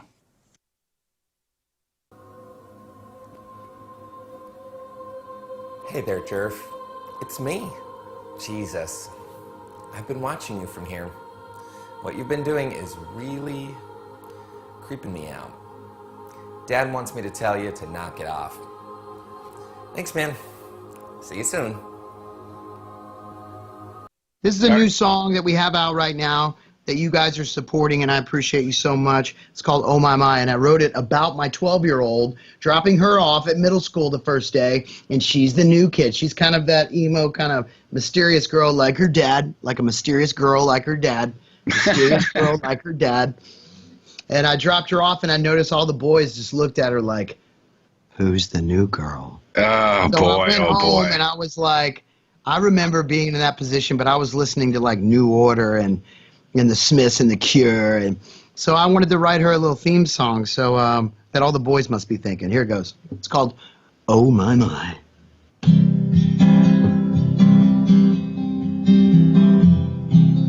You wear black hair, I have blue. You look sadder than most girls do. The way you walk around, always watching the ground. Well, I like watching you. Your friends, they don't like me. I think they're jealous of my tattoos. I'm not a bad guy, just like wearing black. I'm not scared of anything but saying this to you. But it's going down. Neither of us wanna be alone right now. What you gonna do? Oh my, my. Yeah, I'm loving all your warning signs. 'Cause I'm a sucker for you, oh my, my. Girl, you get me high. Yeah, you're my type. Danger, danger. I'll be waiting by the blacktop like a cigarette stain for you. Every day I just won't go away. I'm not scared of anything but saying this to you. It's going down. Neither of us wanna be alone right now. What you gonna do? Oh my, my. Yeah, I'm loving all your warning signs. 'Cause I'm a sucker for you, oh my, my. Girl, you get me high. Yeah, you're my type. You're danger, danger, oh my, my. Yeah, I'm a sucker for the lonely kind. Because I'm loving all your oh my, my. Girl, you get me high. Yeah, you're my type. Danger, danger. I'll go anywhere you want me. You want me to. Caught my eye. Now we free fall. Catch me. I'll catch you too. I can. I'll go anywhere you want me, 'cause you want me to. Caught my eye, watch us free fall. Catch me, I'll catch you too. Oh my, my. Yeah, I'm loving all your warning signs. 'Cause I'm a sucker for you, oh my, my. Girl, you get me high. Yeah, you're my type. Danger, danger. Yeah, I'm a sucker the lonely kind, because I'm loving all you're on my mind. Girl, you get me high, yeah, you're my type. You're danger, danger. Stop laughing, Moon. Let's get this Stop thing it. off. I'm just looking Are at you how going long from? it Are you is. going from bottom to where are you going? What are you doing? Now he's going to shave it into the Hitler, right? Yes. Hey. No. I'm gonna get rid of the flavor saver part first. Oh man, look how long that is. That's like 5 inches by itself.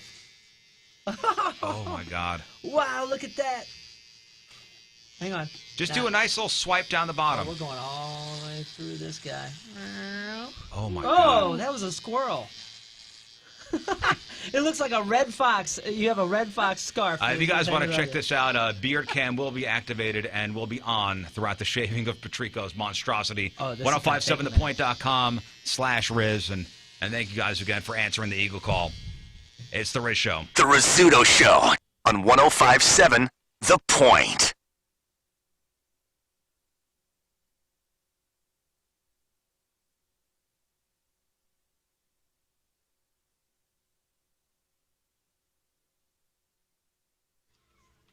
So right now there's just a stripe down the middle of Patrico's face, and it's uneven, which is even better.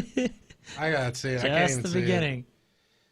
Look at yourself in the webcam. It's not on me right now. It's on Beard Be Gone cam. Well, it's gonna have to come off. Oh my God! And we just took press photos too. I was talking insane. earlier in the show about This my is new insane. deck. All courtesy of Chesterfield Fence and Deck. So we had a complete tear down and rebuild. When we bought the house, the deck that was on there was falling apart. In fact, I had the Chesterfield Fence and Deck guys over. Just, hey, can you tighten up this railing? I go, this deck is going to fall down at any time now. Safety first, safety for my family. So we did a new deck. We did the Vecca decking. I got the espresso color. It's gorgeous. Oh no, I got cayenne. I got cayenne. That's the color. But it's a gorgeous deck. We're hanging out more outside than ever before. Also got a new fence to keep the dogs in the yard. Chesterfield Fence and Deck, locally owned and operated for 53 years. Same ownership since 1968. They use their own installation crews, use their own tools and trucks, and operate out of their own 25,000 square foot showroom and warehouse. All their products guaranteed by a 5-year labor warranty. Better Business Bureau Torch Order, an SBA family-owned small business of the year. Fences, decks, pergolas, sunrooms, screen rooms, patios, even windows. That's Chesterfield Fence and Deck. You mentioned the Rizz Show, you will get 20% off your next outdoor project. Chesterfield Fence and Deck. They're online at chesterfieldfence.com. After all, who doesn't want a bigger deck? I think just looking at Moon here in the studio. On one, but that's just me. Okay. All right, Rizz, so I've actually got 15 here, but I figured we'd do an example or two. So here's a perfect example. Okay. True or false? Sex can make a man's penis shrink. True or false? Hi, this is Chris Kattan. You're listening to the Rizzuto. I'm sorry. Okay. Hi, this is Chris Kattan. You're listening to the Rizzuto Show. Happy birthday, Rizz. Yeah, I didn't realize how big the NWA wrestling is. Huge. Huge. Because on Twitter, I'm seeing like it blowing up. Like, hey, Billy Corgan just said that NWA is coming to St. Louis at some point in August and maybe pay-per-view. That's right. You heard it here, John. That's right. Right here. You've heard of the Smashing Pumpkins before, right? Absolutely. All right. I don't live under a rock. Okay. All right. I got crap on celebrities here in just a moment. Today is May 27th. Back in the day, 84 years ago, 1937, the Golden Gate Bridge opened in California, creating a link between San Francisco and Marin County, and apparently giving suicidal people a brand new mecca. Yeah. And by the way, every monster that visits San Francisco destroys it. Yeah, that's Am I right? Yeah, everyone's rebuilding. Every single monster that comes to San Francisco, the Golden Gate Bridge goes. How many bridges are underwater because of them? I know. mean, they just keep sinking. 8 years ago, 1941, the British sunk the Bismarck, taking down almost 2,100 Germans in World War II. 44 years ago, 1977, Smokey and the Bandit was released, starring Burt Reynolds as the Bandit and legendary Jackie Gleason as Sheriff Buford T. Justice. Was there talk of redoing a moderner version of that, or am I just making that up? They talk about redoing that'd be kind of a cool every thing classic movie. Yeah, but I mean, that particular one would be kind of cool. I recently saw that movie for the first time. Really? It's a good movie, right? It's a great movie, and it just basically, the premise is getting beer from here to there. Right, yeah, and everybody backs the bad guy. All, the crowd, the public backs the bad guy. And I think it'd be a cool way to redo it, because as opposed to people standing on the side of the road going, hey, there goes the bandit, there's that, and then there's the social media aspect of it, too. Do you know the premise of the movie? Not one bit. So it's a bunch of rich guys. Where are they, in the Northeast? Yeah, I don't remember where, but two guys, and they're trying to get, what is it, Coors? I think it's Coors. It's Coors beer from one place to another. That's it. They kind of did that with Get Him to the Greek. Yes. A little bit. Just, an and adventure story. And they tried to extend Dukes of Hazzard one day, and that didn't really work. Yeah, it's a great movie, though. 34 years ago, 1987, the sound system at a U2 concert in Rome was so loud, neighbors thought an earthquake had hit, and they flooded the emergency lines with panic calls. 27 years ago, 1994, after a 5-year run, the final episode of The Arsenio Hall Show aired on Fox. 26 years ago, 1995, Christopher Reeve was paralyzed when he was thrown from his horse in Culpeper, Virginia, and he lived with those injuries until his death in 2004. 10 years ago, 2011, Grease and Taxi star Jeff Conaway died from pneumonia at the age of 60. Man, he was a mess on those celebrity rehab shows. Goodness. Oh, man. And 6 years ago, 2015, Tracy Morgan settled his lawsuit with Walmart over the accident with one of their trucks that left him seriously injured. No word on how much they paid him, but he did say, quote, Walmart did right by me and my family. And that's what happened back in the day. All right, time to find out what's going on in the world of music and entertainment with your crap on celebrities. Smoking the Bandit, there was 400 cases, and you are correct. Coors beer. Can you imagine the bubbles once that thing finally rested somewhere? Because that truck went through hell. A couple of sad notes here. Former child actor Kevin Clark died Tuesday night when he was hit by a car while on his bicycle in Chicago. He was only 32 years old. Kevin played the drummer Spazzy in School of Rock, and it was his only acting credit for whatever reason. You remember the scene. Yeah, it's super sad. Yeah. All right, here it is. His only acting credit. Are there any drummers in the house? I play percussion. That's because he couldn't play anything else. Shut up. Come here, dude. Dude. Just see if you can do what I do, okay? Just give it a try. Okay? Give that a try. Okay! And if you want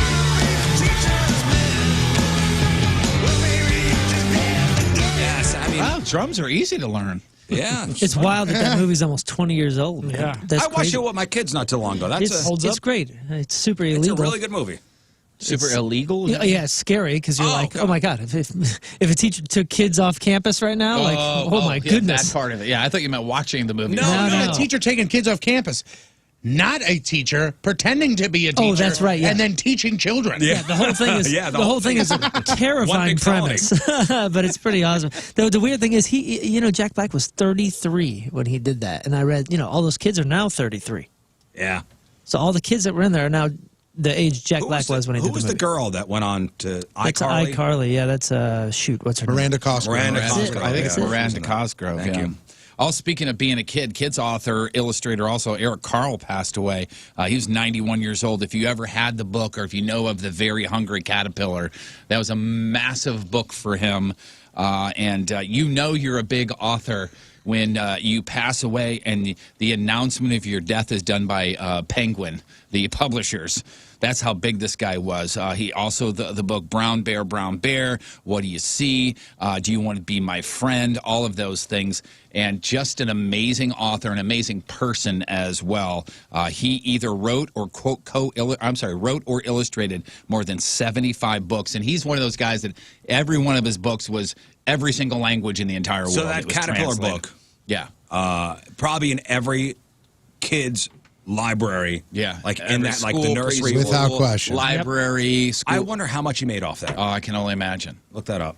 I You can know only- that book, right, John? Uh-huh. That's a double congratulations, by the way. Yeah. The guy surpassed 90 and Is rich. huge Or was success. rich. It was a time where, and I not like I knew this, but when researching this, like there was a time when that was the book for politicians to read to kids for the the picture moment. on the campaign trail. Here we go. As of 2020, net worth $80 million. He was, or just that book? Yeah, him. Wow. Jeff, I mean, as a children's author, this is what you strive for. Yeah, absolutely. I think I'm going to do. It's going to be called The Very Hungry. Muskrat. Muskrat. Worm. Do worm. No, but that book actually started as an earthworm. The idea started as an earthworm, and I think his publisher or somebody said, hey, let's do this instead. Interesting fact there. John Davis. Does anybody know John Davis? I know that's a very generic name. You know his voice. You've probably seen his face maybe once or twice, but you very much know his voice when it comes to the Grammys. Maybe somebody who shouldn't have won a Grammy, but won a Grammy, he was one of the voices on the Milli Vanilli record. John Davis, one of the real voices behind all of those songs. He passed away. And blame it on the rain. 66 years old, died from the coronavirus. His daughter posted on the 24th that he had passed away. So he was the one, with the Milli Vanilli stuff, that he was one of the guys that was the actual voice. And then years after all that controversy happened, they actually put out another record with him and one of the Milli Vanilli guys. It didn't do great here. It did pretty well in Europe. It reached the top 20 in Germany, and New Zealand, Asia, Europe, Brazil in 1991. Blame it on the rain. Girl, you know it's true. Another thing that may be dead, but you have unlimited times to redo this. I'm not saying this to give her crap at all, but it is news. Kim Kardashian, remember how she wants to be a lawyer? Yeah. She did not pass the baby bar the first time that she tried it. John, I'm sorry you had to find out about it. Try again. You need a 560 to pass, and she only got a 474. But I do believe you can in California you can take the bar as many times as you want to. Or some states it's something I you think only have a can. certain amount of. I wonder what the percentage of people that pass the first time. I can't imagine it's very high. I don't think it's very high, especially somebody who's not trying to be Kim Kardashian and trying to be a lawyer as well. So. The week is not ending well for Angelina Jolie. Remember when her and Brad Pitt first broke up? It was Brad's a drunk. There was something with one of the kids when they got off the plane. The kids hate him, all this other stuff. Well, he was just granted joint legal and physical custody of their 5 underage kids, which is upsetting to Angelina Jolie. She's going to continue to fight the fight. She wants sole custody. And when Brad's around him, she wants supervision. She tried to convince the judge that Brad's unfit. A lot of witnesses said, nope, he's cool. I know the court records are sealed, but I'm wondering what the reason is. It's going to be something big. What the reason is that she sees that he's unfit and doesn't want him seeing the kids. Probably, I think it's a reason called bitterness. According to the report, and I'm just reading here, it says several witnesses who testified on his behalf, including child service professionals, recommended this for Brad. So yeah, we truly have no idea. Right. Exactly. Akon got his car carjacked. You mean St. Louis' own Akon? Or was it carjacked? He was getting gas, I believe it was at a cutie, and somebody came in and took his car. He called 911, and Akon has the patience like you read about. Okay, so this is not in St. Louis. No, this is not. I believe Atlanta. Atlanta? I'm pretty sure it was in Atlanta. I'm not sure though. Akon. But listen. Yes, how you doing? Yeah, I was just carjacked at the gas station for my Range Rover. And what gas station? What's the address? The gas station is 761 Neiman's Marcus. But I have a tracker. Listen, 761 Neiman Marcus is not a street in the city of Atlanta. What's the address you're at? So I can get a police out there to you. And what's the name of the gas station? Oh, no, I'm sorry, ma'am. This is not the gas station. This is where my car is actually parked because I have a tracker on it. What gas station you at? Have you made a police report? Yeah, the police is on their way, but they've been on their way for a whole hour. And you say you were carjacked? Yes, ma'am. At gunpoint? No, it wasn't at gunpoint. What happened then? I was literally getting gas, and they just jumped in the car. And That's not a carjacking. That's not a carjacking. Oh, come on. Okay. Someone stole your car. Yes, ma'am. Yes, ma'am. Man, yes, man. Good on Akon. He was kind. Okay, yes, somebody took my damn car. Yeah, I'm listening to Smashing Pumpkins and Akon when I get it. And we are 0 steps closer to you helping me at this point during this call. And she glossed over I called the cops and it's been an hour. As opposed to putting a definition on this, she knows where he is, make the call to the cops, and then talk to him about the definition of a damn carjacking. Man, that's crazy. I don't know. Aaron Taylor Johnson, whose credits include Bullet Train. Do you know this actor? Aaron Taylor Johnson? Okay. Tenet. Is he Kick-Ass? Yes, Kick-Ass, Avengers, Age of Ultron, Godzilla, Oliver Stone's Savages. He can now add Craven it's Craven the Hunter. Craven the Hunter, do you guys know this guy? Sony's Marvel film. It is going to be a film called Craven the Hunter. He's a bad guy? Yes, he is a bad guy. So I can tell you about him if you want. I thought you guys would know who this guy is. Sure, full name is Sergei Kravinoff. Began his career using typical tools of a hunter, but over time he developed a preference to take down large animals with his bare hands. After meeting a voodoo witch doctor named Calypso, he took an herbal potion which enhanced his physical powers. Craven the Hunter, a movie from Marvel, being released. I don't know this character. January 13th of 2023. He almost looks like Sabretooth and Wolverine mixed. Man, I thought you guys would be all over that. My apologies. We can edit that out of I'm post. sure that we'll watch it in the Rizz house. Okay. Oh, I would definitely. He's also he married the director, right? Who dat? Aaron Taylor, that was his name, and then he married whoever Johnson is, Aaron Taylor Johnson or Taylor, one of them. He took her last name. Oh, really? Mm-hmm. And she's significantly older than he is. They met when she was a director of some movie he was in. Oh, wow. He had a bunch of good movies. Danny McBride, here's something you can watch with the kids in the house. He's got an animated series based on the 80s, Garbage Pail Kids Trading Cards. Oh, that's awesome. He's going to be the co-creator. He's going to write for the series. It's going to be on HBO Max. It's very, very controversial back in the day, the Garbage Pail Kids were. Animated series created in 87, never aired because complaints from parents. So the cards were cool, but the show itself could not There was a movie. There was a Garbage Pail Kids movie, which was terrible. But I had all the cards. Yeah, the cards were so fun. Well, this here from McBride is going to be, quote, family-friendly and for all ages. I told you, Scott, I started watching Vice Principals. Yes. Yeah. That's a good one. It's a great show. Scott, I know you've been all over me about finding out who's going to take the time slot for Ellen's show when it ends. Yes. Yeah. Kelly Clarkson's show is going to take over that time slot. Ellen announced earlier this month that her talk show is going to be ending at the end of 2022. And I know there was a hole not only in your TV schedule, but also your heart. And that can be filled. Kelly Clarkson. Thank you. This is the very beginning of this audio of this song is the best part of the whole thing. But listen to this. A musician took his cat's warbling and turned it into a song. I'm thinking Futon Wilson needs to do this with Wilson. Listen to this.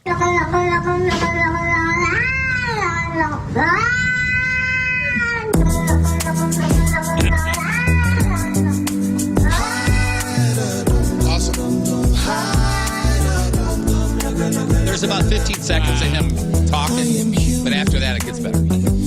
You're a cat. Making music. It's a matter of fact. Why is my dad like it was to hear you. Yeah, I like it, John. I don't know what it is. That's great. All I know is they got a lot more seconds than any other musician releasing music on this show. Yeah. I was fully prepared for him to go, oh, that's great. I liked it. I was going to say, after all the time I put in. It's no Bob Cuban, John, but... No. What is it? I'm still laughing from this viral video going around of the cat with a southern accent saying, well, hi. It is the funniest thing I've seen in months. Also, here's another piece of audio that's kind of fun. Real quick, Friends, the reunion. That begins streaming today, HBO Max. We all know the theme song. We all know the original theme song that they play before the show and at the end of the show and all that stuff. But this is that same theme song in different musical genres. Ah, cool. One right after the other.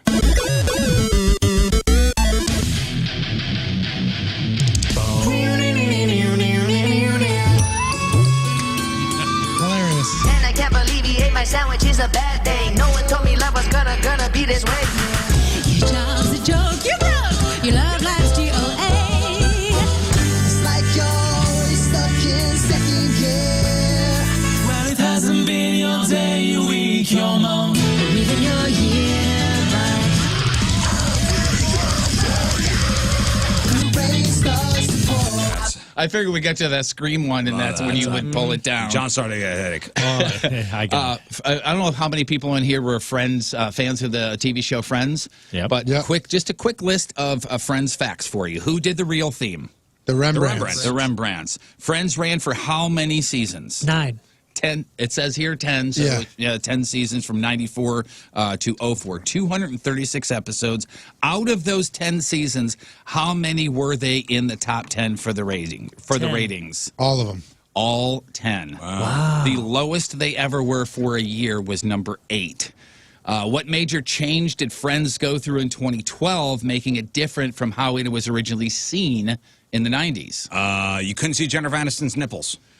That, and they were all digitally remastered from 35mm film, making them compatible to fit into widescreen television. Wasn't she always nipping out during the show? Yeah, that was on purpose. Better to see her nipples that way. What Friends hairstyle became popular worldwide? Rachel. Who got the only spin-off series from Friends? Joey. It concluded in 04, even given the same time slot. It was, Matt LeBlanc's Joey. Now, also real quickly, over the 10 years that Friends ran, huge ratings because it was Friends, then a new show of some sort, and then... Seinfeld. The amount of shows that they went through that were not successful, even with that lead-in, is startling to you. Tell me if you've ever heard of any of these shows. I've heard of this first one, The Single Guy. Do you remember that one? Yeah. It was John Larroquette, right? Ernest Borgnine and Jonathan Silverman. Silverman, that's it. Rhythm and Blues. Do you remember that one? Lasted 5 episodes. Daddy-O.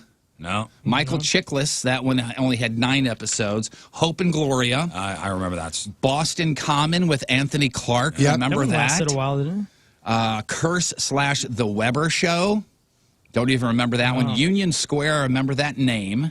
Lasted only in the 97 season. Inside Schwartz. No. Four Kings and Christine Applegate one. I remember this, Jesse or Jess. Do you remember that show? Yeah, that one lasted about 2 seasons. All right, celebrity celebrating a birthday today. Lily Rose Depp, who's Johnny Depp's daughter. She actually got an acting career. She's in a couple movies. She's 22. Andre 3000, who is John's favorite from Outcast. Oh, of course. Andre 3000 is 46. Chef Jamie Oliver, also 46. Jack McBrayer, who's that? That's the nicest guy ever. Kenneth the Page, yeah. 30 Rock. Paul Bettany, he is Vision in the Avengers movies. Paul Bettany's 50. Joseph Fiennes, he is Commander Waterford on Hulu's Handmaid's Tale.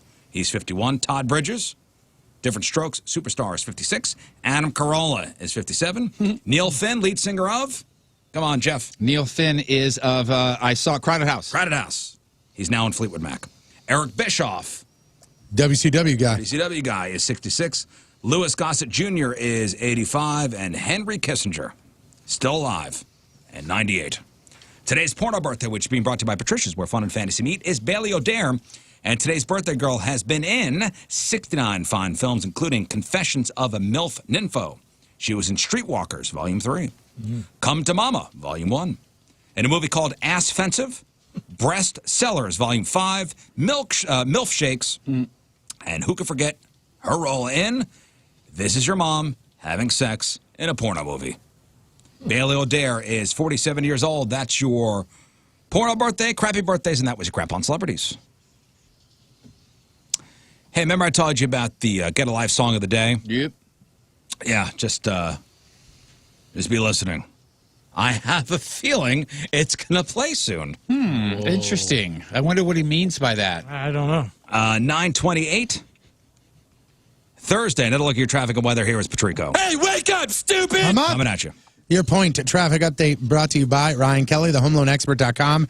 2 lanes blocked, left-hand shoulder block, accident northbound 270 at 44. Your point forecast today, cloudy early, storms this afternoon, just under 90 for the high. Tonight, thunderstorms around 60 for the low. And right now, it is 78 at the Point Studio. Point forecast brought to you by CarX, Tire and Auto. I think I got all those lug nuts on tight. I guess we'll see.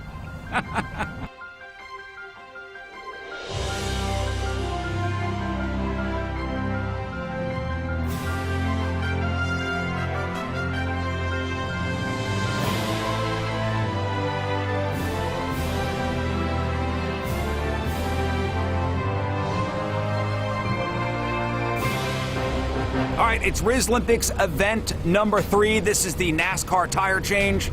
So, Tony. Yes. What do I exactly have to do? So you have to change the tire. So take the regular tire off of the vehicle, Yeah. put the spare tire on the vehicle, drive 1 mile, return, and put the original tire back on. Okay, now we're here with our friends from A to B Towing and Recovery, just in case I need some help.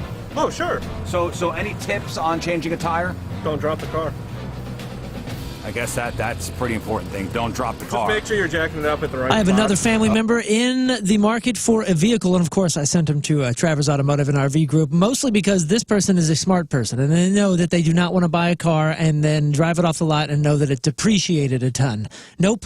This is a smart person, and they are going to approach this with it's a smarter way to buy. With Travers Automotive and RV Group, you're going to find pre-owned vehicles with low miles and a full factory warranty. That is so amazing. The value of all these vehicles has stabilized. That is going to save you money. Plus, you have all makes, all models to choose from, plus guaranteed financing and a locally owned and operated company. They got 1,000+ cars, trucks, and SUVs to choose from. The largest lifted truck inventory in all of town. And if you're looking for something to pull behind that new lifted truck, well, you got Travers St. Louis RV in the same lot right there at Highway 70 and the Bryan Road exit. That is GMT. That's Travers GMT West right there. You got to see everything. All makes, all models means everything from Maserati sports cars to vans to limos. They have it all. Check them out online. Travers Automotive and RV Group online at gmtautowest.com. All right, so this is your cover song, huh? So you know what? I know what you're gonna play here. I don't know all the words. Well, I mean, I don't know which. There's only one line you need to know. What you want me to sing here? And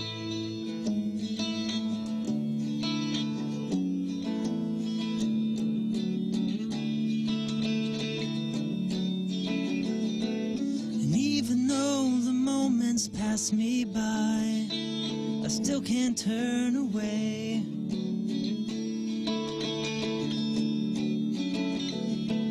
'Cause all the dreams you never thought you'd lose get tossed along the way.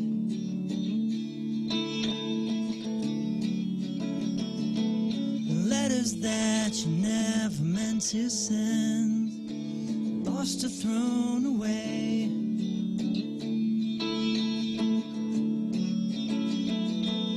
Now we're grown-up orphans that never knew their names. We don't belong to no one, that's a shame. If you could hide beside me, maybe for a while, and I won't tell no one your name. I ain't telling you my name. It's an interesting version of that. Is that right?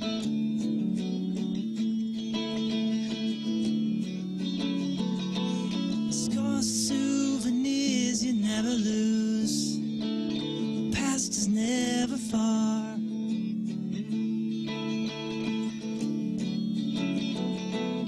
Did you lose yourself somewhere out there? Did you get to be a star?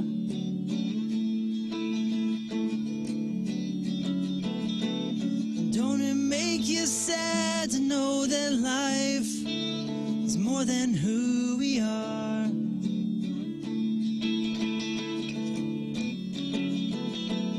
Grew up way too fast, and now there's nothing to believe. Reruns all become our history. A tired song keeps playing on a tired radio, but I won't tell no one your name. 3, 4. That's Jeff. Oh, come on! And I won't tell him your name. I won't tell him your name.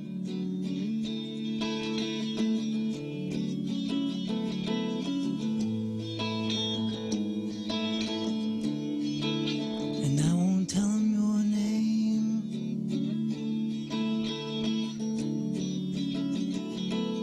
Think about you all the time, but I don't need the same.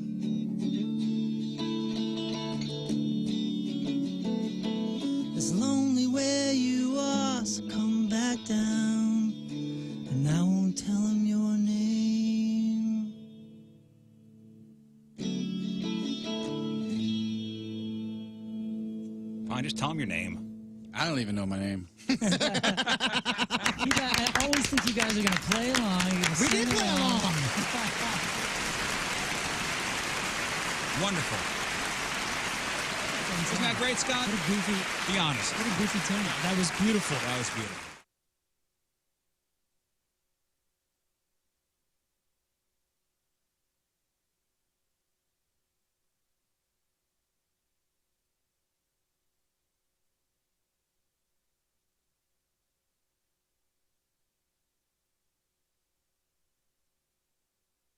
I think I got all those lug nuts on tight.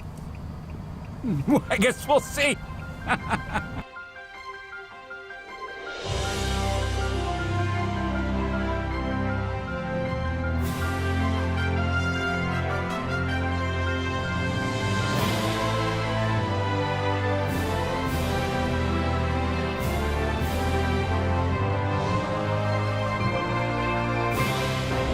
All right, it's Rizz Olympics event number 3. So Zero This is Rizz the has NASCAR been top- lab tested and proven to clean at the highest levels possible. No other cleaning method out cleans Zero Rizz. And there's only one real way to get all that gunk out of your home, and that's by calling our cleaning heroes at Zero Rizz. With their platinum-rated cleaning systems and patented Zero Rizz water, they will extract all the nasty out of your home. It's going to look and smell like a home should. Fresh and clean. And with the Zero Rizz Gotta Love It guarantee, you know you will be taken care of. Just check out the 3,000-plus raving customer reviews online with a 4.9 Google rating and see what all the hype's about. And this month only, get 3 rooms of carpet, 0 resified, starting at just $129. And your home's never really going to be clean if your air ducts are pumping it full of years of built-up dust, dirt, and allergens. This month, take $50 off your air duct cleaning. You owe it to yourself and your home. Breathe healthy, happy, and clean. Call Zero Rizz, 314-474-2020, 314-474-2020, or book your cleaning online anytime, ZeroRezzSTL.com. See you want the Rizz Show special. Zero Rizz, spelled backwards, spelled forward, spelled the same, but Zero Rizz. I think I got all those lug nuts on tight.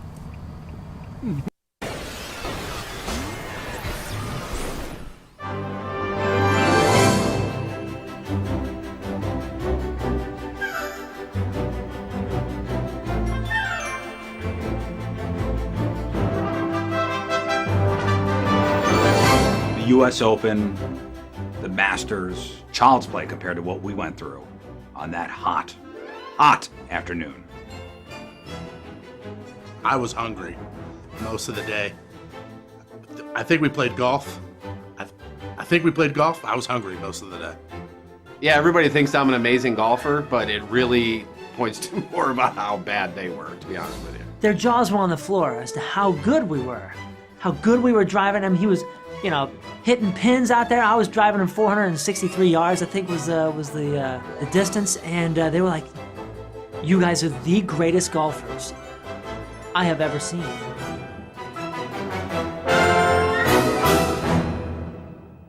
So we were heading down to Stone Wolf, and the backspin guys were going to meet us there, and I figured I'd wear something kind of casual, just like my normal sort of golf attire.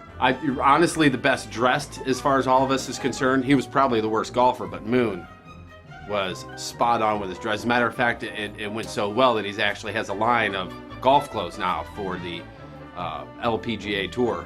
We show up, it was a nice, breezy 117 heat index. And everybody was in good spirits, We started off with a little bit of driving, a little bit of chipping, a little bit of pea wedging, if you will. That's what we call it when we're as good as we are. This new pea wedge, you should see it. You should see my spin on this pea wedge.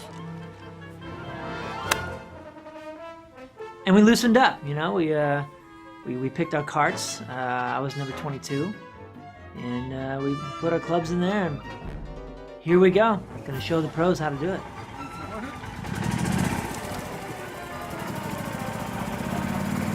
Bye. See you guys. Bye. No mud on the shaft today. Hey, let me feel your shaft. You get a nice shaft, man. It's team secure. Am I Oh! right?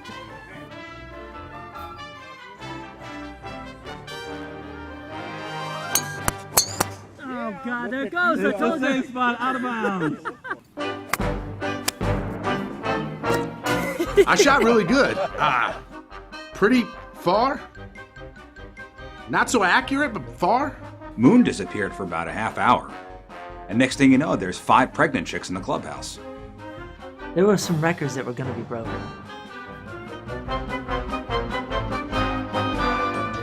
As far as the putting is concerned, Rizz was so on with his putting game, they're actually changing it to they're calling it Rizzing. Oh, I mean, with putting, I was thinking about food. And I thought about the ball being food and the hole being my mouth. So I was hungry, and it was going in.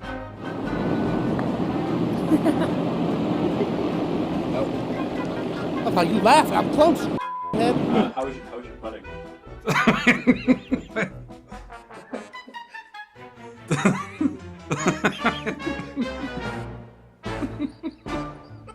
After seeing us on the driver. That was it, Sean. That was the song. I don't believe Jeff, you were supposed to remind me. I know. I don't believe you were caller 105. King Scott, who's our winner? John Patrico. Oh, wait, no.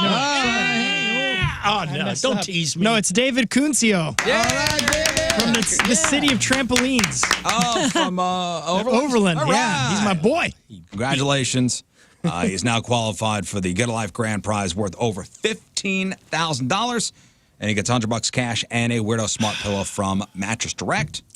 Well, I mean, I'm sure Lux will play the song later. Just be listening. You'll still be hanging out in here by then, won't you? Brink and Ben, So Cold is the song. Listen for that. Be caller 105 and get yourself qualified for the Get a Life grand prize, courtesy of Bud Light Seltzer, Mattress Direct, and Marshall Home. All right, we'll take one final break. We'll come back with the real or fake results.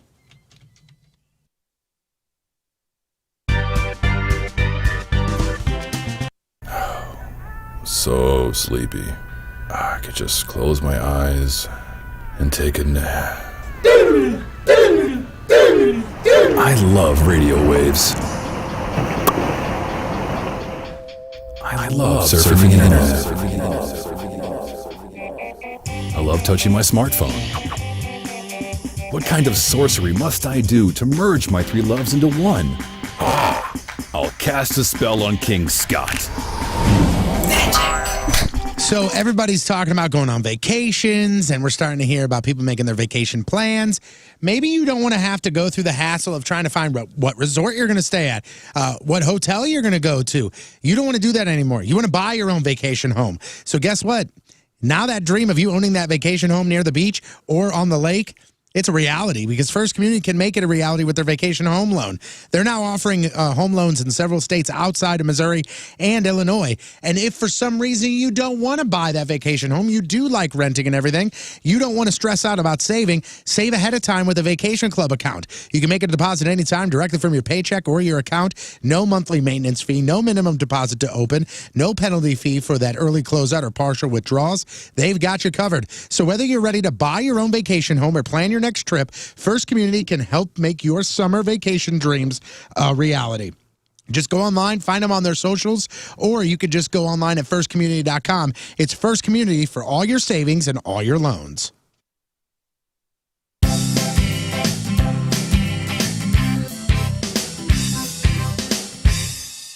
Hi, this is King Scott, and this is how King Scott cooks. Today we're going to make the perfect meatloaf, and there's no one better to ask than culinary beauty legend Martha Stewart. She just happens to be in town. Follow me. Here's her office.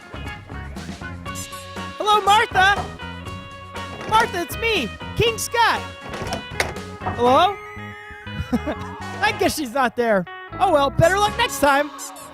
So that didn't go as planned, but I promise you the perfect meatloaf. So today we will make the perfect meatloaf. Now, this is an American tradition. Let's get started on how to make the most amazing American meal. Ooh, a loaf. All right, so inside the meal, there's a lot of ingredients. There's you got turkey water, well, you got chicken as well. There's also malatoda, and Worcestershire sauce is in there. But let's not worry about that. Let's get started. So you want to turn the heat on medium to 50% power for 1/2 to 2 minutes until heated. heated through. So let's get started. All right, raise the waves.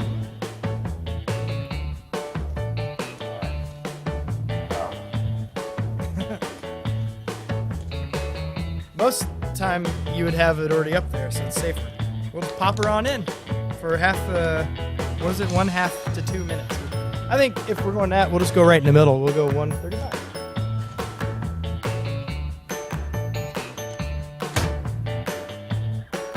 Beep, boop, beep, boop. Beep. All right, now to kill the time, I'm gonna do a song.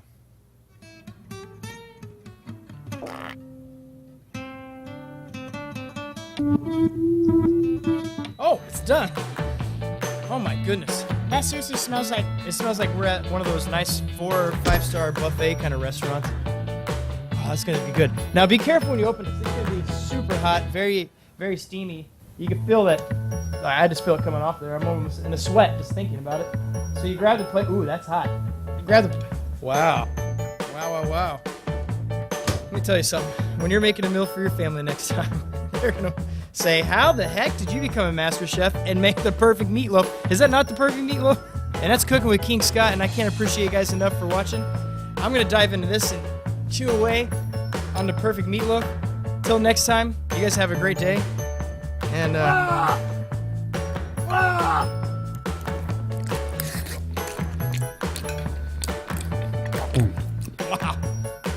that is perfect meatloaf. Ooh, a loaf.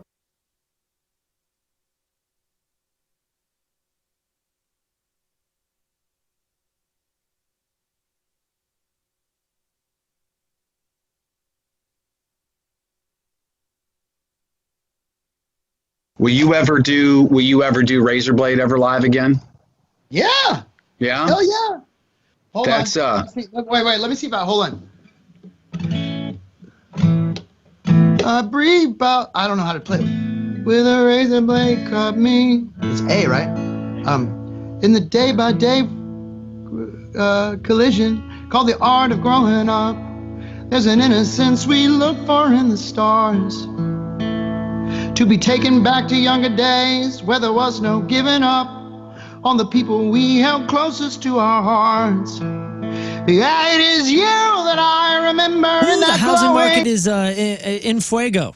I went to opendoor.com, saw for myself how easy it is to request an offer. If you have a house to sell, you have to do what I did and go to that website, opendoor.com. Remember the name, Open Door. Maybe you got a house to sell in just a couple weeks, or you're trying to get ready. If you're thinking about selling your house, you got to think about selling it to Open Door. You can do it so very easily. Go to opendoor.com, answer a few quick questions about your home, and complete a contact-free video walkthrough. You can get an offer in just a few steps. A full-blown offer right there. If you like that offer, you can sell your house directly to Open Door. You can skip all the hard parts, skip making repairs for yourself, skip all the showings and the hassle. You get to skip all of that with opendoor.com. You can get your free offer now at opendoor.com/myoffer.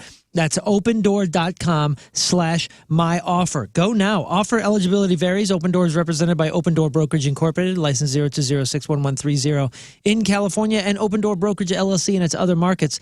Ready, set, sold with opendoor.com.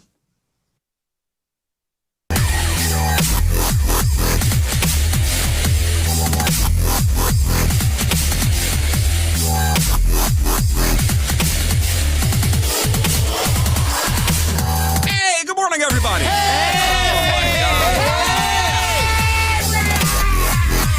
Are we coming in all right? Everything sound good? Sounds so good so far. Jeff, you're on mic 3. Yes. Why don't we do a little sound check while we're on the air here? Okay. This is coming in a little hot. That's a little hot. A little hot. You all right? Yeah, I feel good, man. You sound so fresh. You good, King Scott? Yeah, sounds beautiful. Oh, I my feel God. like there's a lot of people in here. There is. Oh, there is. There is.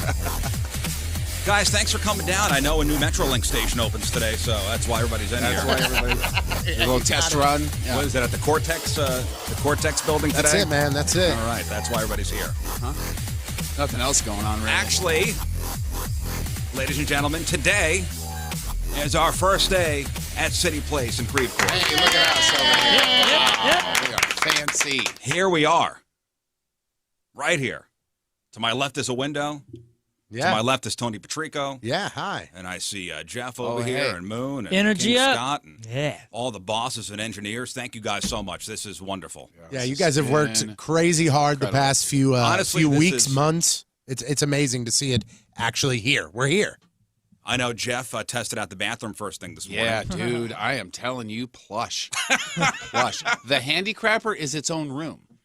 Its own room. You could fit our old studio into one of the stalls. Yeah. Oh, yeah. Honestly. For sure. And we're talking floor to So ceiling. Pure Performance is your Actually, I one-stop made shop it for correct. all aftermarket modifications. They're known for their top-quality work and outstanding customer service. Warm weather, that means it's officially Jeep season, baby. And Pure Performance, they have any accessory for your Jeep. Old Jeep, new Jeep. Sunshades, soft tops, trail doors, off-road gear like bumpers and light bars. Pure Performance, they have you covered. And they are the best place to go for replacement tires for any vehicle. They don't just sell the oversized tires for trucks and Jeeps. They also carry tires and wheels for your car, your minivan, or your SUV. Go from any road to off-road in no time flat, no matter the make or model. Pure Performance has the best lift kits for your trucks and Jeeps. Just visit the showroom. You'll see they got everything. Lowest prices guaranteed. Satisfaction always guaranteed. Your car is a huge investment. You could trust Pure Performance. They will treat your vehicle, your ride, with the same respect as you do. Pure Performance in St. Charles, just north of the Cave Springs exit off of 70. PurePerformance.com, PURPerformance.com.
Hey there, Jerf.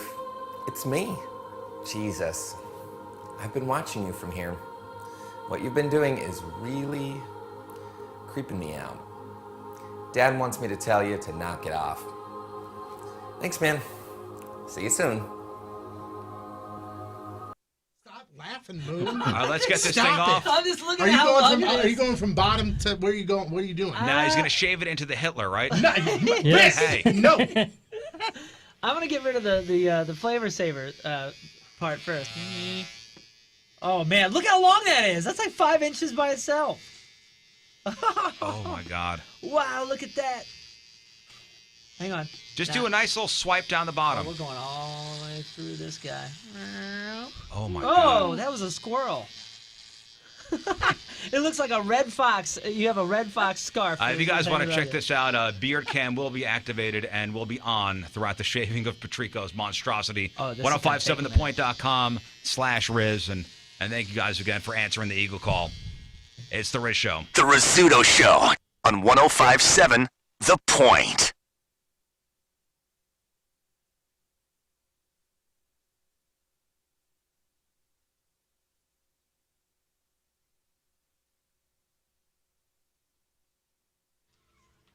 So right now there's just a stripe down the middle of Patrico's face, and it's uneven, which is even better. I gotta see it. I can't Just even the see it. beginning. Look at yourself in the webcam. It's not on me right now. It's on Beard Be Gone cam. Well, it's gonna have to come off. Oh my God. And we just took press photos too. This is insane. This is insane. It's gonna be good. This looks ridiculous already. Like this right here is Do you have a ridiculous. design in mind? Yeah, okay. I got a whole This- thing. this It's gonna looks- take me a few minutes, so. This is insanity. Like I mean, 9:27. oh. Tuesday, one final look at your traffic and weather. Here's Patrico. Enjoy being single for life, you whale. If I was single, this would definitely put the nail in the coffin. Coming at you.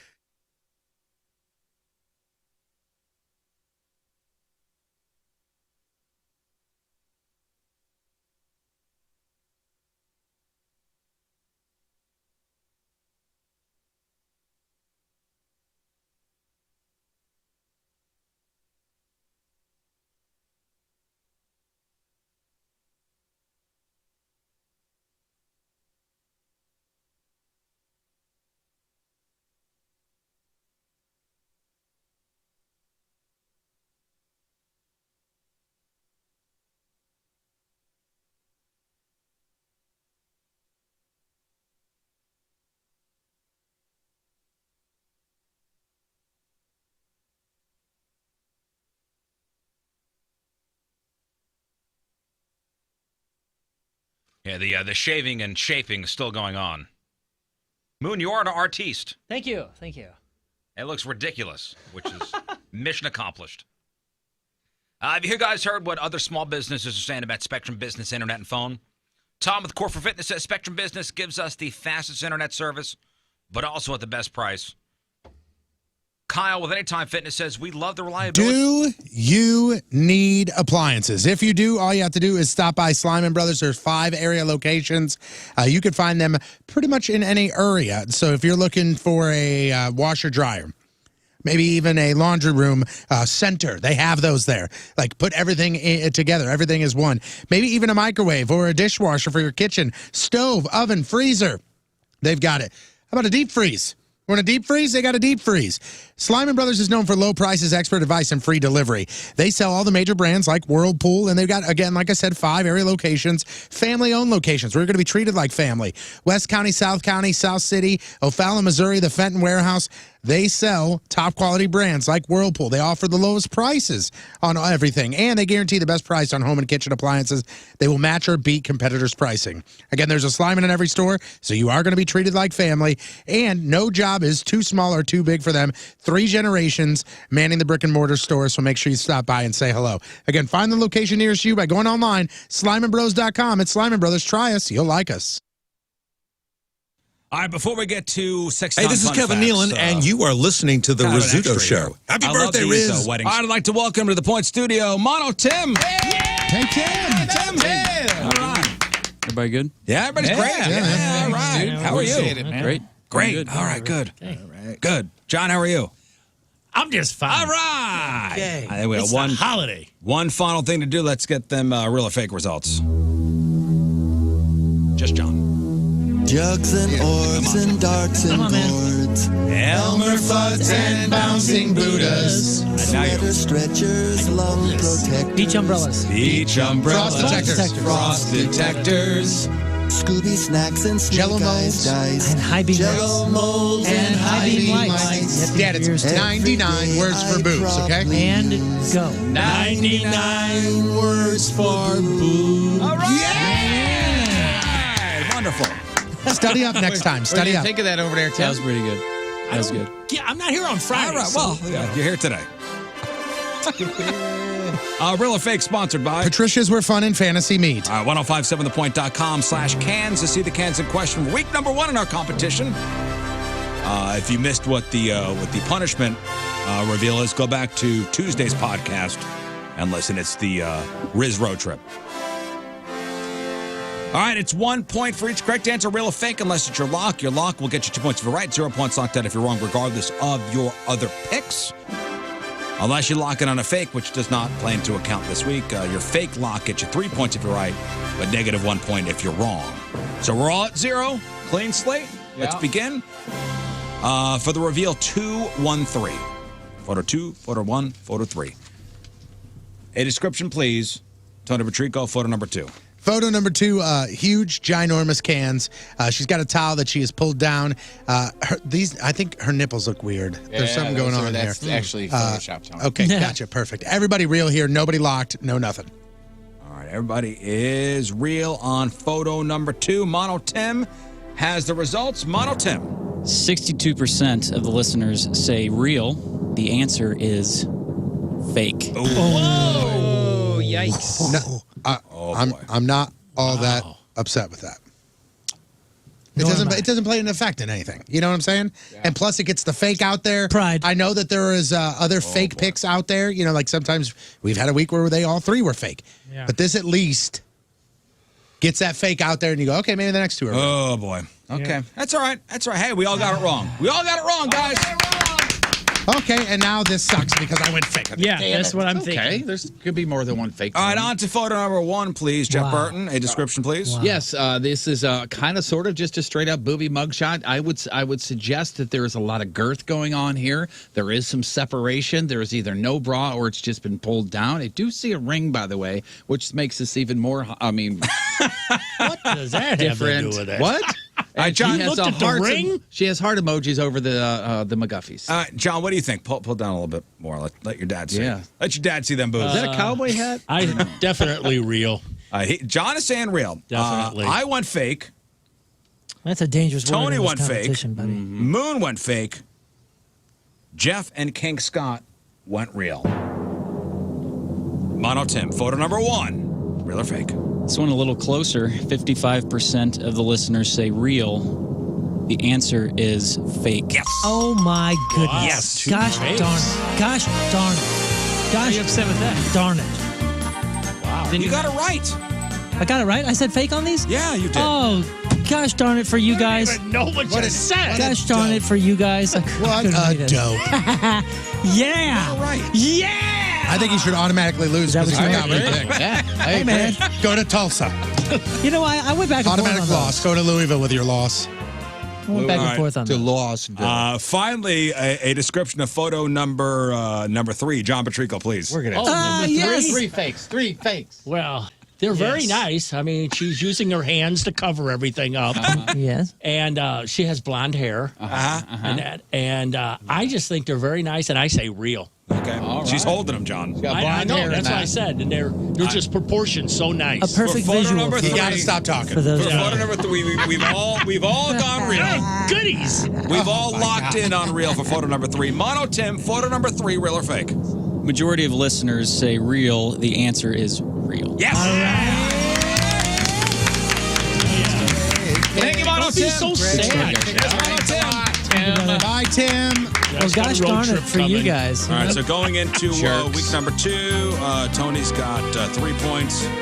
I've got 3 points. Moon's got 3 points. And King Scott and Jeff, 2 points each. Yeah, we're all settled in where we need to be. Okay, good. I want to thank John Patrico for coming in, as always. Yeah, man. Who are we shouting out this week, John? Oh, I tell you what, I didn't really have anybody, but let's go with all your listeners. Have a great and fun Memorial Weekend. There you go. That's Be nice. safe, though. You too, John. Okay? You take her easy. I try. I'm going to try. All right. If you missed anything on the show today, it was a big one. Blog and podcast, all there for you. 1057thepoint.com/Rizz. It's a big holiday weekend, so we talked a lot about food and grilling and tips for this and that. So definitely check out the Rizz news section or the food news section right there. We got crap on celebrities. We also have a great idea. Yeah, there's a little bit of Hoosier logic in this, but the headline Hoosier, he's just a guy that didn't want his girlfriend moving in with him, so he burned his house down. Yeah. All right. It's easier than all that That'll show. nasty paperwork. And I think it worked. So, joke's on her, I guess. 1057thepoint.com/Rizz. Also on the blog and the podcast today, special mystery guest, William Corgan, Billy freaking Corgan from the Smashing Pumpkins on the Rizz Show today. If you missed that and you're just hearing about it now for the first time, make sure you check out the podcast, all podcast directories. The title you're looking for is Billy Corgan and Crunchy Chips. Yep. Billy Corgan. It's a good one. All right. Anything else, fellas? Well, that's it, man. Yeah, one more time. Yes. I want to say thank you very much to So Natural, the permanent cosmetics, and Spa and so much more than that for sponsoring the Man of Many Hats for this week. Yeah, a business that would like to do that, 1057thepoint.com/hats. All right. Thank you, Jeff. Thank you again. Thank So you, John. Natural. Thank you, Scott. You're welcome. All right. We leave you with a. Thank you, Tony. Thanks, Tone. It goes without saying. I mean, Tim is like a ghost. Clearly, it goes without He goes without saying, but we Did you just hear my dad? Ghost. He goes, Tim was like a ghost. Where'd he go? I looked over here and he's Tim's gone. thing. Yeah, like an that's ninja, Tim's yeah. thing. Yeah, that's what he does. We leave you with a selection from our Team Rizz member today, shouting out Chuck Womack. Yeah, Chuck. And he wants to hear this, and we will see you on Tuesday. Wow. Have a good weekend. Bye. Bye.